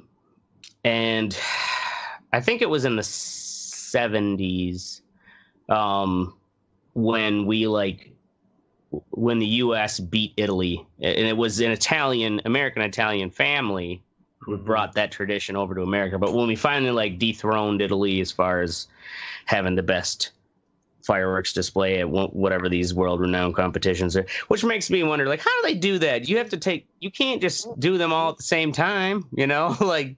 You have to do it one night, and then the next night, the next people light up their display. Well, I think they have. That's true. They probably do a couple different, because it's like, okay, you get a 20-minute, 20-minute slot, and then you've got the next 20 minutes or whatever. Yeah. Although the thing is, I'm also thinking, depending on how many people are competing, that's a lot of space. You'd be set up in separate areas. Well, they could set up like over water. They just put them on barges. So each company would set up their own barge. That's true. True. Just tow it in and out. You have a half an hour break in between or something. You're a barge. Wow. Wow. I don't know where that came from. Shots fired. Right? Damn. That's for the strontium or whatever. The mom mushrooms. There's a motherfucking.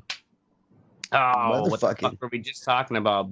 Before Bargers. Oh, the competition between these fucking different companies and like. Can we call it the Firecracker Mafia? How that's changed, actually. The firework displays that we go to today are not like they would have been 100 years ago, or anything prior. Like it was, if anything, it was individual mortar shells and like how elaborate you could make each individual shell. Sure, because you had to light them off individually, right? Exactly. Manually. Yeah, because it was like one at a time. So it was more in like how beautiful can you make or big can you make your shells rather than today. It's all now electronic, and they run wiring and connect it through all these boards and then have it basically computer timed, and some dudes who basically these dudes have like super anxiety all the way up until like you get it going, and so long as it's like starting to go and everything going well, then it's like huge relief. Otherwise they're just praying to God there isn't some wire that wasn't properly connected. Man. There was one that went off all at once recently. Yeah. Where it was like the whole barge blew up, went up, yeah. There's been a number of those where the whole, like whether it's an electrical failure or what, but where they just completely all go off and it just looks like this haze of white and fire. Yeah. And then everybody's like, okay, any more? Just gone. Done. But yeah, with electronic firing now, they can do these elaborate shows, and where they're having multiple ones go off at split seconds from each other, shooting in different directions. They even had I was watching these like renowned I wish I had the list of their names, you know, it was like the Garbonzis and shit like that, these Italian families, you know, who like nailed it. Yeah. How very racist of you. Right. Oh shit. Oh, we've had much more racist stuff than that on this show. Yeah. Thanks, Marco. Way to go, white privilege. No, he could have went the Garbonzi. Real racist. They lit up the Brooklyn Bridge for the was it like America's bicentennial that was like in the, was it the 70s or 80s? Yeah. Yeah, where they basically were the ones who got the commission by the government to set off the actually it was them, and like it was such a big demand that they multiple of these Italian family-based firework companies like worked together. Of course, you know, it's just one of these like History Channel things, which sounds like, oh, what a great thing, industry came together. Yeah, I'm sure there wasn't some backstabbing and shit, you know. I wonder why Scorsese hasn't made a movie about that. When they all came together to get it done for the bicentennial. For the bicentennial, they did have a pretty badass. They called it I think they called it Freedom Falls, where they lined these pyrotechnics up underneath the Brooklyn Bridge. That it looked kind of like a white Niagara Falls coming off of the bridge down into the water. It's pretty badass. Well, let's move on to a little quick talk of some firework disasters. Ooh. Right? That's what we all show up to the regular. Yeah, that's what we showed up for. Death and Terror Ashtray never picks a topic unless somebody died. That's not true. That nobody died in your plumbing episode. So don't even try that bullshit. Well, I'm sure someone's died on a toilet before.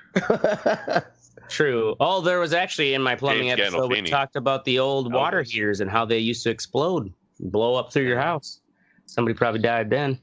Anyways, what's considered here, this happened so long ago in Seine, France. Seine. This was in the 16th of May, 1770. How is it pronounced? I do believe it's sane. Sane. Touted as the world's worst fireworks disaster ever. I tried to look into this because it's one of those things where it's like over 800 people were left dead and countless were injured. It's like 800 people. What the fuck? Yeah. No, well, what? And granted, this is in 1770, so they couldn't count. Looking it up, yeah. Back then it wasn't like there were photographs. But it almost sounds like these tall tales. They were celebrating the marriage of Marie Antoinette to Louis XVI, and somehow like a firework went off that started, a trailer full of fireworks or something like. Fireworks started shooting into the crowds. I guess it turns out what it was, not so much that the fireworks themselves were blowing people up, but the fireworks shooting into the crowds caused such a huge stampede. That people said saw whole families be literally crushed, and people were like that's gotta trampling to try to. They're also trampling to try to get down to the river, which was nearby where they were being shot off. And I'm sure, think of how many people who probably got stomped and then they were underwater and couldn't get up. Dude, yeah. Wow. Because people were just spilling into the river. So there's been argument over, when I looked further into it, the death toll it's all over the map. I mean, at one point records were saying, because granted, this is how long ago, it was 1770. So at some historical documents were claiming up to 3,000. The actual government or the city records was like 133. And it's one of those things too. It's like, was it, did it just make that much of an impression on people that it was written about and recounted in an exaggerated, death counts in the sake that, for the sake of the fact that it's not like Snopes is going to get you, for saying there's 3,000 people died. You should have been there. It was crazy. Anyways, the rest of these, that's the only old. Well, that's pretty brutal. That's the only old, they still consider the worst, but it's it almost sounds like, is it the worst or is it just the most overhyped disaster? Because all these other ones, modern ones, are from 2000 on. On your list, do you have Duluth, Minnesota? Duluth, Minnesota? No, not in this I was top talking 10. to a woman today who is from Duluth, and she said when she was 5 years old, all of them went off, and they just started shooting off into the crowd. So she had this. It was a big deal for her to be there at the fireworks show because she was terrified of the fireworks. Oh, wow. Being scarred as a child. Any other good disasters? Well, the other disasters were, a lot of them were just either factories. There was this one here in Mexico in 2013. It's actually a religious procession. The old honoring Jesus Christ in a rural village outside Mexico City. One of the fireworks shot off right into the back of a fireworks truck. And that's some cartoon name right there, bro. Yep, exactly. And that they just all went off, and over 16 people were dead and 154 injured. There was let's see here. Now with the latest on the There's this one in China. Oh yeah, I remember that one. You might have been over there, 2013. Yeah, I think I was. I think you guys sent me a video when I was over there. Well, this is, I don't know if this, are you thinking of that factory explosion? Yeah, it was the factory explosion. This one is yeah, that wasn't fireworks. This one though was in the Henan province. It was actually a truck containing fireworks.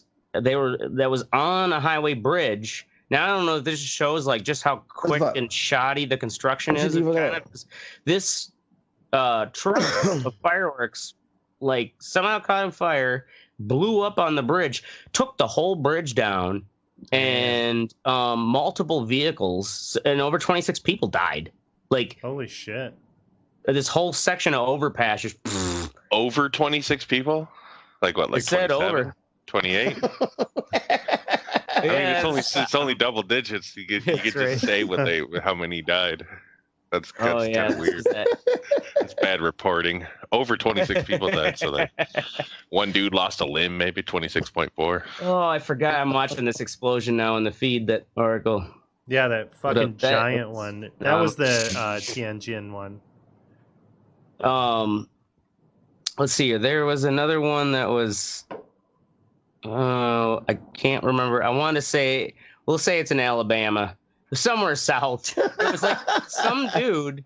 They were like the guy like had is just one of those like top 10 list on YouTube, and this guy he's like I put it in this list. It's not an accident really, but it had to be noted. This guy went into one of these buy fireworks here tents and just lit one of them off. What? Yeah. And, really? Yeah. Oh, that's incredible. Some people got some serious burns and like the whole. Yeah, I can't remember like $60,000. Oh my in damage. God. And yeah, he spent 3 years in jail. Holy fuck. Yeah. Right. I just never thought of like that kind of level of anarchy, but it was probably just a dare too. Right? Dude, double dog dare you to go in there. His name was probably Kyle. Right? Right, Yeah. Kyle. Kyle monster Johnson. in the fucking... Give him a monster, he'll do anything. Hey, Kyle, I'll give you a monster if you go in that tent and light off some fireworks. Yeah. Done, bro.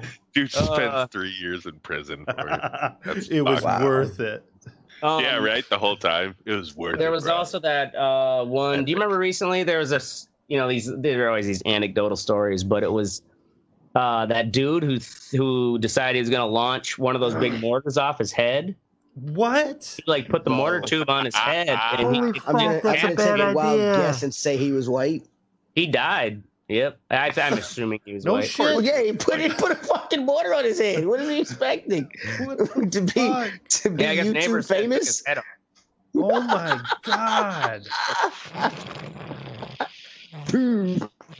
Holy shit. Oh my God. Yeah, I mean, it's serious. if you look up, there are some funny. Actually, Travis shared the backup Terry. Remember that video? The guy with the electric wheelchair. He's lighting the fireworks in the middle of the road, and like. Oh yeah. So like, he can't get his wheelchair moved. Back up, Terry. Jesus. What's that dude that fucking? He played for the Giants. He doesn't play for him anymore. He fucking blew his part of his hand off. He's a football player. He's a defensive end. With M80s. What? A football player blew his hand off with Michael M80. Strahan or something? No, name's I'll look it up. Just keep going. His hand straight away. So, what is... Anybody have any crazy fireworks stories? Ask. Not too many. Well, I guess we would, we used to do the bottle rocket wars. You guys ever do that, where you would shoot bottle rockets at each other? No, some white people shot there when I moved down here. It was not cool. They learned not to do that shit. It is a white people game. Let's shoot explosives at each other. Awesome. Yeah. It's. I was just going to insert righteous, dude. No, fuck that, right? No. South Chicago. We don't play those types of games. I'll just bite my tongue. All right, so, no, yeah, I don't have any crazy. Oh, I remember one time actually, Donnie and I did something really fucking stupid. Which we did a lot of dumb things, but we were in like this little fucking shed, like a garden shed. And we had one of those smoke bombs, like those little kind of weird, man. one of those fucking they look just like round a ball. things, yeah, like a ball.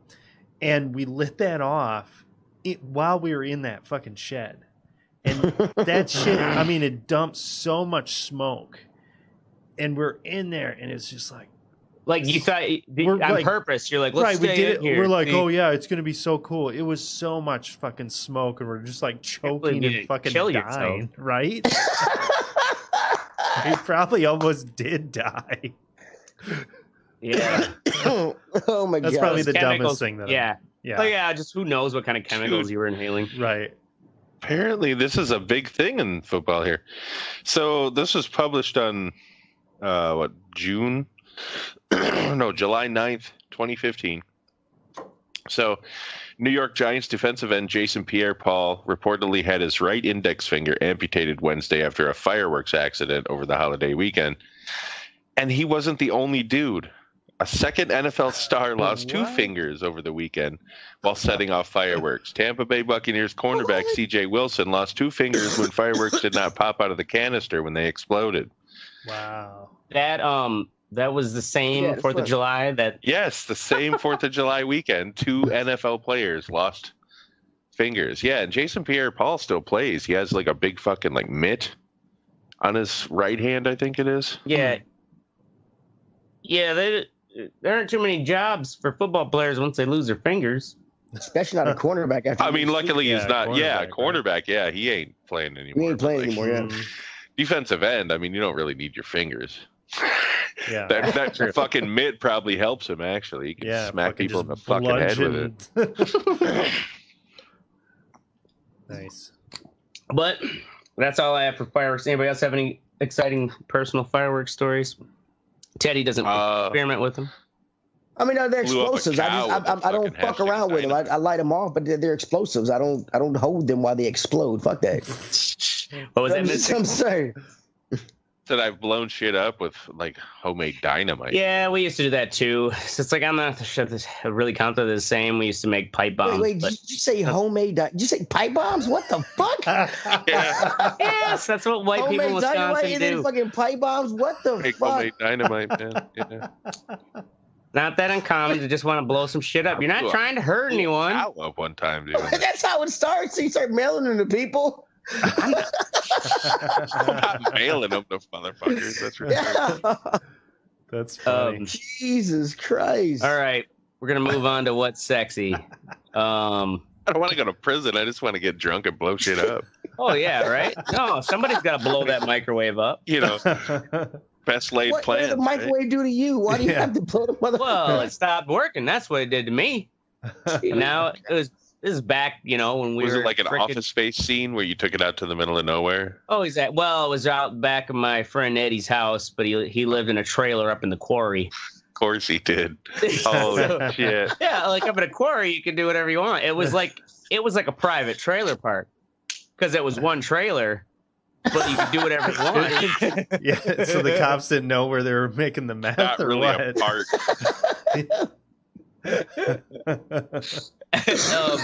Yeah, we used to blow shit up there all the time because his dad didn't care. He let us do whatever we wanted.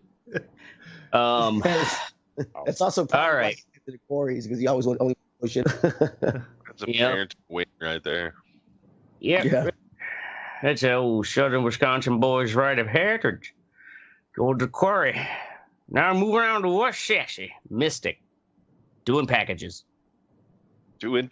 So I've been working in sports, or I've been working at Fox for 2 years, and normal like show news editors don't get to fucking do what are called packages. So they're 2.5 minutes to 2.5 minutes, like, stories that are pre-made that run during the newscast.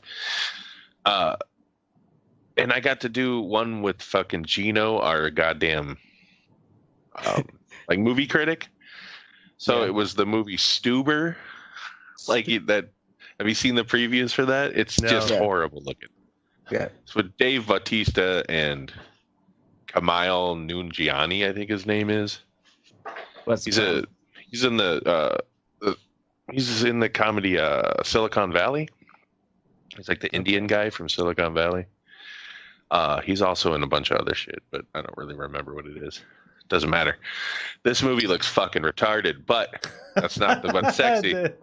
What's sexy is that I got to cut a 2.5 minute package to almost like a trailer. You know what I mean? Mm-hmm. With the interview, because what Gino does, just like every other fucking movie critic on local TV stations, he goes to these junkets around the world and interviews these people. You know what I mean? Just does Is like he interviewing the people in the movies? Yeah, he's interviewing Dave Bautista and.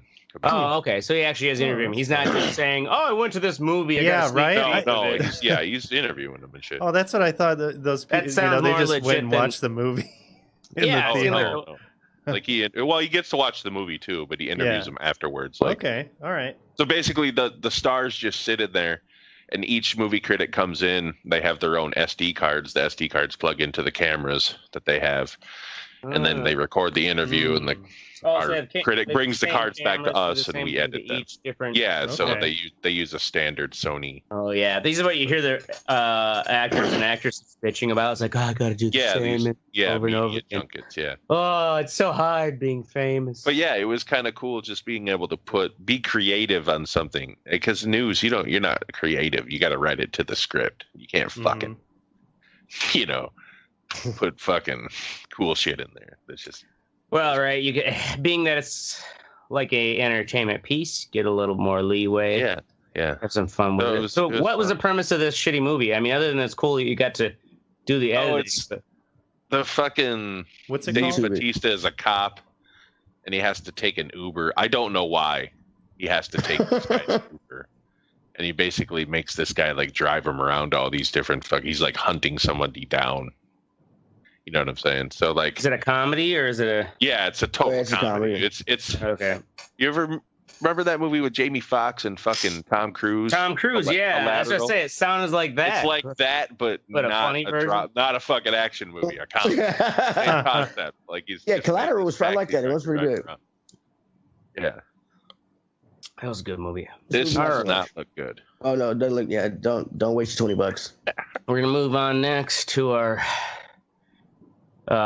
East Coast poet, Oracle, glamping, like East Coasters do. Yep. Are you thought you said you weren't a glamper? I'm a motherfucking glamper, man. Oh yeah, I'm totally. I'm owning that shit. On the East Coast, that's all they do. No, so I went camping. I went glamping for the first time. I had a big ass camper, had full fucking sewer hookup, water, electricity, shower, shitter, everything that I needed, man. Jesus Christ, man. And it was fucking awesome. It was great. It probably ruined me though. I'm probably not going to be able to go camping like that. Come down here. You should come down here and come camping with me, bro. The suffering on my face is so I keep myself hard. Come on, man. I was playing nobody PC wants to go games. camping in Tennessee weather, dude. Right? No, I'm not talking about like in the middle of the summer. I'm talking about like in the fall and shit. Not now. No. Not to mention, there's way too many banjos around there. You know what I'm saying? Yeah, that shit was great. Went diving during the day, went hiking, came back, played PC games at night. It was fucking awesome. Jesus Christ. Oh. Wow, dude. That's a little too far. I mean, that's a little white privilege right there, bro. That's camping. That's McGaw camping.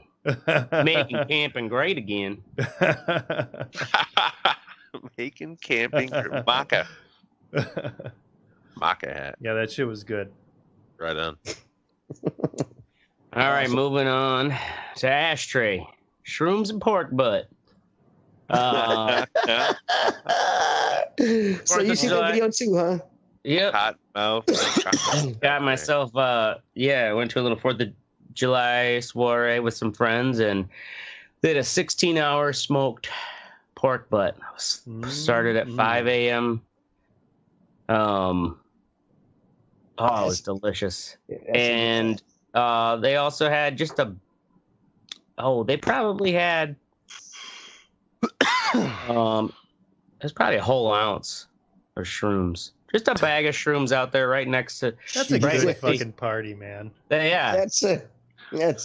No, I'm good. I'll hit the joint. I'm not. Yeah, that sounds fun. It was great. I've never done shrooms, so. What? Shrooms are fucking great. They're mild. I mean, it's,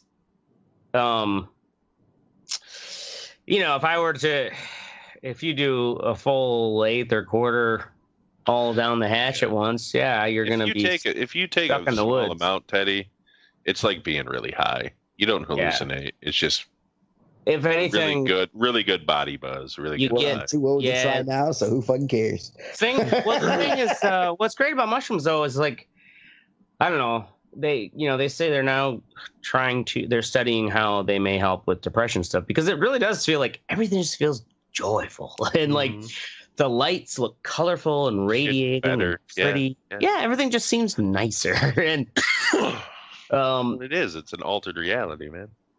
Yeah, right. No wonder I'm always... No, don't worry. Reality's waiting for you at 8 a.m. Yeah, it'll come right back around as soon as those shrooms wear off. You don't work tomorrow, I'm sure. So, yeah, thank God.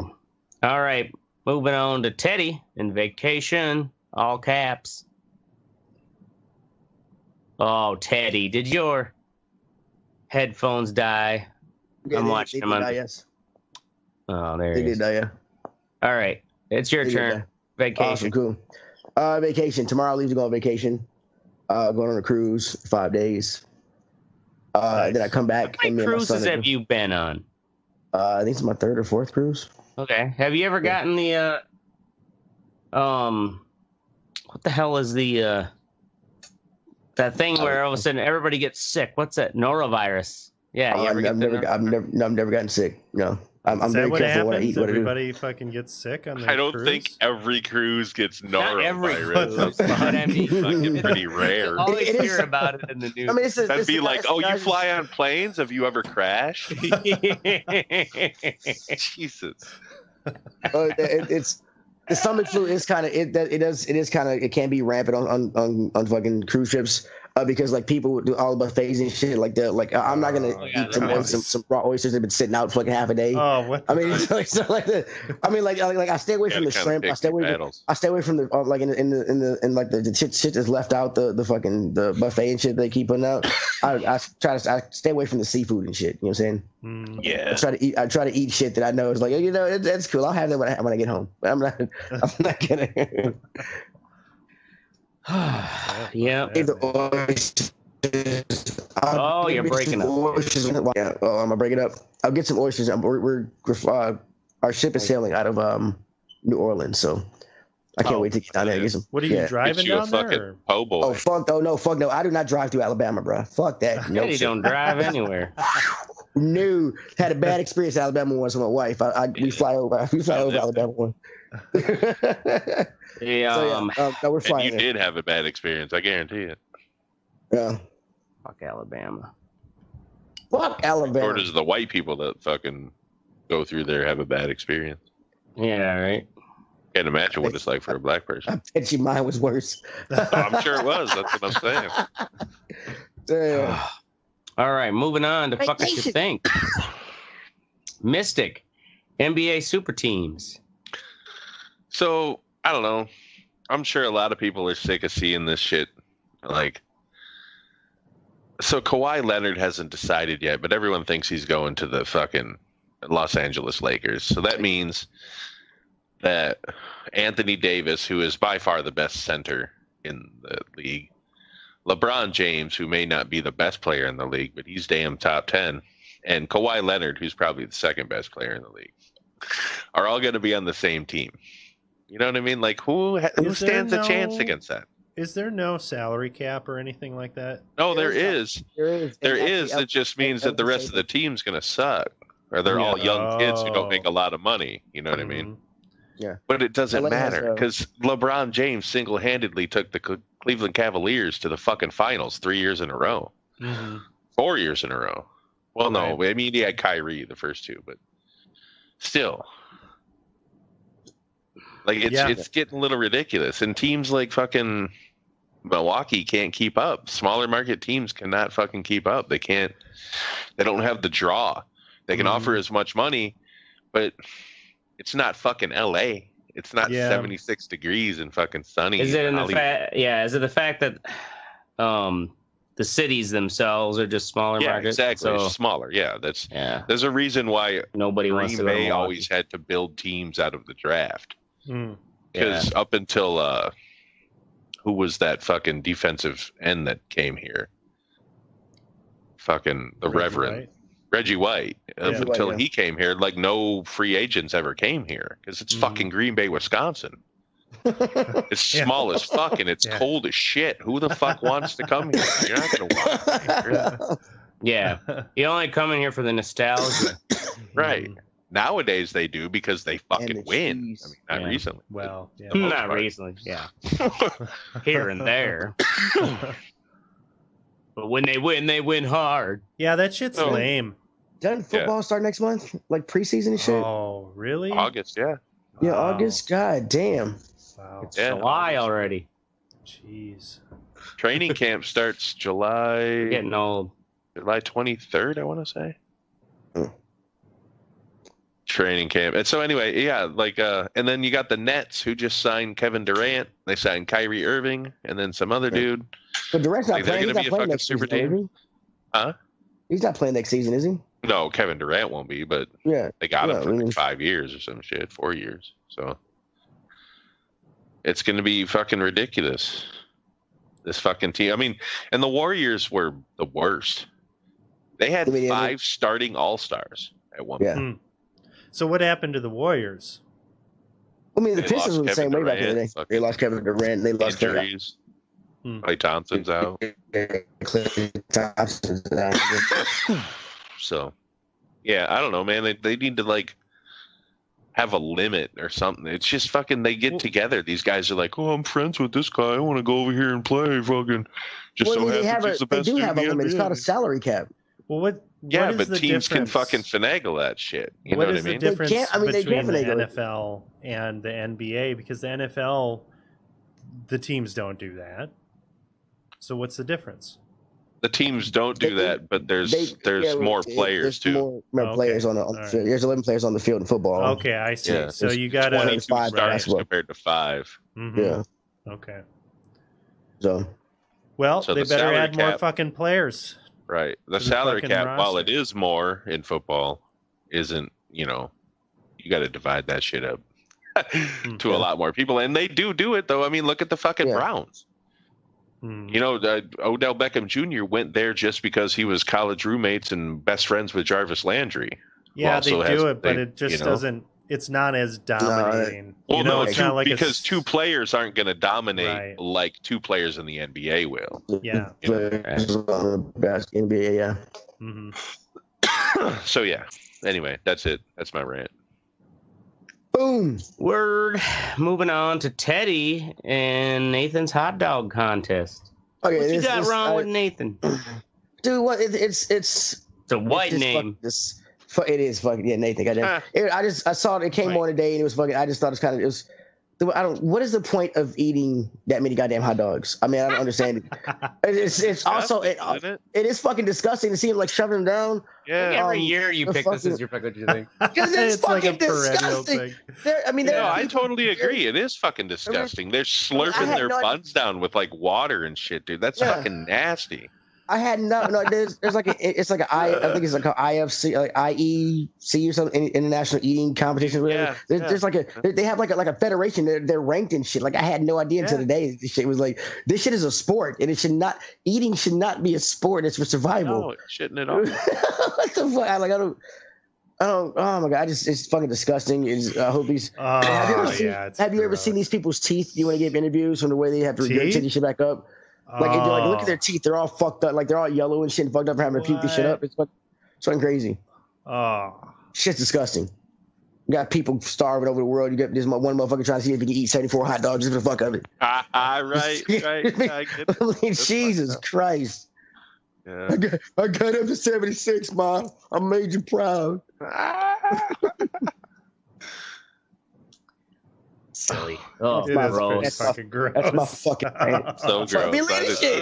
Look at her. She's got this fucking raincoat on, so she doesn't get barfed on. Right? Right. Oh my god. Nasty, I don't blame man. her. Oh. I mean, yeah, it's what the fuck, man.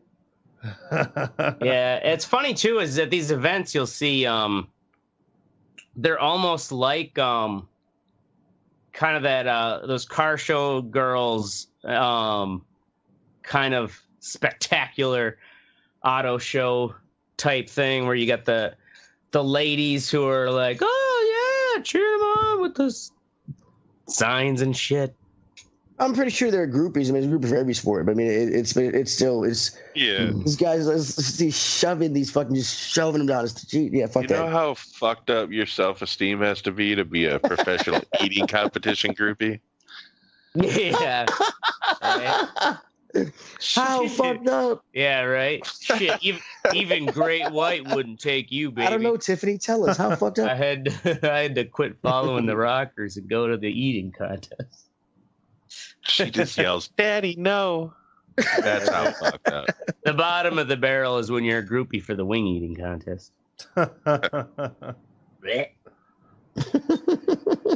right, moving on to me.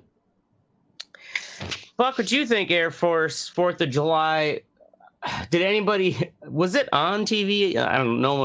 NBC, CBS, and ABC all refused to air it. Oh, good. And I don't know if Fox did. I'm assuming. I bet Fox News probably had it. Yeah. But what they're expecting these. So just one metric here is these. The F-35 fighter jets are estimating at $44,000 per hour for flying them over. I don't know if that's like actual air hours or if that's kind of like $44,000 for every hour it takes just for that operation, or it's probably just for the operation. But even still, yeah, it's you got 5 or 6 in a formation. Yeah, well, hey, my fuck what you think is not even that they're doing flyovers. It's the fact that they're like, oh well, it's to say it's not costing anything. They're saying, well, we're counting this as training. It's going to double as training. They had to do that training anyways. Might as well have them train right over Washington. Oh my god! Just don't crash anybody. Basically, they're taking it from checking it off the list of like these are the required amount of training flight hours you need this year. So then it technically isn't costing anything. What bothers me is that he took himself and inserted it into our country's birthday. Yeah. Mm-hmm. That's akin to your brother bringing his kid along to your fucking birthday party, Teddy. You know what I mean? With the cake. Hey, you mind if we do this with yours? You know, like, dude, no. This is for my kid. This is my thing. Anyway. Yeah. Fuck them. All right, moving on to Oracle. Wow. Public event slobs. Public event slobs. I went to the pick your shit up. Not to be confused with slobs. Pick your shit up. I fucking went to the 4th of July thing, and I'm leaving, and there's shit fucking everywhere on the ground. Just dropping it? Yeah. Just, put it in the trash can. Don't be a piece of shit. Why do people need to be pieces of shit? They naturally are. Oracle, if you haven't learned that yet. I seriously think it's the way they're parenting. They've parented people. You know what I'm saying? Terrible, when I grew up, and I don't know if you guys are the same, you're around my age, so I assume if I left something on the ground, my mom and dad would have smacked me. Right. What the fuck are you doing? Throw it in the garbage. But how often do you see that nowadays? Yeah. Dude, every now and then I'll let some go out the window. My girlfriend's like, watch you throw it out the window. Watch you. I'm like, I don't know, just throw it. Oh, Teddy. Wait, sometimes you do what for your girlfriend? Just throw something out, just throw litter. Out the window. I'll be tossing out the window in the car. She's like, why you're littering? Why? I'm like, yeah, sometimes I litter. What? I mean, You're such an asshole. Yeah. Like, you do not. Shut up. Do you really? No, I'm generally not a litterer, but like sometimes I find out something from my car. I just toss it out the window. See, wow. Yeah, I'm not like a big litter. If I'm stone driving, I'm like, what is this thing in my car? My only justification for littering out your vehicle is if it's incriminating evidence. Yeah. So then the police can find it. Later So a little on. kid can find it. Right. Well, mostly I'm talking about like an empty whiskey bottle or something. Not talking about bodies. No, we're not, but apparently you are now. Nobody mentioned bodies, bro. Is there something? Is there something the mushrooms are trying to tell us? That's right. Yeah, right.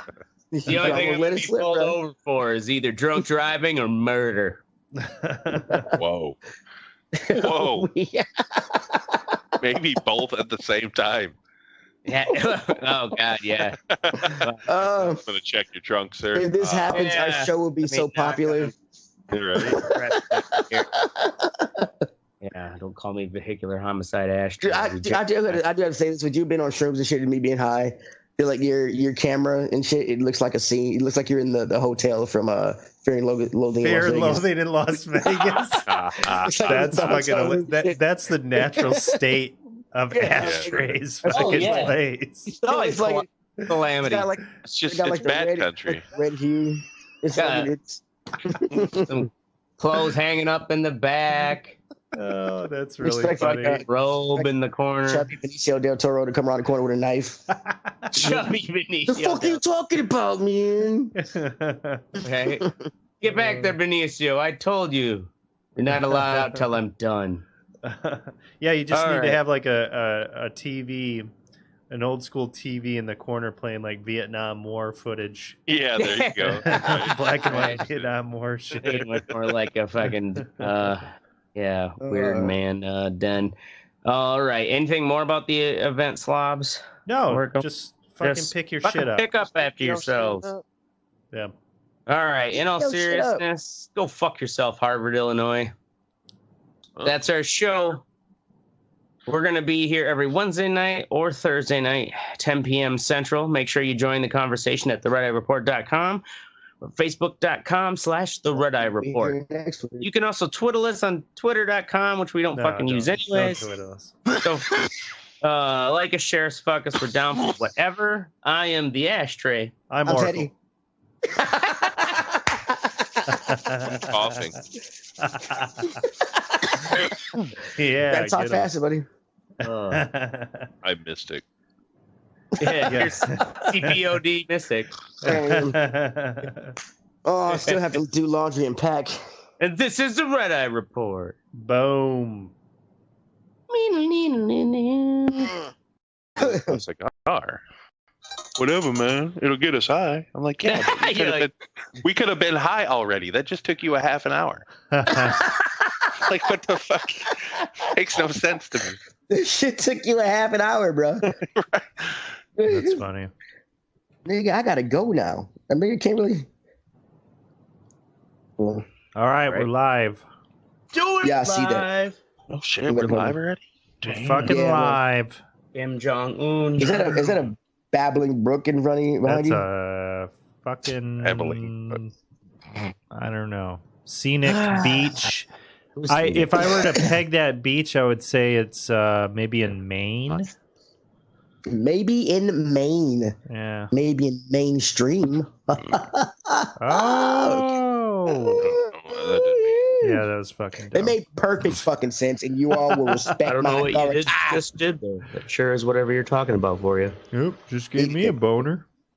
I'm still confused. I don't know what you're talking about, but I got a boner. This time it didn't even involve a homeless man. Yeah. I hate you all. All right, on this episode of the Red Eye Report, we talk about competitive eating. We listen to Ashtray ramble on about some bullshit as his forehead gets nice and glistening. And we also ridicule Ashtray. Also ridicule Ashtray's bad competitive eating jokes about Mystic. With us this week is the Mystic. Mystic has been a competitive eater all his life. The only problem is he's been competing with himself. So now the only thing he has every time. He did win every time. Way to go, buddy. Undefeated. And now the only thing he has to show for it is a busted leg and a serious bout with the gout. Nope, no gout yet. No gout yet? Way to go, buddy. With the gout. I like it. With the gout. Ding, ding, ding. Yeah.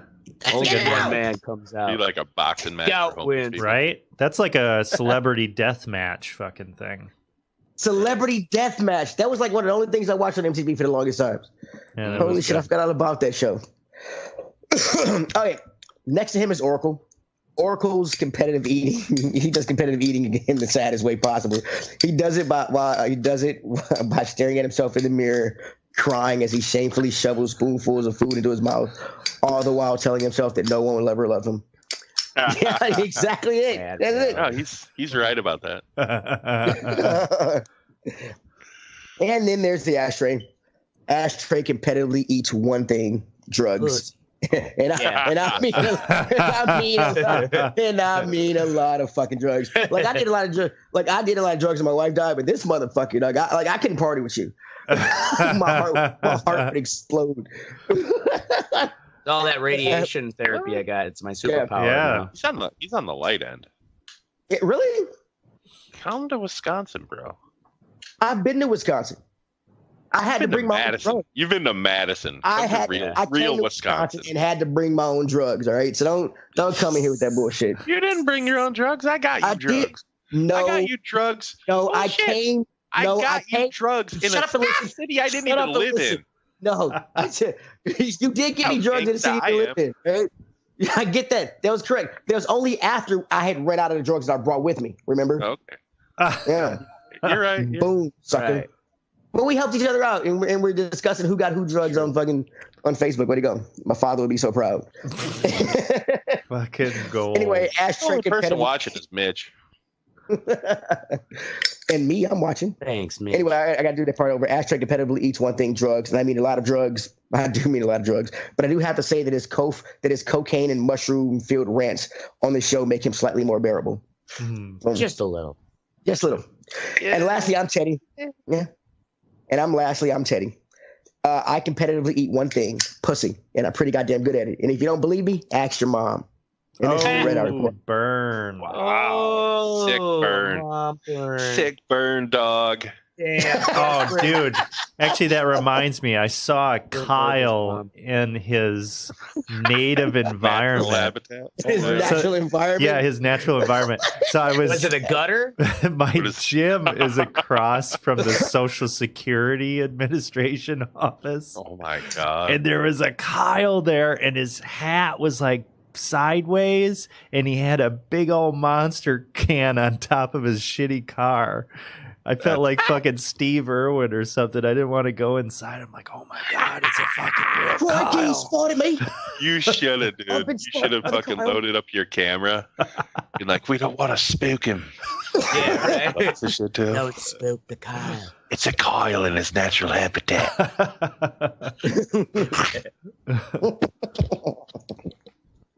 All right, so this week we're talking about competitive eating. This was my focus, you think, a few episodes back. I think like 4 or 5, because July 4th, the episode around July 4th, because that's when the Nathan's hot dog eating contest takes place.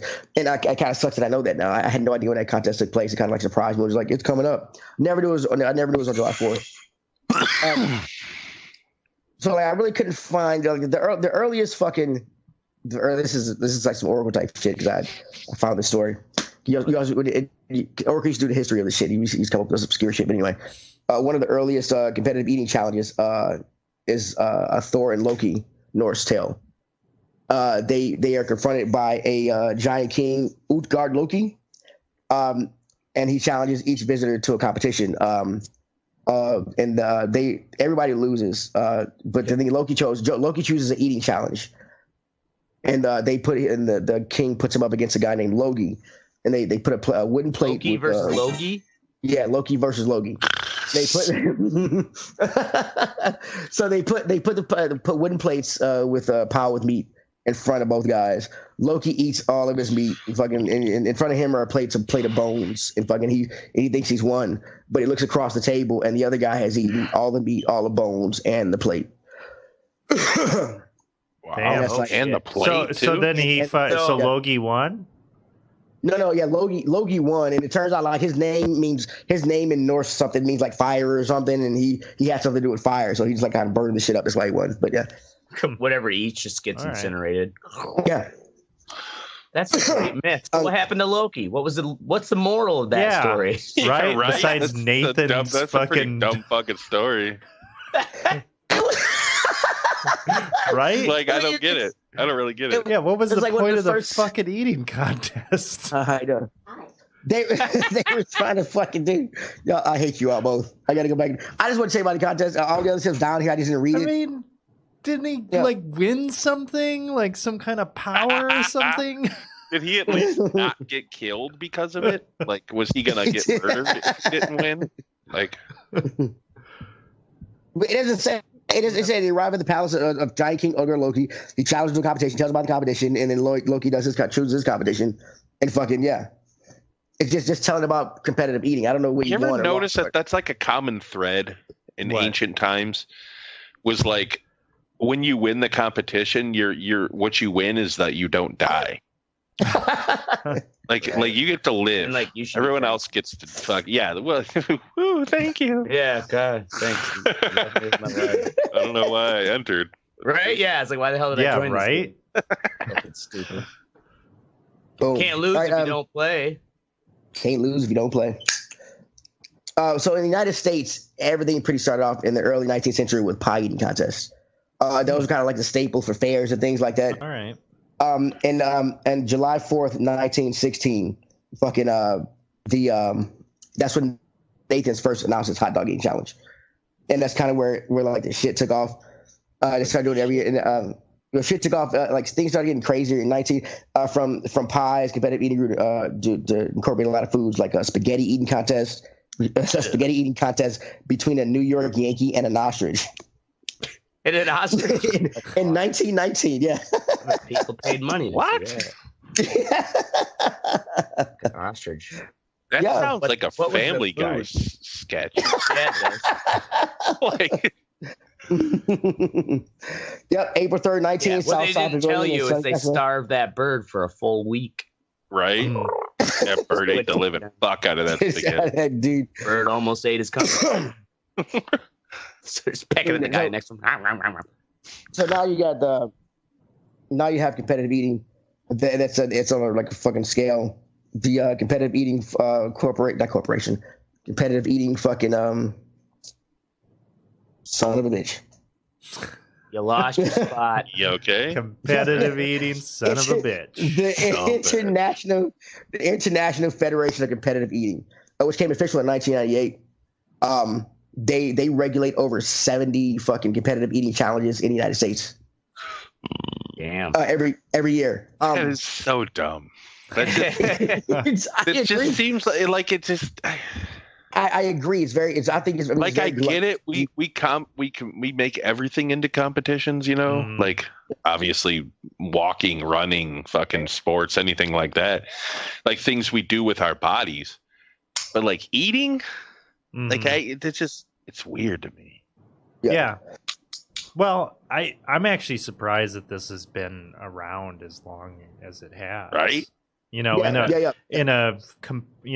kind of because Nathan's was running the thing back in 1916, right? Yeah. Right. Yeah, that's kind of crazy. Yeah. In the Nathan did by now. In the 1980s. In the mid to late 1980s and 90s, it started to catch on in Japan, and that kind of helped spur it in the United States. That's what it says. I don't know why. Because the Japanese were doing it. What year was it? Because they were in the mid 1980s. It's because they had because everybody was smoking crack in the U.S., so they didn't have much of an appetite. Over Japan, they started having all these crazy TV shows, and a lot of them had to eat a lot of shit. So that's why, yeah. Like I don't understand the competitions. You know what I mean? Like the Nathan's competition once a year, it's a spectacle thing that goes on. Or like, the competitions of how much can you eat in one sitting. But like I've been watching, or I have this dude on Facebook that I follow called Randy Santel. And this dude is like, that's what he does. He goes around and does these eating competitions at different restaurants, like, oh, can you finish this gigantic fucking pizza in an hour and you win whatever, you know what I mean? A t-shirt and fucking $75, fucking, gift certificate to an arcade or some stupid shit. But like I don't understand how this dude does this shit every day. He does it every day. Every day. I don't know if he does it every day, but he posts videos all the fucking time. Like, and he was doing this behind the scenes type of thing. Like, he says that's the only meal that he eats that day. And he also is like huge into bodybuilding. I mean, he's a pretty big dude. Like, you know what I mean? He's not fat, and he's pretty. Well, a lot like the top 20, the top 15 and 20 fucking competitive eaters in the International Federation of Competitive Eating, they are in mad shape. Really? Yeah, because I think what they do is they use all those calories and shit and fuel and then they go lift. You know what I mean? And they go work out. Well, that's part of it. The thing is, like your stomach actually starts, your esophagus goes down all right here, and then your stomach starts like up here actually, and it's not like all the way down here. It starts like right here. And so what they do is, if you're fat, if you got a lot of body fat, that fat takes up a lot of space because you need your stomach to fucking expand a whole shit ton. And if you got fat constricting that, it won't expand. So that's why a lot of them aren't fat. So they fill up the it's kind of gross. Fucking I mean, you're taking the average competitive eater. Your stomach can hold about a liter of fucking shit. And they take it and add like 4 or 5 liters. Damn, like it's crazy, and it's not. But it's not like a lot of. But it's different. Nuts. Like you can drink a gallon. Like a gallon of water is not as heavy as a gallon of chili. Right. Oh God, I can't chili. So I mean, I already got heartburn now. Don't tell me. So the volume is the same, but the density and shit is not. Yeah, it's not there. It's competitive eating, like you shouldn't. Nobody should eat that much fucking food that much. But when there's money involved, how can you say? Well, no? I mean, but it's not very lucrative. I mean, like I know you can't go. Well, yeah, Kobayashi. I think Kobayashi. He was like the highest paid one year. He won $150,000, and that's just going around the country eating. You win. I mean, a lot of these contests, like the biggest one was the Nathan's Hot Dog Challenge. It's considered the Super Bowl of the professional eating world, and that gets you like $10,000 to $15,000 if you win. and then the other ones. I mean, like a professional eater. No, you don't have to. You don't have to fucking be a professional eater. How the fuck do you train? The thing though, it's different. Well, training is. Oh, no, sorry, Mr. Good. If you're only doing shit like that, you're probably not making a lot. But that, like I said, that Randy Santel guy, like he has like 2 million followers. You know what I mean? A lot of people watch his videos, and he gets paid for advertising. So he's found a way to monetize this to monetize it, eating shit. You know, this kind of. I'm talking the thing I'm talking about is kind of like This is like pre fucking YouTube era. Right, so now anybody can. It's like if you get your household name, get your name, be a household name, you can pretty much get into the fucking. Everything's got like a Hot Wings fucking challenge or whatever. Yep. Mm-hmm. The old 96er. What's the old 96er? We'll get to that later. Great Outdoors. Y'all are fucking my train of thought. Oh wait, yeah, I do remember. We'll get to it. That's all right. We'll get to it for fucking sake. All right. So to do all this, you have to train your body to eat all this food. For one, you have to train your body to do a lot of things. One, you have to train your body to your stomach has to stretch. And they have examined competitive eaters things like your stomach stretches and contracts, but competitive eater stomachs, they don't contract back.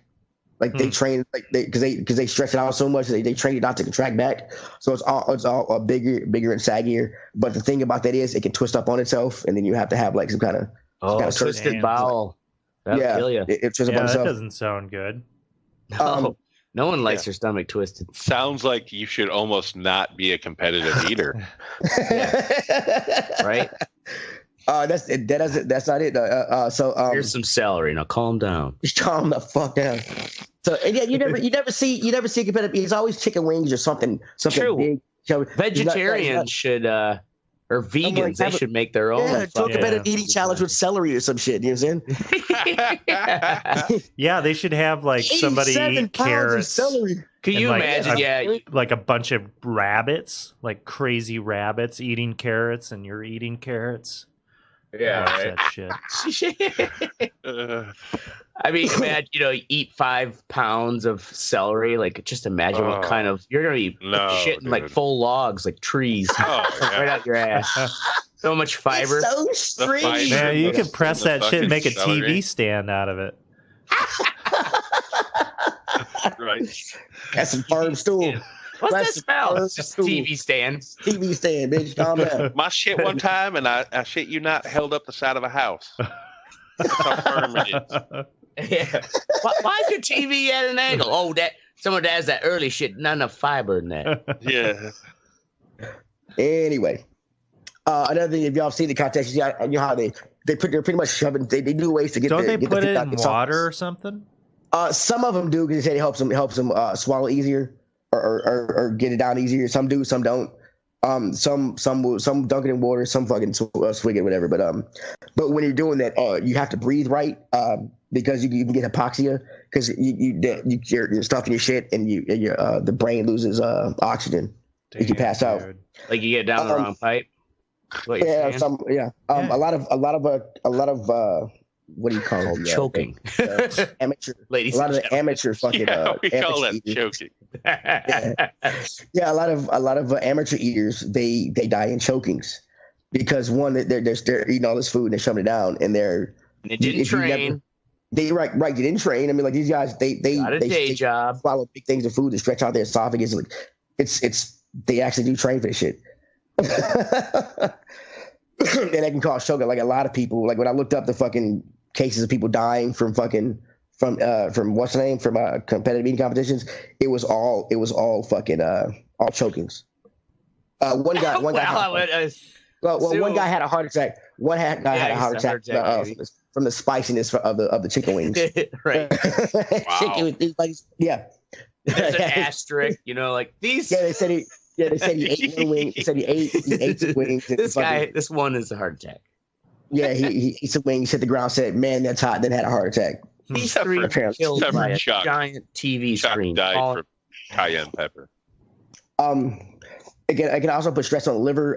The liver also fucking clean. It takes the shit out of your blood. But what it also does is it takes care of the liver. It takes care of all the fat that goes in your body. And if you're eating fucking 200 fried chicken wings in a competition, that's a shit ton of fat. Right. And they continually put your liver under to eat, because in between competitions, unless they're just like any other thing you're training for, they eat regularly, but like up to for far off from competition, they'll start eating bigger shit to practice for. A lot of them when you eat for the hot dog challenge, they'll eat nothing but hot dogs for like a month, fucking to stretch the shit out. How do you not die? What the dude? And the guy thing for this.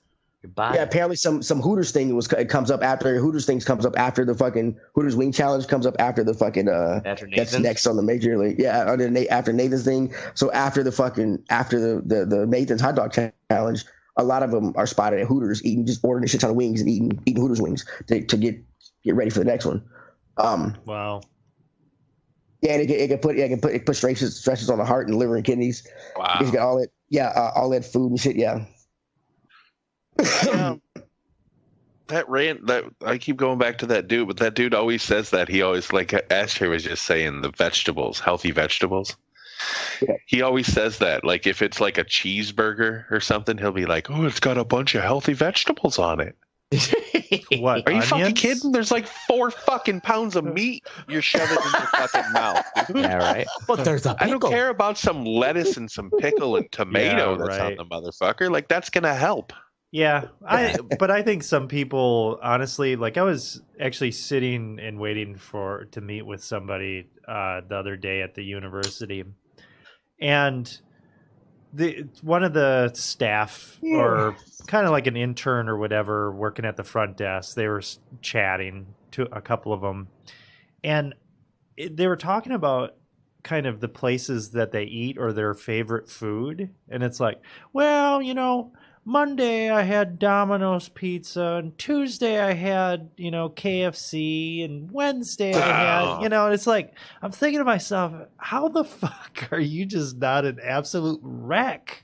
Yeah. Like, just eating this fucking shit. Like, I think some people have just had a shit ass diet their entire lives, and right? You know, I wonder that because if I ate like that, I'd feel like fucking asshole. It will catch up to them. Yeah. I guarantee you that. Right? They're saying like another reason why competitive eaters say it's a sport is because like any other sport, not everybody do it at that level, and some people's body will not let them some people can't do it without vomiting. Because their bodies will not let them ingest that much food at that given time. Bad. People start puking when you're up there. Right? Yeah, wasn't like that you have to Stand By Me? Didn't that happen in that movie? The eating contest? Yeah. Oh yeah, that's right. Blew up on everyone. Yeah. All the spectators. That was awesome. But imagine if you're up there eating and somebody pukes and they spray puke on your hot dogs. You're done. You're right next to it. Oh yeah. It'd be a chain reaction. But you've been traded. See you guys next year. Done. Dude, that shit has to happen. I bet it happens. It does happen because in order to be competitive, like your body, once your body or stomach gets that thing, you pretty much they stuff food down, they jump up and down. You see them doing a lot of technique things to do to fucking keep the food going down or stay down. But you have to fucking like. But Oracle was asking how to train for it. A way to train to fucking to forget about your gag reflex apparently is every night, every morning, every night when they brush their teeth, they go as far back as they can down their throat. Yeah, it works too. Yeah, and fight off that gag reflex. And after a while of doing that, you have no gag reflex. Ladies, listen up. Well, yeah, and that one dude was saying too that he takes fucking basically the equivalent of X-Lax every night. Really? To clean himself out. Yeah. Oh, yeah. Yeah, some people do that. Some people, a lot of them, they have a like this one guy here. He has a diet of before competition. He eats a diet of pureed juices and soups and stuff, and coffee because it helps clear them out. And because he wants to make sure you want to make sure you want to make sure your colon is as empty as possible, so you can start. So like you can start because you want as look much up space. In there. Yep, doesn't look like because you want as much space. She's clean as a whistle. I mean, yeah, you want as much space as possible. And if your colon is full of shit because you're having shit, that's a lot of space taken up. I guess that could be pureed, whatever, for your competition. So yeah, I mean, you want. Well, they're not actually putting it in the colon. It's not like it's going through their digestive system. I get that, but if you have a full colon, your stomach pressure against a full colon, it's a lot easier. Probably just makes it uncomfortable for you. Yeah, uncomfortable. Yeah. You don't know to shit their pants during an eating contest. Did you find? So they put all this food in. They got to evacuate that shit. I mean, I would think soon. After they finish, do they normally go? I didn't throw it up or what? Some people throw it up. Some people let it go by itself. Some people use a mixture. It depends on the person. It honestly depends on the person. Man, I bet if you look, you can tell the people who do it because like have you ever looked at? Never seen it. Look at Kobayashi's teeth. The Asian Kobayashi guy, like his teeth look like he pukes every fucking day. Yeah, like you can tell he's bulimic. Like it's crazy. Oh, fucking nasty. I'll bet you the maids that work at the hotels that these people stay at. My God. Probably when they come into town, they're like, "Motherfucker!" Right? They better I don't want tip their well. rooms. Right? Can you imagine somebody taking a shit after eating 100 hot dogs? No, because imagine this shit. Imagine this shit of somebody after they ate 107 jalapeno poppers in 2 minutes. Okay. Yeah, oh my God, that would hurt. You have to flush the toilet 3-4 times. Right? Like 3 courtesy flushes at least for that. At least for that. They should just bring like a jacuzzi or something and just have everybody just shit in that. Like a trough. Shit over, just hang over the side. What is wrong with y'all? Dude. Fuck is wrong? Why would you just have people shitting in a jacuzzi? They just have a garden hose instead of toilet paper. What's wrong with you, bro? Why spray your asshole? Just sandblast your asshole out after you're done. I mean, it'd be comfortable. Dude, if you think about it, if that many people are eating that much food, you need like some fucking industrial fucking solutions in order to get rid of that. Yeah. You know, we're talking like a farm operation or some shit. Right? They got like a trough, They got- or not a trough, but like the shit, the shit conveyors that used to come through the farms. Yeah, right. Oh yeah. Clear out the shit. Manure spreader. That's what. No, that spreads the manure. You ever been inside a barn where they're all shitting into the center and it's like a big trough? Oh That yeah, metal, no, those metal like in a wheel dairy things farm, go they got around. the gutters that they're like scrapers that run on a chain system. Yeah, metal scrapers that scrape all the shit out. Don't get your foot down there. So I want to ask y'all, everybody around here, 2 questions. One, have you ever competed in the first one is have you all ever competed in a food competition? Fuck I no. don't think so. No. No? Oh, I well, don't think I'd forget I it. think so. Actually, so, it wasn't a competition. I ate the 8 wings at Buffalo Wild Wings, like the hottest ones that you can get. Oh, You get them for free if you can eat them. Really? Well, that's a competition. Well, I guess, but it was only 8 wings. It wasn't like a lot. It was just that they were so hot, 8's and it even wasn't a too lot, bad though. because while you're eating them, you get like 4 or 5 in. You're like, this ain't bad, and you finish that 8th one, and then the heat just fucking hits about 1.5 minutes, 2 minutes later, and you're like, holy fuck! I was in pain for at least a day. Like my Wow. whole face was just fucking on They just fire. send you home with a tub of blue cheese dressing. No, they're like, oh yeah, now you don't have to pay the $11 or whatever the fuck it was. And now you Yay can't for drink me. lemonade Right? without yeah, getting pretty much. heartburn because you burned your fucking whatever. Right? There's Fuck that shit, dude. I mean, those kind of things. Competitions have been popularized in the United States. A lot of it is due to the show. I don't know if you've watched. You've probably watched Mystic Man versus Food. Have y'all ever seen it? I think I've He goes like around an doing these episode. ridiculous. Yeah. He goes around doing these ridiculous eating challenges, and every challenge he did, I was like, every time he did, like, nah, I could probably do that. Is that guy is still doing that show? No, there's a new host now. He stopped doing it because of health problems. I was just gonna ask that. Did he fucking still? Yeah, he stopped doing it. No, he didn't do it. I like and then before that show, he had no competitive eating experience. He went to Yale. Wow. He had no business experience. Yeah. So that got me thinking. Like, do you all know of any eating competitions around the area? Actually, I take that back. I saw. I didn't go to it this year, but they have the Italian festival here in Madison, and they have a spaghetti eating contest, which I bore witness to. It was terrible. What about any food? I'm like when I say competitive challenge, I mean like restaurant challenge that has like a 12-pound burger that you eat, you get it for free, whatever. I know they have a couple around here, but I don't know specifically what they are. Pretty sure they're burger ones. Yeah, I guess I don't really You can look it up know right now. Any. I'm sure they exist. I do know in Nashville there are 3 places I know in Nashville that have one. It's first the Pie Popper Eatery is as a breakfast called the Boss. It's a ½ pound of crispy hash browns smothered in chili and cheese, topped with 6 jalapeno scrambled eggs, 4 pancakes, 4 strips of bacon, 4 sausage patties, 4 pieces of grilled Black Forest ham, 4 fried eggs any way you like them, 4 fresh biscuits smothered in homemade gravy. God damn, Jeez. that's like everything. Yeah. Homemade gravy. Everything that I want in my Everything mouth. but the kitchen sink. Yeah. Then there's a corner pub. It's got You a just put that in the 3.5 pound. blender. I'll drink it. It's got a 3.5 pound burger. 3.5 pounds. 3.5 pound burger. Yeah. Oh man, Yeah, Milwaukee's got quite a Even ½ burgers are hefty. And then 3.5 this pounds. Jesus.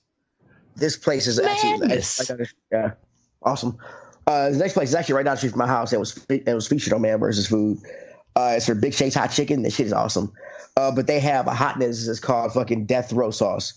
Death Row Sauce. Death Row That's a Sauce. good- Yeah, you have to. fucking name. Yeah, It's a great name. you have to fucking sign a waiver, and you have to wear gloves when you eat the chicken. What?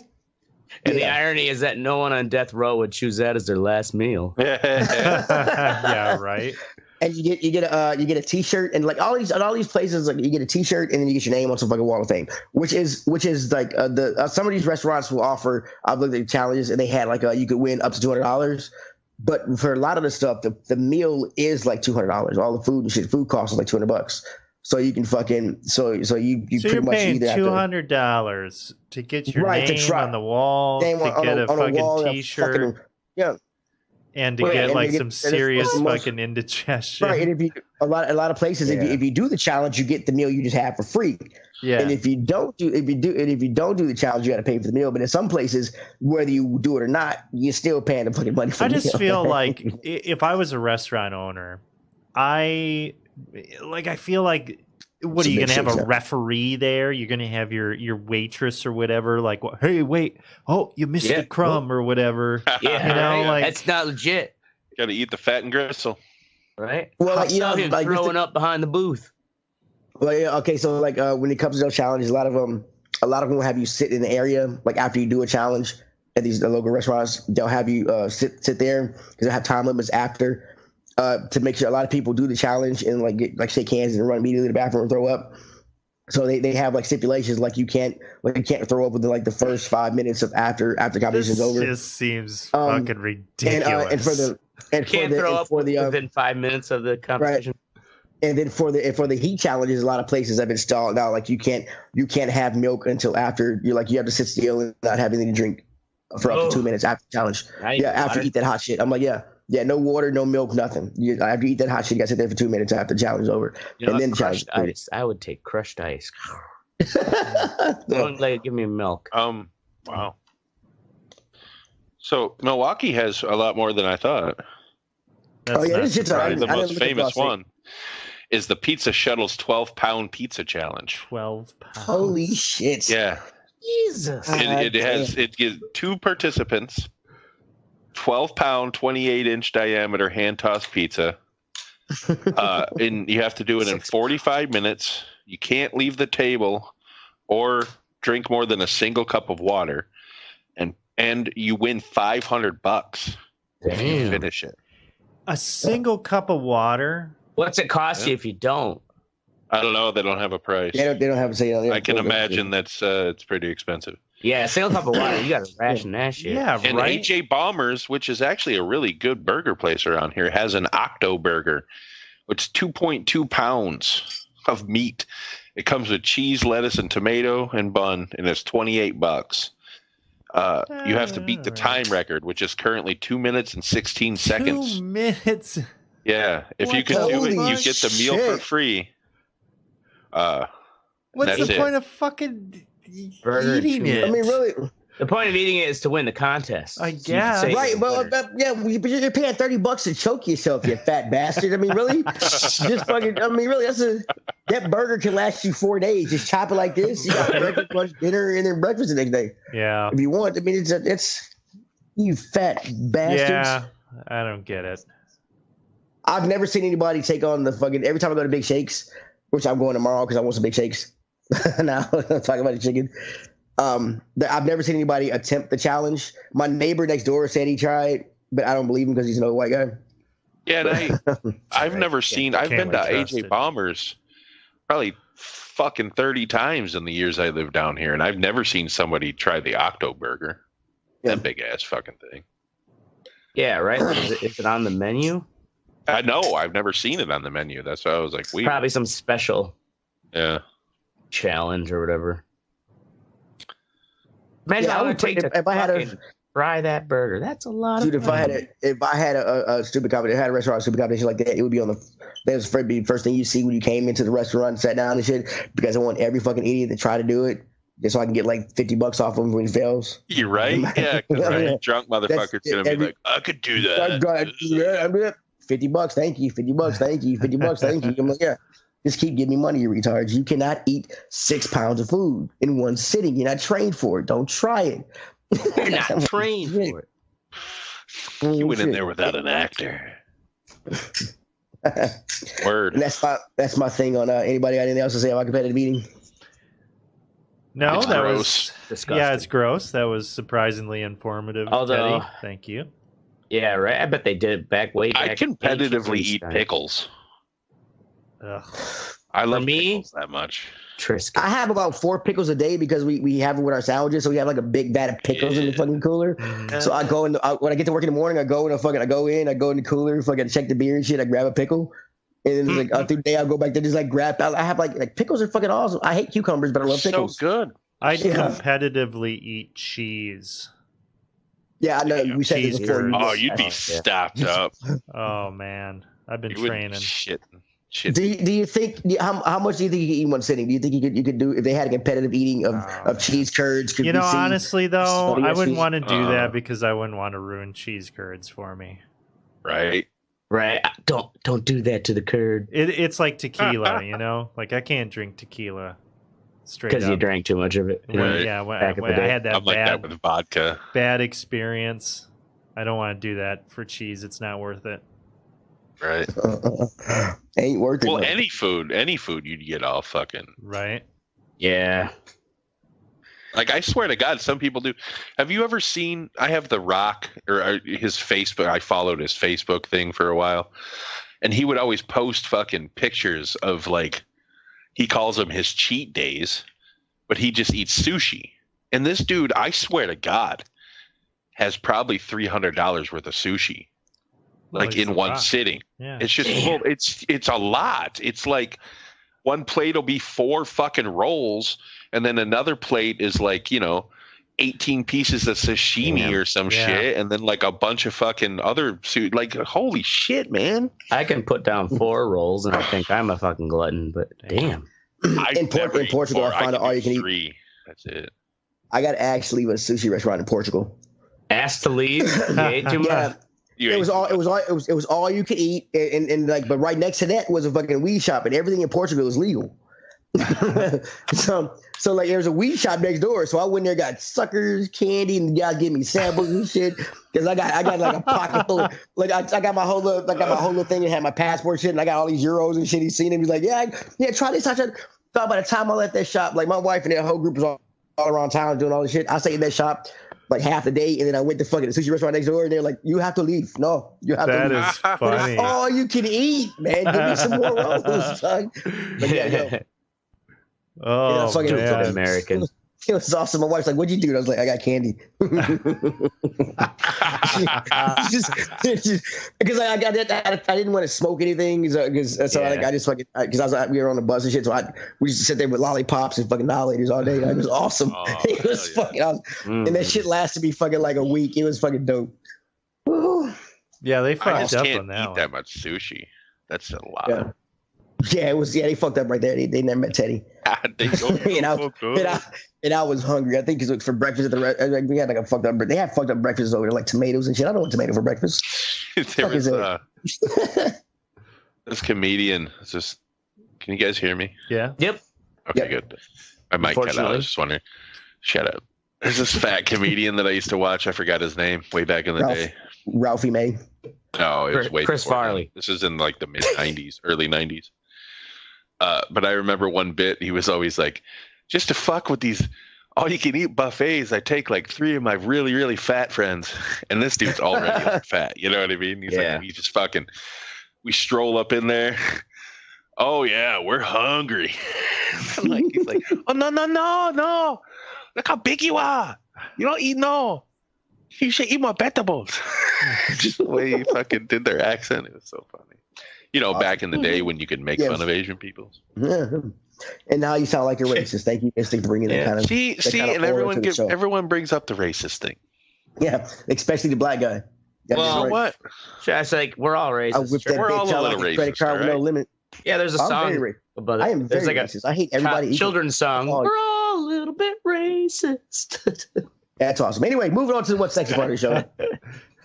Mystic is up first with Give Me Radio. So it's an app called Gimme Radio. It's metal. It's for the metalheads. I don't know that Teddy and Ashtray would really get into it. The metal, but it has cool DJs or DJs that I guess are different. It's got like Dave Mustaine is a DJ on the show. The guy from Lamb of God, the singer, Amon Amarth. And they play shit that they that they want to play. You know what I mean? It isn't mainstream radio whatsoever. You do have to pay if you want to go back and listen to older episodes, but you could just listen to the radio. Just like you would listen to normal radio, which is fine for me because I can't find a station that's heavy enough for me. I listen to like fucking rock station. No, these are heavy enough for a big boy like me. Well, I'm saying I listen to these rock stations and it's like they're still playing fucking Green Day. Yeah. I can't. From 93. Are you kidding? Right. Right. Or that fucking song they use at every goddamn senior graduation. Time of your life. That Green Day song. Yeah. Oh, yeah. Well, I just downloaded it. So, boom. Give me radio. Check it out. It's cool. Awesome. I was listening to the Dave Mustaine one today, and it was cool because it sounded like he was just sitting on some gaming headset in his garage. He probably was. He lives in Nashville. He was like, we're here in Thrashville. Just fucking blah, blah, blah, talking, and then he's telling stories about, touring in the 80s and shit. It's just cool to listen to. It's not some dickhead DJ that's fucking like right mispronouncing the band names talking all the time. So awesome. Go. Check it out. Give me radio. Next up is Oracle at 1865. And this better be this better be because we fucking got free in 1865. Not some bullshit about some white people. I'm just saying, very pivotal year, but right. History. Well, you should fucking listen to the podcast called 1865. So it is about it takes place right after Abraham Lincoln was assassinated, and it follows the war secretary Edwin Stanton, who was actually pretty much the architect of a lot of the Emancipation Proclamation and the Restoration. And when Lincoln was assassinated, the vice president, Johnson, was actually a fucking drunk, and he was hell-bent on erasing Lincoln's legacy. And it was Stanton who kind of stood in. Isn't that funny how this is parallels to today? Yeah, well, I mean, honestly, though, the shit that was going on back then kind of make today look like not much. There was some crazy fucking shit going on. But it's an audio drama based, on history, and it is done just incredible voice acting. The guy that does Stanton is just amazing. So it's a multiple cast member. Yeah, multiple cast members. It is really. I was normally I don't listen to stuff like this. I was gripped. And the Stanton is the best definition of a son of a bitch I have ever witnessed before. Oh, he was a fucking ruthless bastard that. And this is the guy that helped free the slaves? Oh, yeah. I mean, because he was in a snake's den. Like, he had to fucking play dirty. He had to be a dickhead. Okay. He had to be a dickhead. And also, he fucking led the Union Army through the Civil War. And, oh, fuck.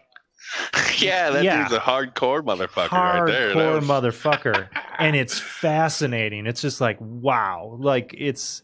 But it's crazy, though. You listen to the shit, and it's like, there were a lot of motherfuckers that knew John Wilkes Booth and people that you don't hear about in the history books.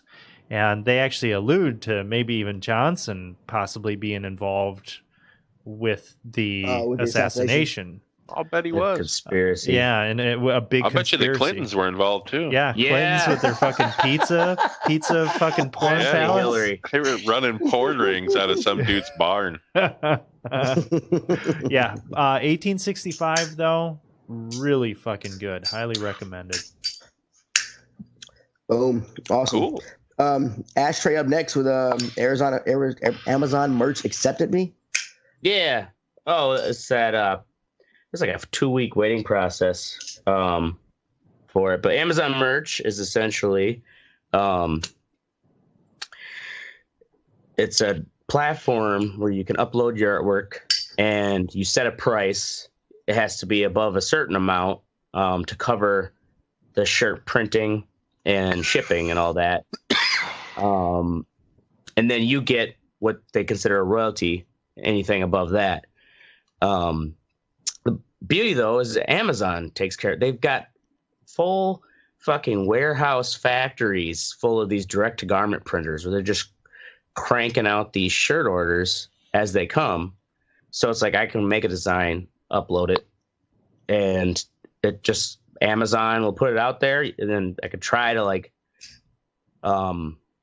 boost it if I want to, advertising. But other than that, I don't have to do anything. You just have to have, I guess, unique enough designs that people are willing to shell out money to buy them. But it'd be a cool little thing to like set it and forget it. It's unique. Yeah, hell yeah. Well, you almost have it. Could you do it almost like tattoos? Like a lot of tattoo artists, when you come in, if you pick anything off their flash board, they'll take it off of there, so nobody has the same tattoo as you. You know what I'm saying? So like you could be like, hey, this is a one-off design. I will never ever sell this again. You know what I mean? Like it's $20 or whatever the fucking price is. You know what I mean? Well, for the Amazon merch though, it's I guess you could just, after you get a sale, you could just delete the item. Delete it. Yeah. There. Yeah. Well, then somebody has a unique. What shirt. about one of a kind. Red Eye Report shirts? Right? Like only just one. No, but like actually, cool I was quotes on the back. Like I told you guys, they also offer, besides shirts, tank tops, hoodies, they also offer those what are they called? Pop-ups or whatever, the circle things that people have in the back of their cell phones. So it's like something for your fingers to hold. Yeah, I think that might be it, pop lock. But yeah, I'm gonna do Red Eye logos where it's just the eyeball on pop lock. Awesome. I'll buy one. Do it. Let me know. Yeah. I'll fucking buy one. We'll fucking advertise. Yeah, I just got accepted. I'll let you know once I get the we can even put it on our page. Bam. Self promote, bitch. Boom. Who's next? Next is me with Beta, baby. So they the Call of Duty beta is coming out. I'm excited about this Call of Duty game because they're going back to the roots of it. The last big game, in my opinion, it was Call of Duty Modern Warfare 2. This game is going to be a continuation of that, which came out like fucking 12 years ago, 15 years ago. It's been a long fucking time since that game came out. Holy shit. And so they have the open beta tomorrow. You can download it on PC, Xbox, and PS4. This game is going to be cross-platform between all three systems. They've been running like an alpha and beta for the co-op play and shit, but for this, so now we get to test it out. So like everybody hop on, like I don't play tomorrow, so everybody hop on and fucking test out the fucking. I think somebody posted to our page already that the beta was out on PC because that one dude got a 30 kill streak. Oh yeah, I put that up there. You got the nuke, the tactical nuke. Yeah, right. Yeah, but that wasn't closed beta, not open beta. Oh, okay. It's only been the closed beta has been up for like a week, I think. So Teddy, for Call of Duty, I haven't played through a Call of Duty since probably Modern Warfare 2, but I have just kind of popped in. I think I played. I got like Infinite Warfare for like $10, and I played it for maybe a couple hours, and it was okay. It was all right. But why do you? And I guess that's common that I hear like, oh yeah, that was the last good one. Like, why was that good compared to what they were pumping out after that? Or what was the difference? For me, I know it's a video game, and Mrs. goes, "It's a fucking video game." But it was more rooted in reality and what I feel like skill to do. I mean, like it's like the quick scoping in the game is retarded. Mm-hmm. There's no way you can click on the sniper scope, just flick it and then pull the trigger and you get somebody to headshot every time. Right. It's just the things you're doing now. They got one of the Call of Duty you can run on walls and shit. Mm-hmm. It's like you going. Oh yeah. You're wearing mech suits or some shit. It's just not. I mean, I get what they're trying to do, but like this, I feel like this game. Ripoff. No, I agree with you on that aspect, Teddy. I'd rather have it more realistic. Than... I mean, yeah, it's more. I mean, it's more. It's I enjoyed playing Call of Duty and I enjoyed playing Battlefield, both because they're first-person shooters and both because they play to their strengths. If you want to fucking be more realistic, you have bullet drop and everything else, and have a huge level, you go on fucking and you play Battlefield. But if you want to just run and gun with your friends and capture the flags, you play Call of Duty, but they both required some kind of skill for that game. And I feel like after Modern Warfare 2, they took a lot of that shit out and made the shit the kids liked. The little kids and shit were doing. And well now Fortnite. That's what made them the money, though. Right. Yeah, that is what made it the money. But it's also started with losing the money because Call of Duty 4 has not done it. Call of Duty 4 got them the money is what they got them losing the money. And so now like the last 2 Call of Duties didn't have a story mode. Right. Like there was no story. Yeah, there was no story. No campaign. Like there was no campaign. when I bought Modern Warfare 4, I bought it. I didn't want to play the multiplayer. I wanted to play the campaign, and there was no campaign at all. And I'm like, I just spent $60 for this shit. Yeah, right. And yeah, I mean, I did get Modern Warfare 4, Call of Duty 4, Modern Warfare. I got it free with the it was like the what do you call it, remaster one. Yeah, I got that for free when I bought it, but I mean that was the only thing. But there's no campaign whatsoever. It is all multiplayer. It's either multiplayer or zombies. That's the Battlefield did that with Battlefield 2, but that's right. That makes Battlefield sense is they're fucking right. Well, and that was the whole point of it was they have massively multiplayer. Right. Battlefield had a story. Not Battlefield 2. Yeah, it did. Bad Company. Yes, it did. That wasn't bad. The Battlefield 2 was before that. Oh, was it? Okay. Yeah, Bad Company was the one right after it. Oh, okay. Okay, I played I thought Battlefield 2 was just called Bad Company because I played that one and had a story. It was awesome. But yeah. Word.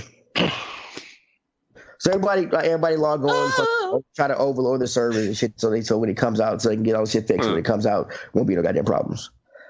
I absolutely will not do that. So thank you, though. That's fine. Yeah. Fuck you, I hate those games. I can't take it.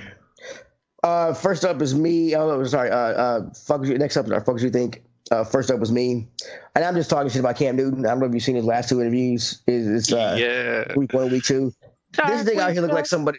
Yeah, he looked like somebody's grandma. I sent Oracle a picture in the messenger. Grandma. He looks that picture up. Where is it, in Facebook or what? It's in the Facebook Messenger. Yeah, right. I mean, just look. Give me a second here. A short sleeve, short suit. Executive producer Oracle. I mean, yeah, he looks like Darkwing Duck, like you were saying. It's like they're trying to figure out what Batman villain looks like. He looked like. I mean, he looks like somebody's grandma. Like you didn't get those scarves from the men's section. Okay. It's just. Why you gotta judge, man? Because I just don't judge a man by his scarf. Yeah, that's Darkwing Duck. Yeah, right? Okay, hold on. The hat needs to be a little bigger. Oh, you're using an ad blocker. Fucker. Who is? I am. You. Oh my your God. Mom. Jesus Christ. Here. No, it's fine. It's the mushrooms talking. All right. Did you really take mushrooms? You might take mushrooms? Oh, yeah, I did take mushrooms before. I told you this motherfucker always eats drugs. I told you. Shit. Remember when he snorted his medication on air? Yeah, right. Yeah, that was... Dude, this picture looks like somebody photoshopped that shit onto his head. Like, it doesn't even look real. No, it's real. That was him on Sunday. Oh, it's real. That was him on Sunday. Oh, damn, look, dude. Batman villain is Cam Newton dressed like. I mean, it's a. I mean, it look like he look like somebody's grandma, man. It was just. I understand. All he needs is a big old brooch. I get that. I get that people that much money want to wear shit like that. But do y'all remember the baseball player who fucking wore a diamond necklace to the game and he ended up getting the guy was gonna tag him out, but he caught his chain and fucking diamonds went all over the diamond. Oh, really? Y'all ever remember that? No. Diamond. No shit. And so he's out there fucking like halting gameplay because he's out there looking for diamonds and shit to pick up his necklace. Fucking broke. Irony. I mean, it's. I mean, I get that y'all want to. I get that y'all want to do this shit, and he can do it. I'm just talking shit and being a hater, so just life choices. No, bro. You're right. This is ridiculous. He could look better than that. I mean, he looks fucking terrible. Right. Haterade. Next up is ashtray whistleblower complaint about President Trump involves Ukraine. Yeah, have you guys heard this news story that's like, there's a bunch of, it's one of those, another goddamn story where it's a bunch of commotion. Oh. No one can really know what the commotion's about because they like, well, can't divulge that. But essentially what leaks of this anyway that are coming out is it puts it, where am I at here?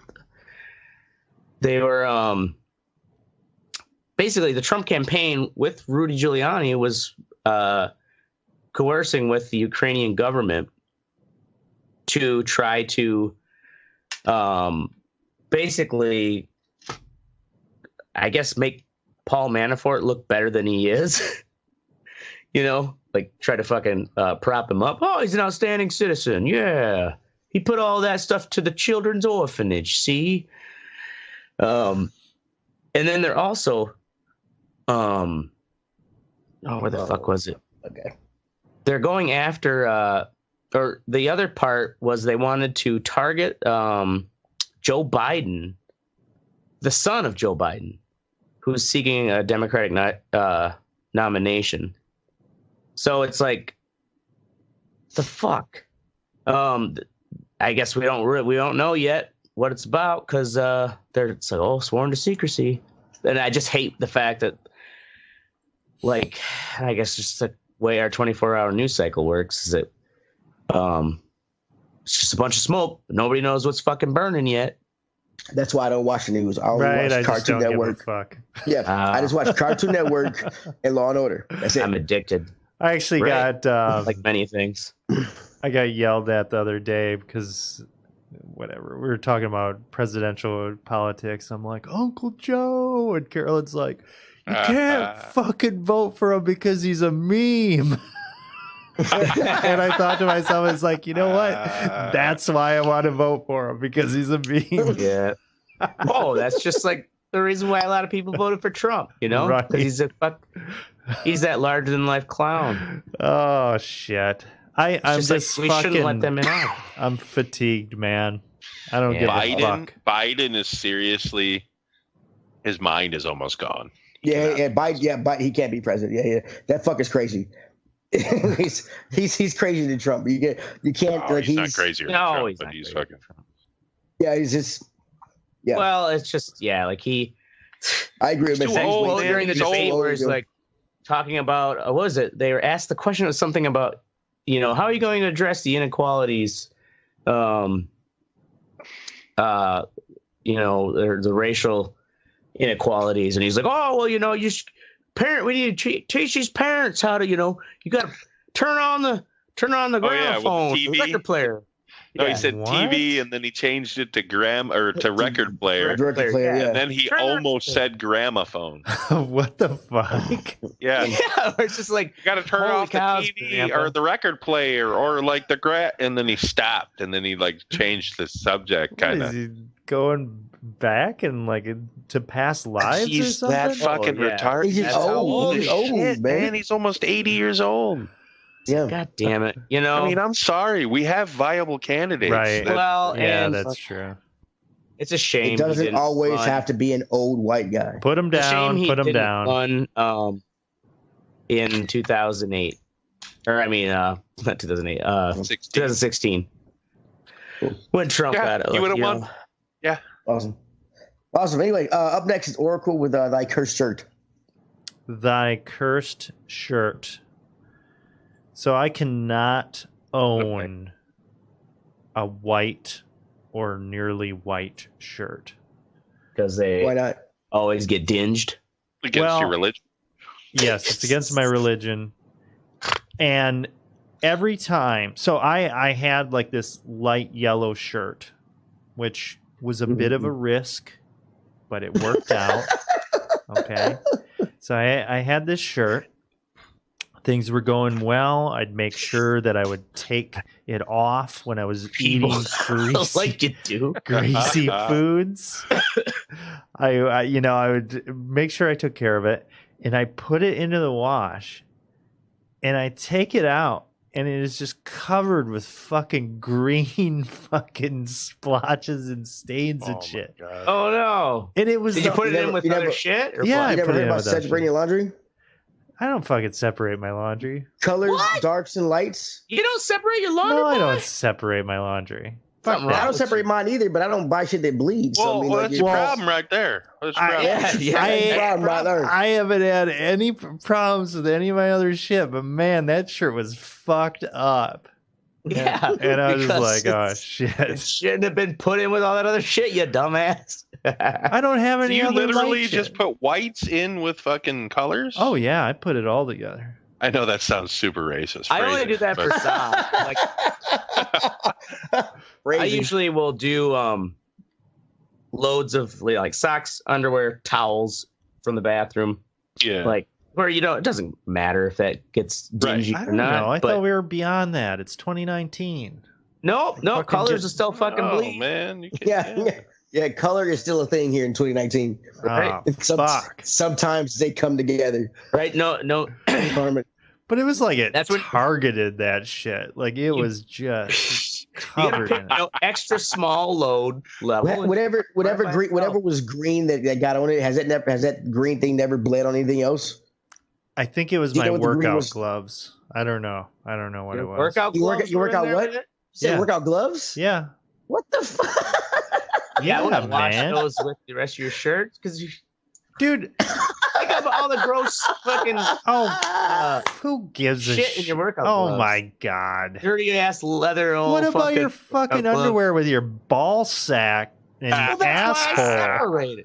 Yeah, it could get washed with my underwear, but if I have a nice fancy yellow shirt, I'm trying to maintain in pristine quality. I'm not gonna fucking mix it with my gym clothes. Well, fuck that shit. I guess I'm just not Ashtrays- going to get light ashtrays Your colored mother shirts. didn't shirts. raise you right, boy.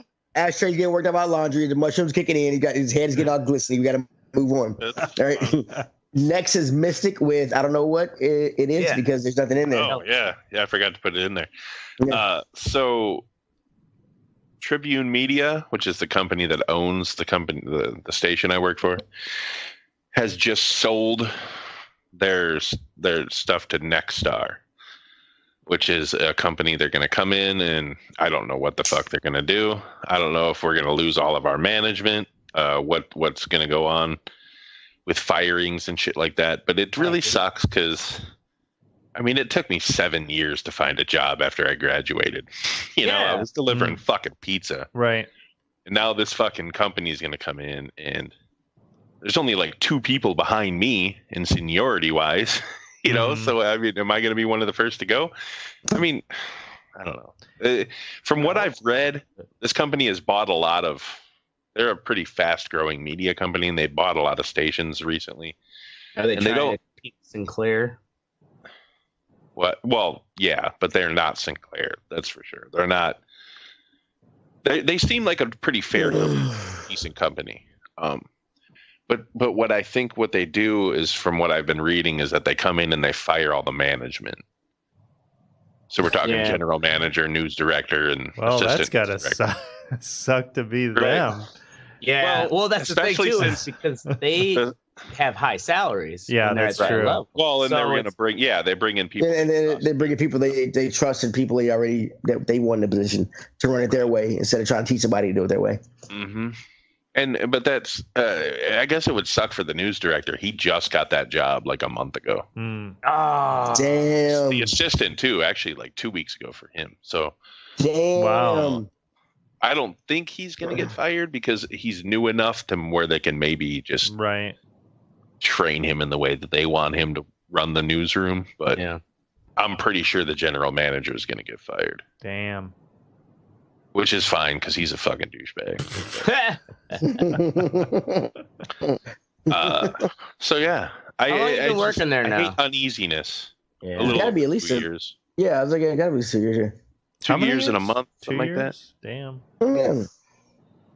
I mean, I'm still only part-time, so I don't think they're going to fire me because, I mean, why would they go through that of hiring another part-timer for the same amount of Right. money? Especially if you've been there for a couple years. Right. Yeah, they're not going to just get some fucking scamp off the street. Yeah. Goddamn scamp. Well, and it's just those scampy fucking the ones to go. video editors out there. But it could be like Office Space left and right because people have been quitting. Oh shit! And never know, man. It could be like Office Space. They call you in, and you're like, yeah, that guy, Mystic. You want to put as many as 4 people underneath you. Yeah. Really? Yeah, that sucks when you start to see the kid's got upper management written all over the ship, and it's kind of like, God damn it, like weren't we raised to have loyalty for the job? Well, yeah, and they have a lot of producer positions open, so I think I'm gonna go talk to the GM or to the news director. Oh, and maybe start producing. Producer mixed it. That's a full-time job. I'll take it. I don't give a fuck. Yeah. Boom. That's right. I'll produce. You got to show enthusiasm. Right. Just fucking brown nose right up to the new owners. Yeah, I'll do whatever you want. Jim, I'll suck your dick, Jim. Yeah. Just keep giving me a paycheck. And in all seriousness, that's our show. All right. Now go I can fully melt into my mushrooms. Yeah, go fuck yourself, mushroom ashtray. Yeah, and whatever fucking planet you're on right now. Yeah, fucking. Go fuck yourself, mushroom ashtray. I said that. Just want to make sure we got it right. I forgot to put the other shit in here. This is a great fucking outro. We're professionals. It is a great outro because Teddy's doing it. You goddamn right. See, I keep flowing through the bullshit. See, I keep flowing through the bullshit. Call this flowing, dude? Yeah, I'm flowing. Fucking flowing, bro. Or like rolling down the hill. Right? Like Chris Farley rolling down the hill. Let me finish. All right. Can I finish? Follow us. Can I finish? Follow us at theredarreport.com or facebook.com/theRedEye Report. You can also Twitter us at we don't know what it is because nobody uses it. You can like us, share us, or fuck us. Yeah, we do. I gave you the fucking shit, you fucking lazy asshole. Yeah. Did you really? Yeah, I did. What? Yeah, back in the feed because you said you step up and do it. Shit. He said he didn't have it. He found it though. Yeah, fucker. In the group chat. Send it to me now, and we'll have the updated. You better scroll up, boy. I'm off tomorrow, so I can set it up tomorrow. So it's at redeye_report. Yes, send it to me. Boom. Send it to me. But scroll up. Yeah, we can go from the bullshit. You can scroll from the bullshit that y'all talked about for a week. Are you kidding me? We're still live, right? We had Captain Meat over here talking about fucking. Oh my god, dude! But before we go, I got to tell you about something that's great that I love doing. So we have this Facebook fucking message feed that we've been talking on for like I don't know, at least 5 years. We need to put that shit. Yeah, we need to put that shit on Twitter. But it's so fucking great because when I'm driving, I have like a hands-free thing in my car. And I can, when it gets a message on Messenger, I can tell it to read the messages to me, and it reads the whole fucking thing. It is fucking amazing, because it's just like this monotone fucking woman, robot's voice. This is through Facebook Messenger. Saying some of the shit we've said. That's gotta be, it's fucking hilarious. I want to do that. Oh my awesome. God! We can make a 6-season TV show out of that shit. We could.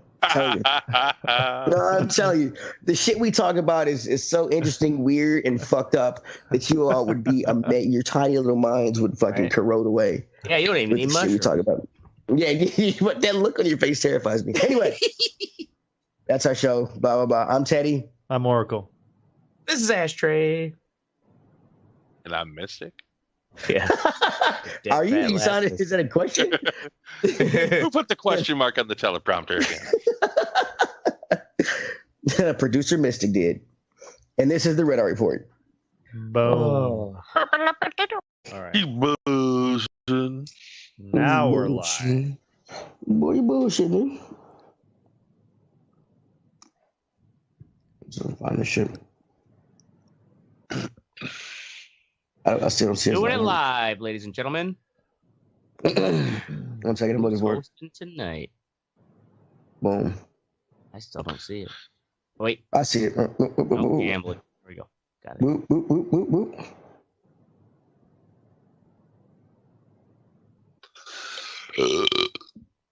All by myself. No, we're not doing that tonight. Told you no more singing. Told you no more singing. God damn it.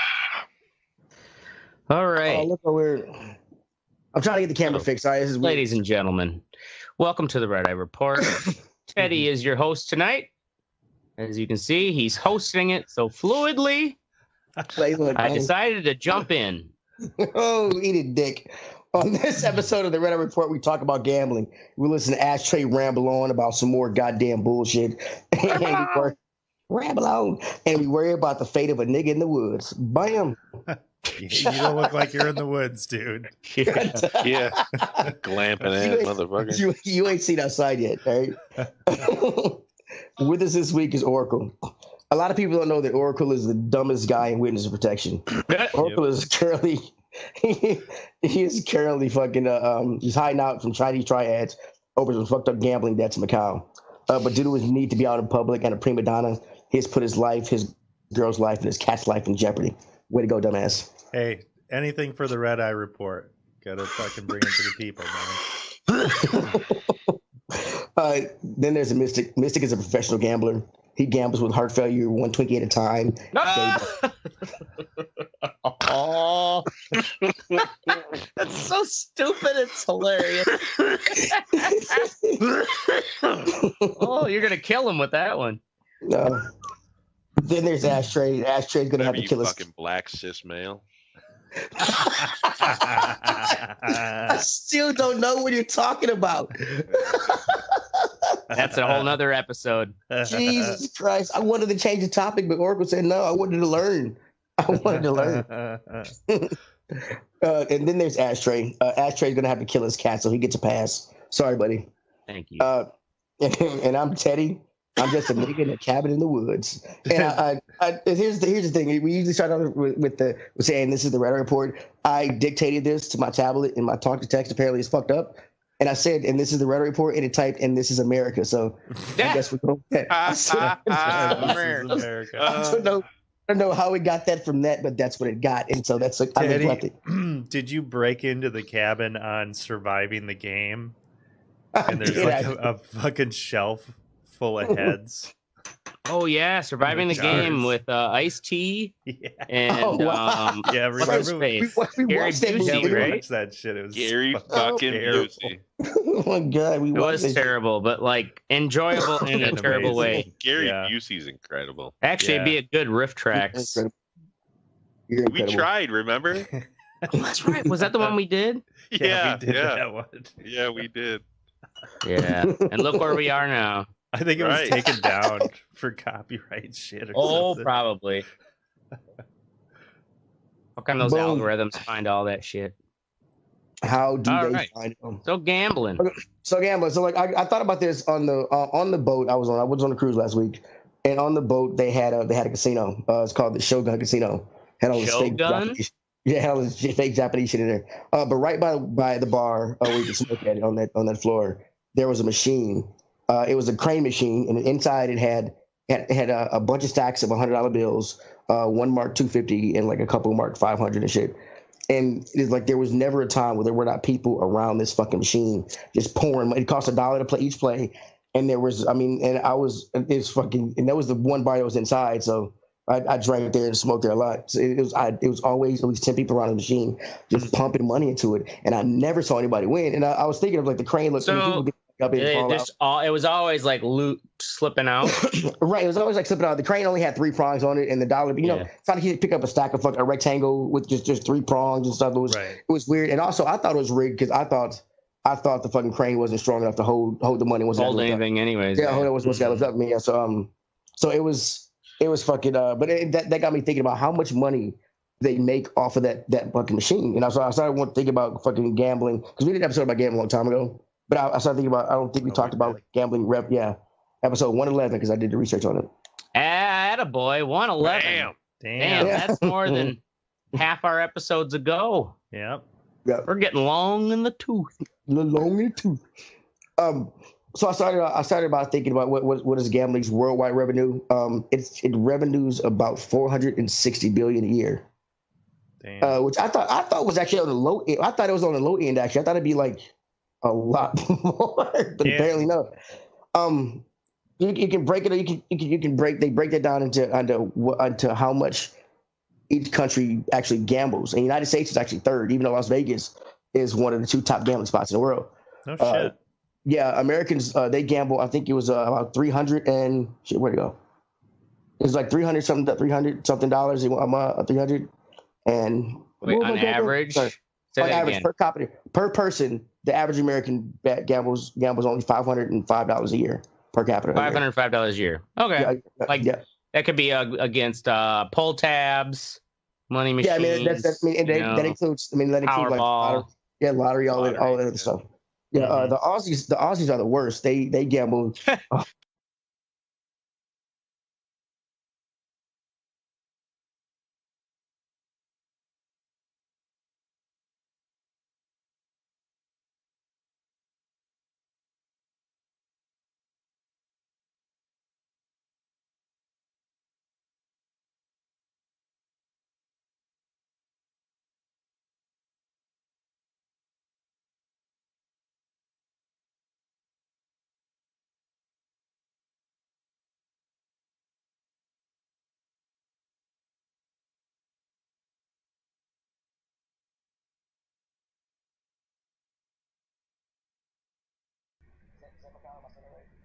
I think it is how you say it. Yeah, Macau.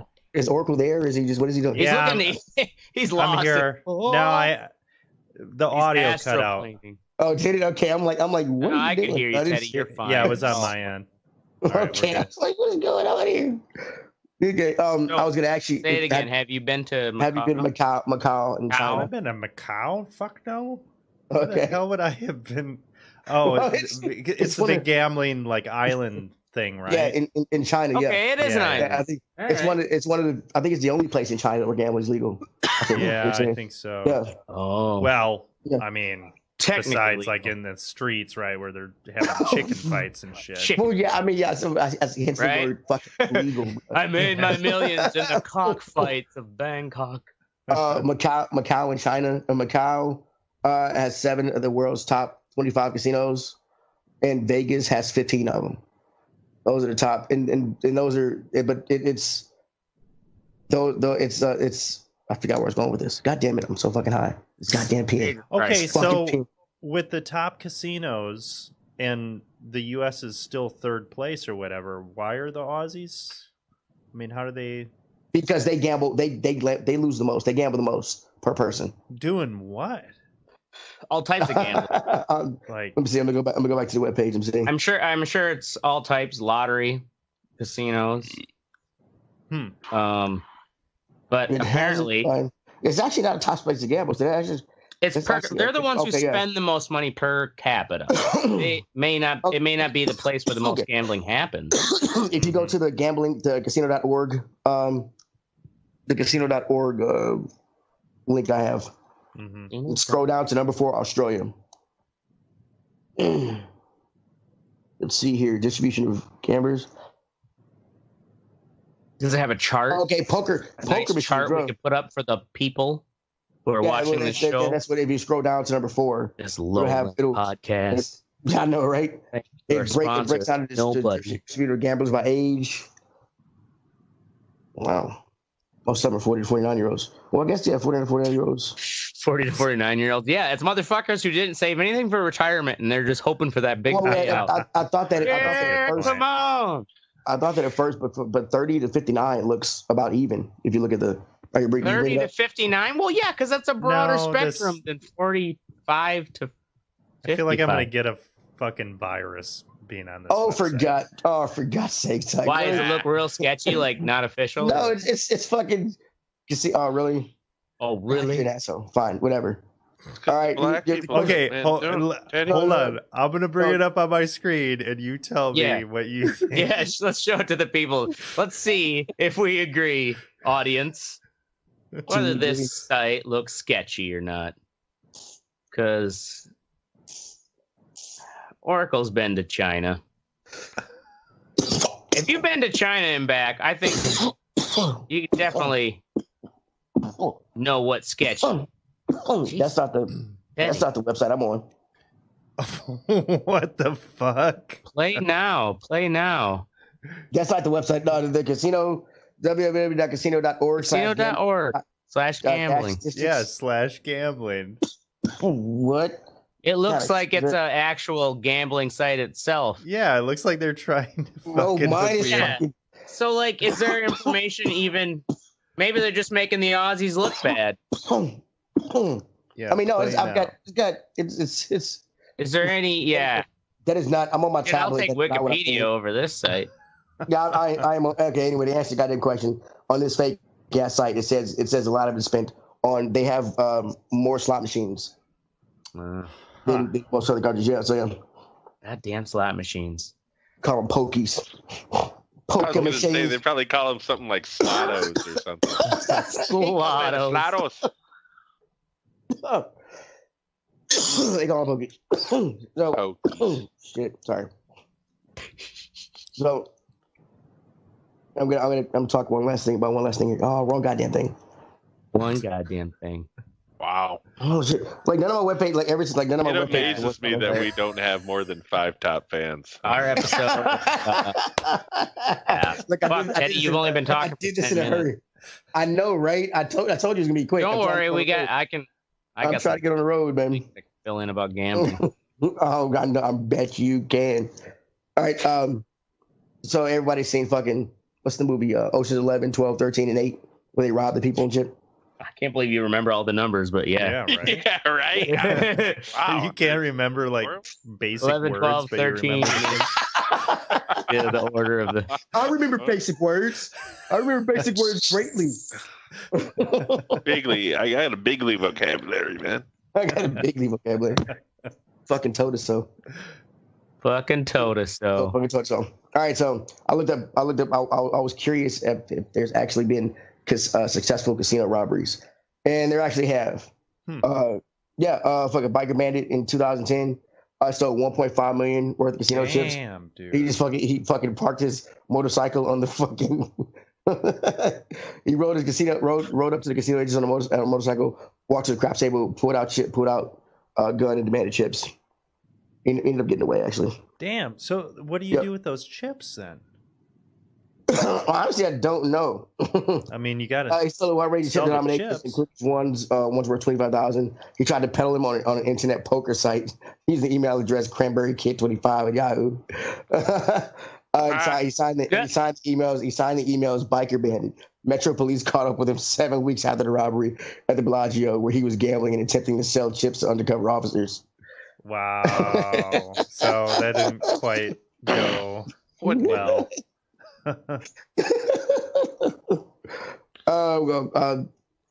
Somebody robbed Treasure Island in 2000. Left one security guard wounded and led to the arrest of a man wanted in connection to 2 previous robberies at the casino the same year. Damn. And then the same year again, fucking in October, somebody fucking robbed the motherfuckers, fired 2 shots and sold about $30,000. Like just don't go to Treasure Island. Yeah, don't go to Treasure Island. Isn't that like kind of one of the crappy ones now? I think all of them are crappy. I mean, there's the research said they have about 70 casinos in fucking Vegas. And the Treasure Island one did they did that pirate show out in front of it out in front of it, 2 hours or whatever. They still do that, or is that been retired? They did when I was there. I don't know if they still do. Yeah. Whoa.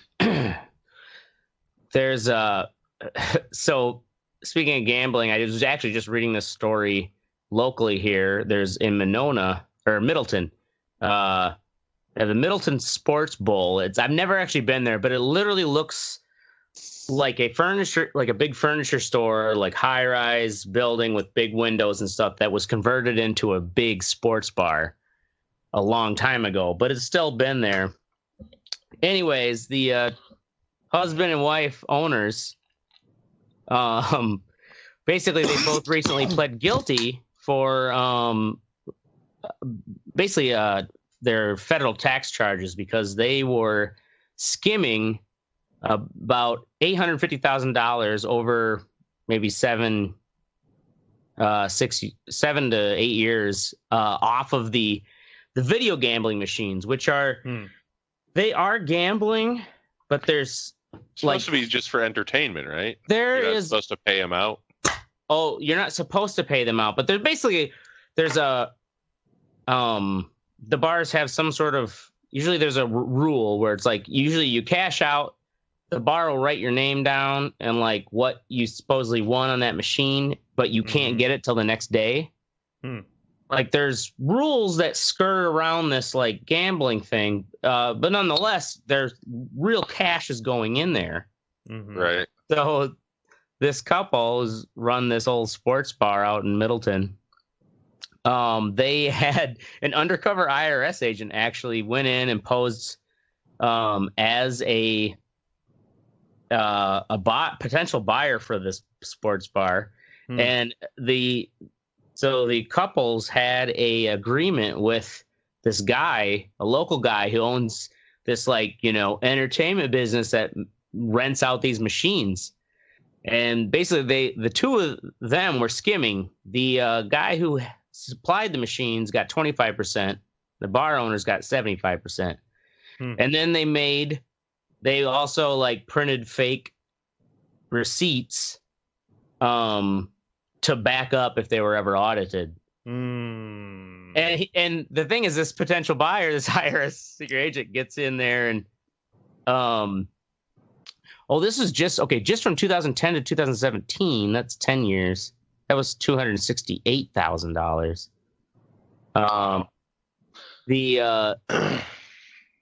At the end here it says so the undercover agent got video and audio recordings of them having this meeting, and they're explaining this idea, and the owner of the bar says, "You gotta steal in this business. You ain't gonna make any money."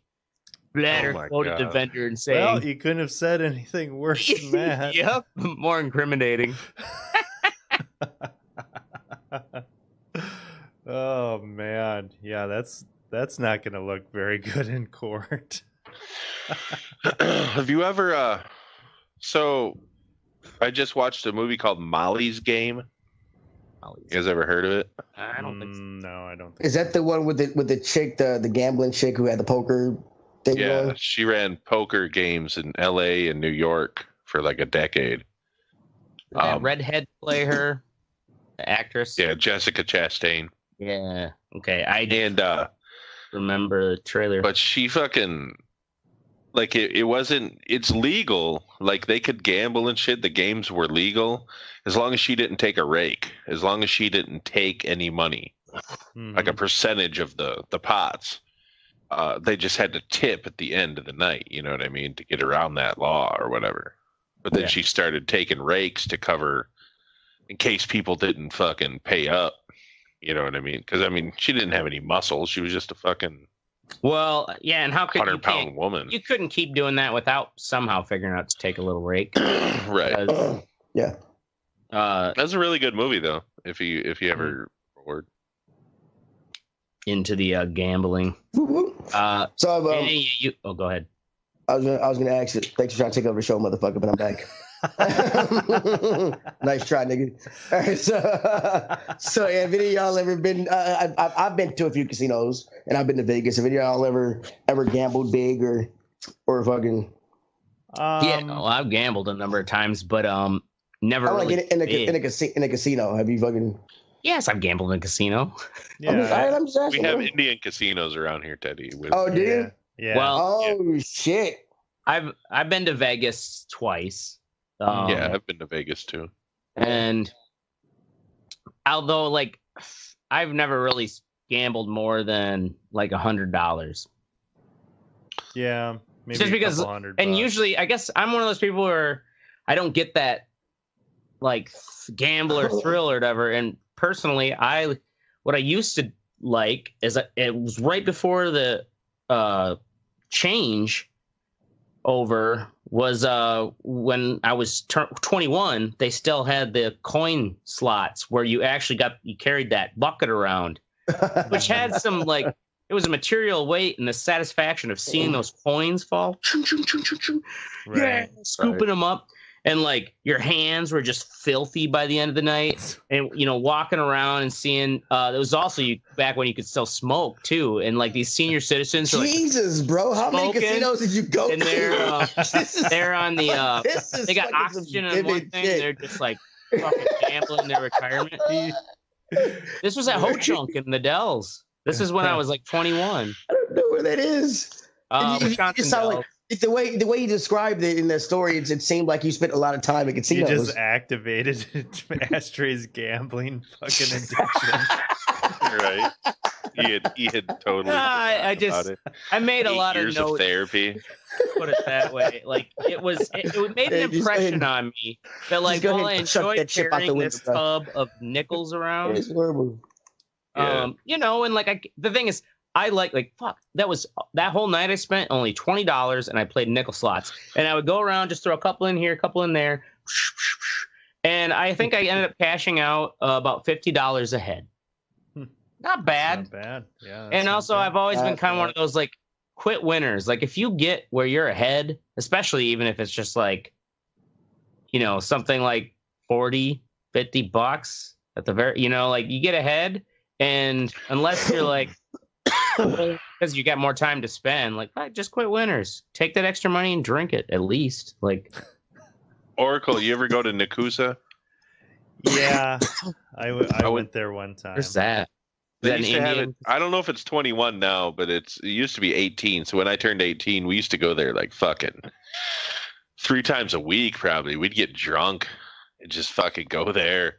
They were open 24 hours. You get there at like 2 in the morning and fucking play blackjack for 4 hours. Yeah, it's just a in greasy, Wisconsin.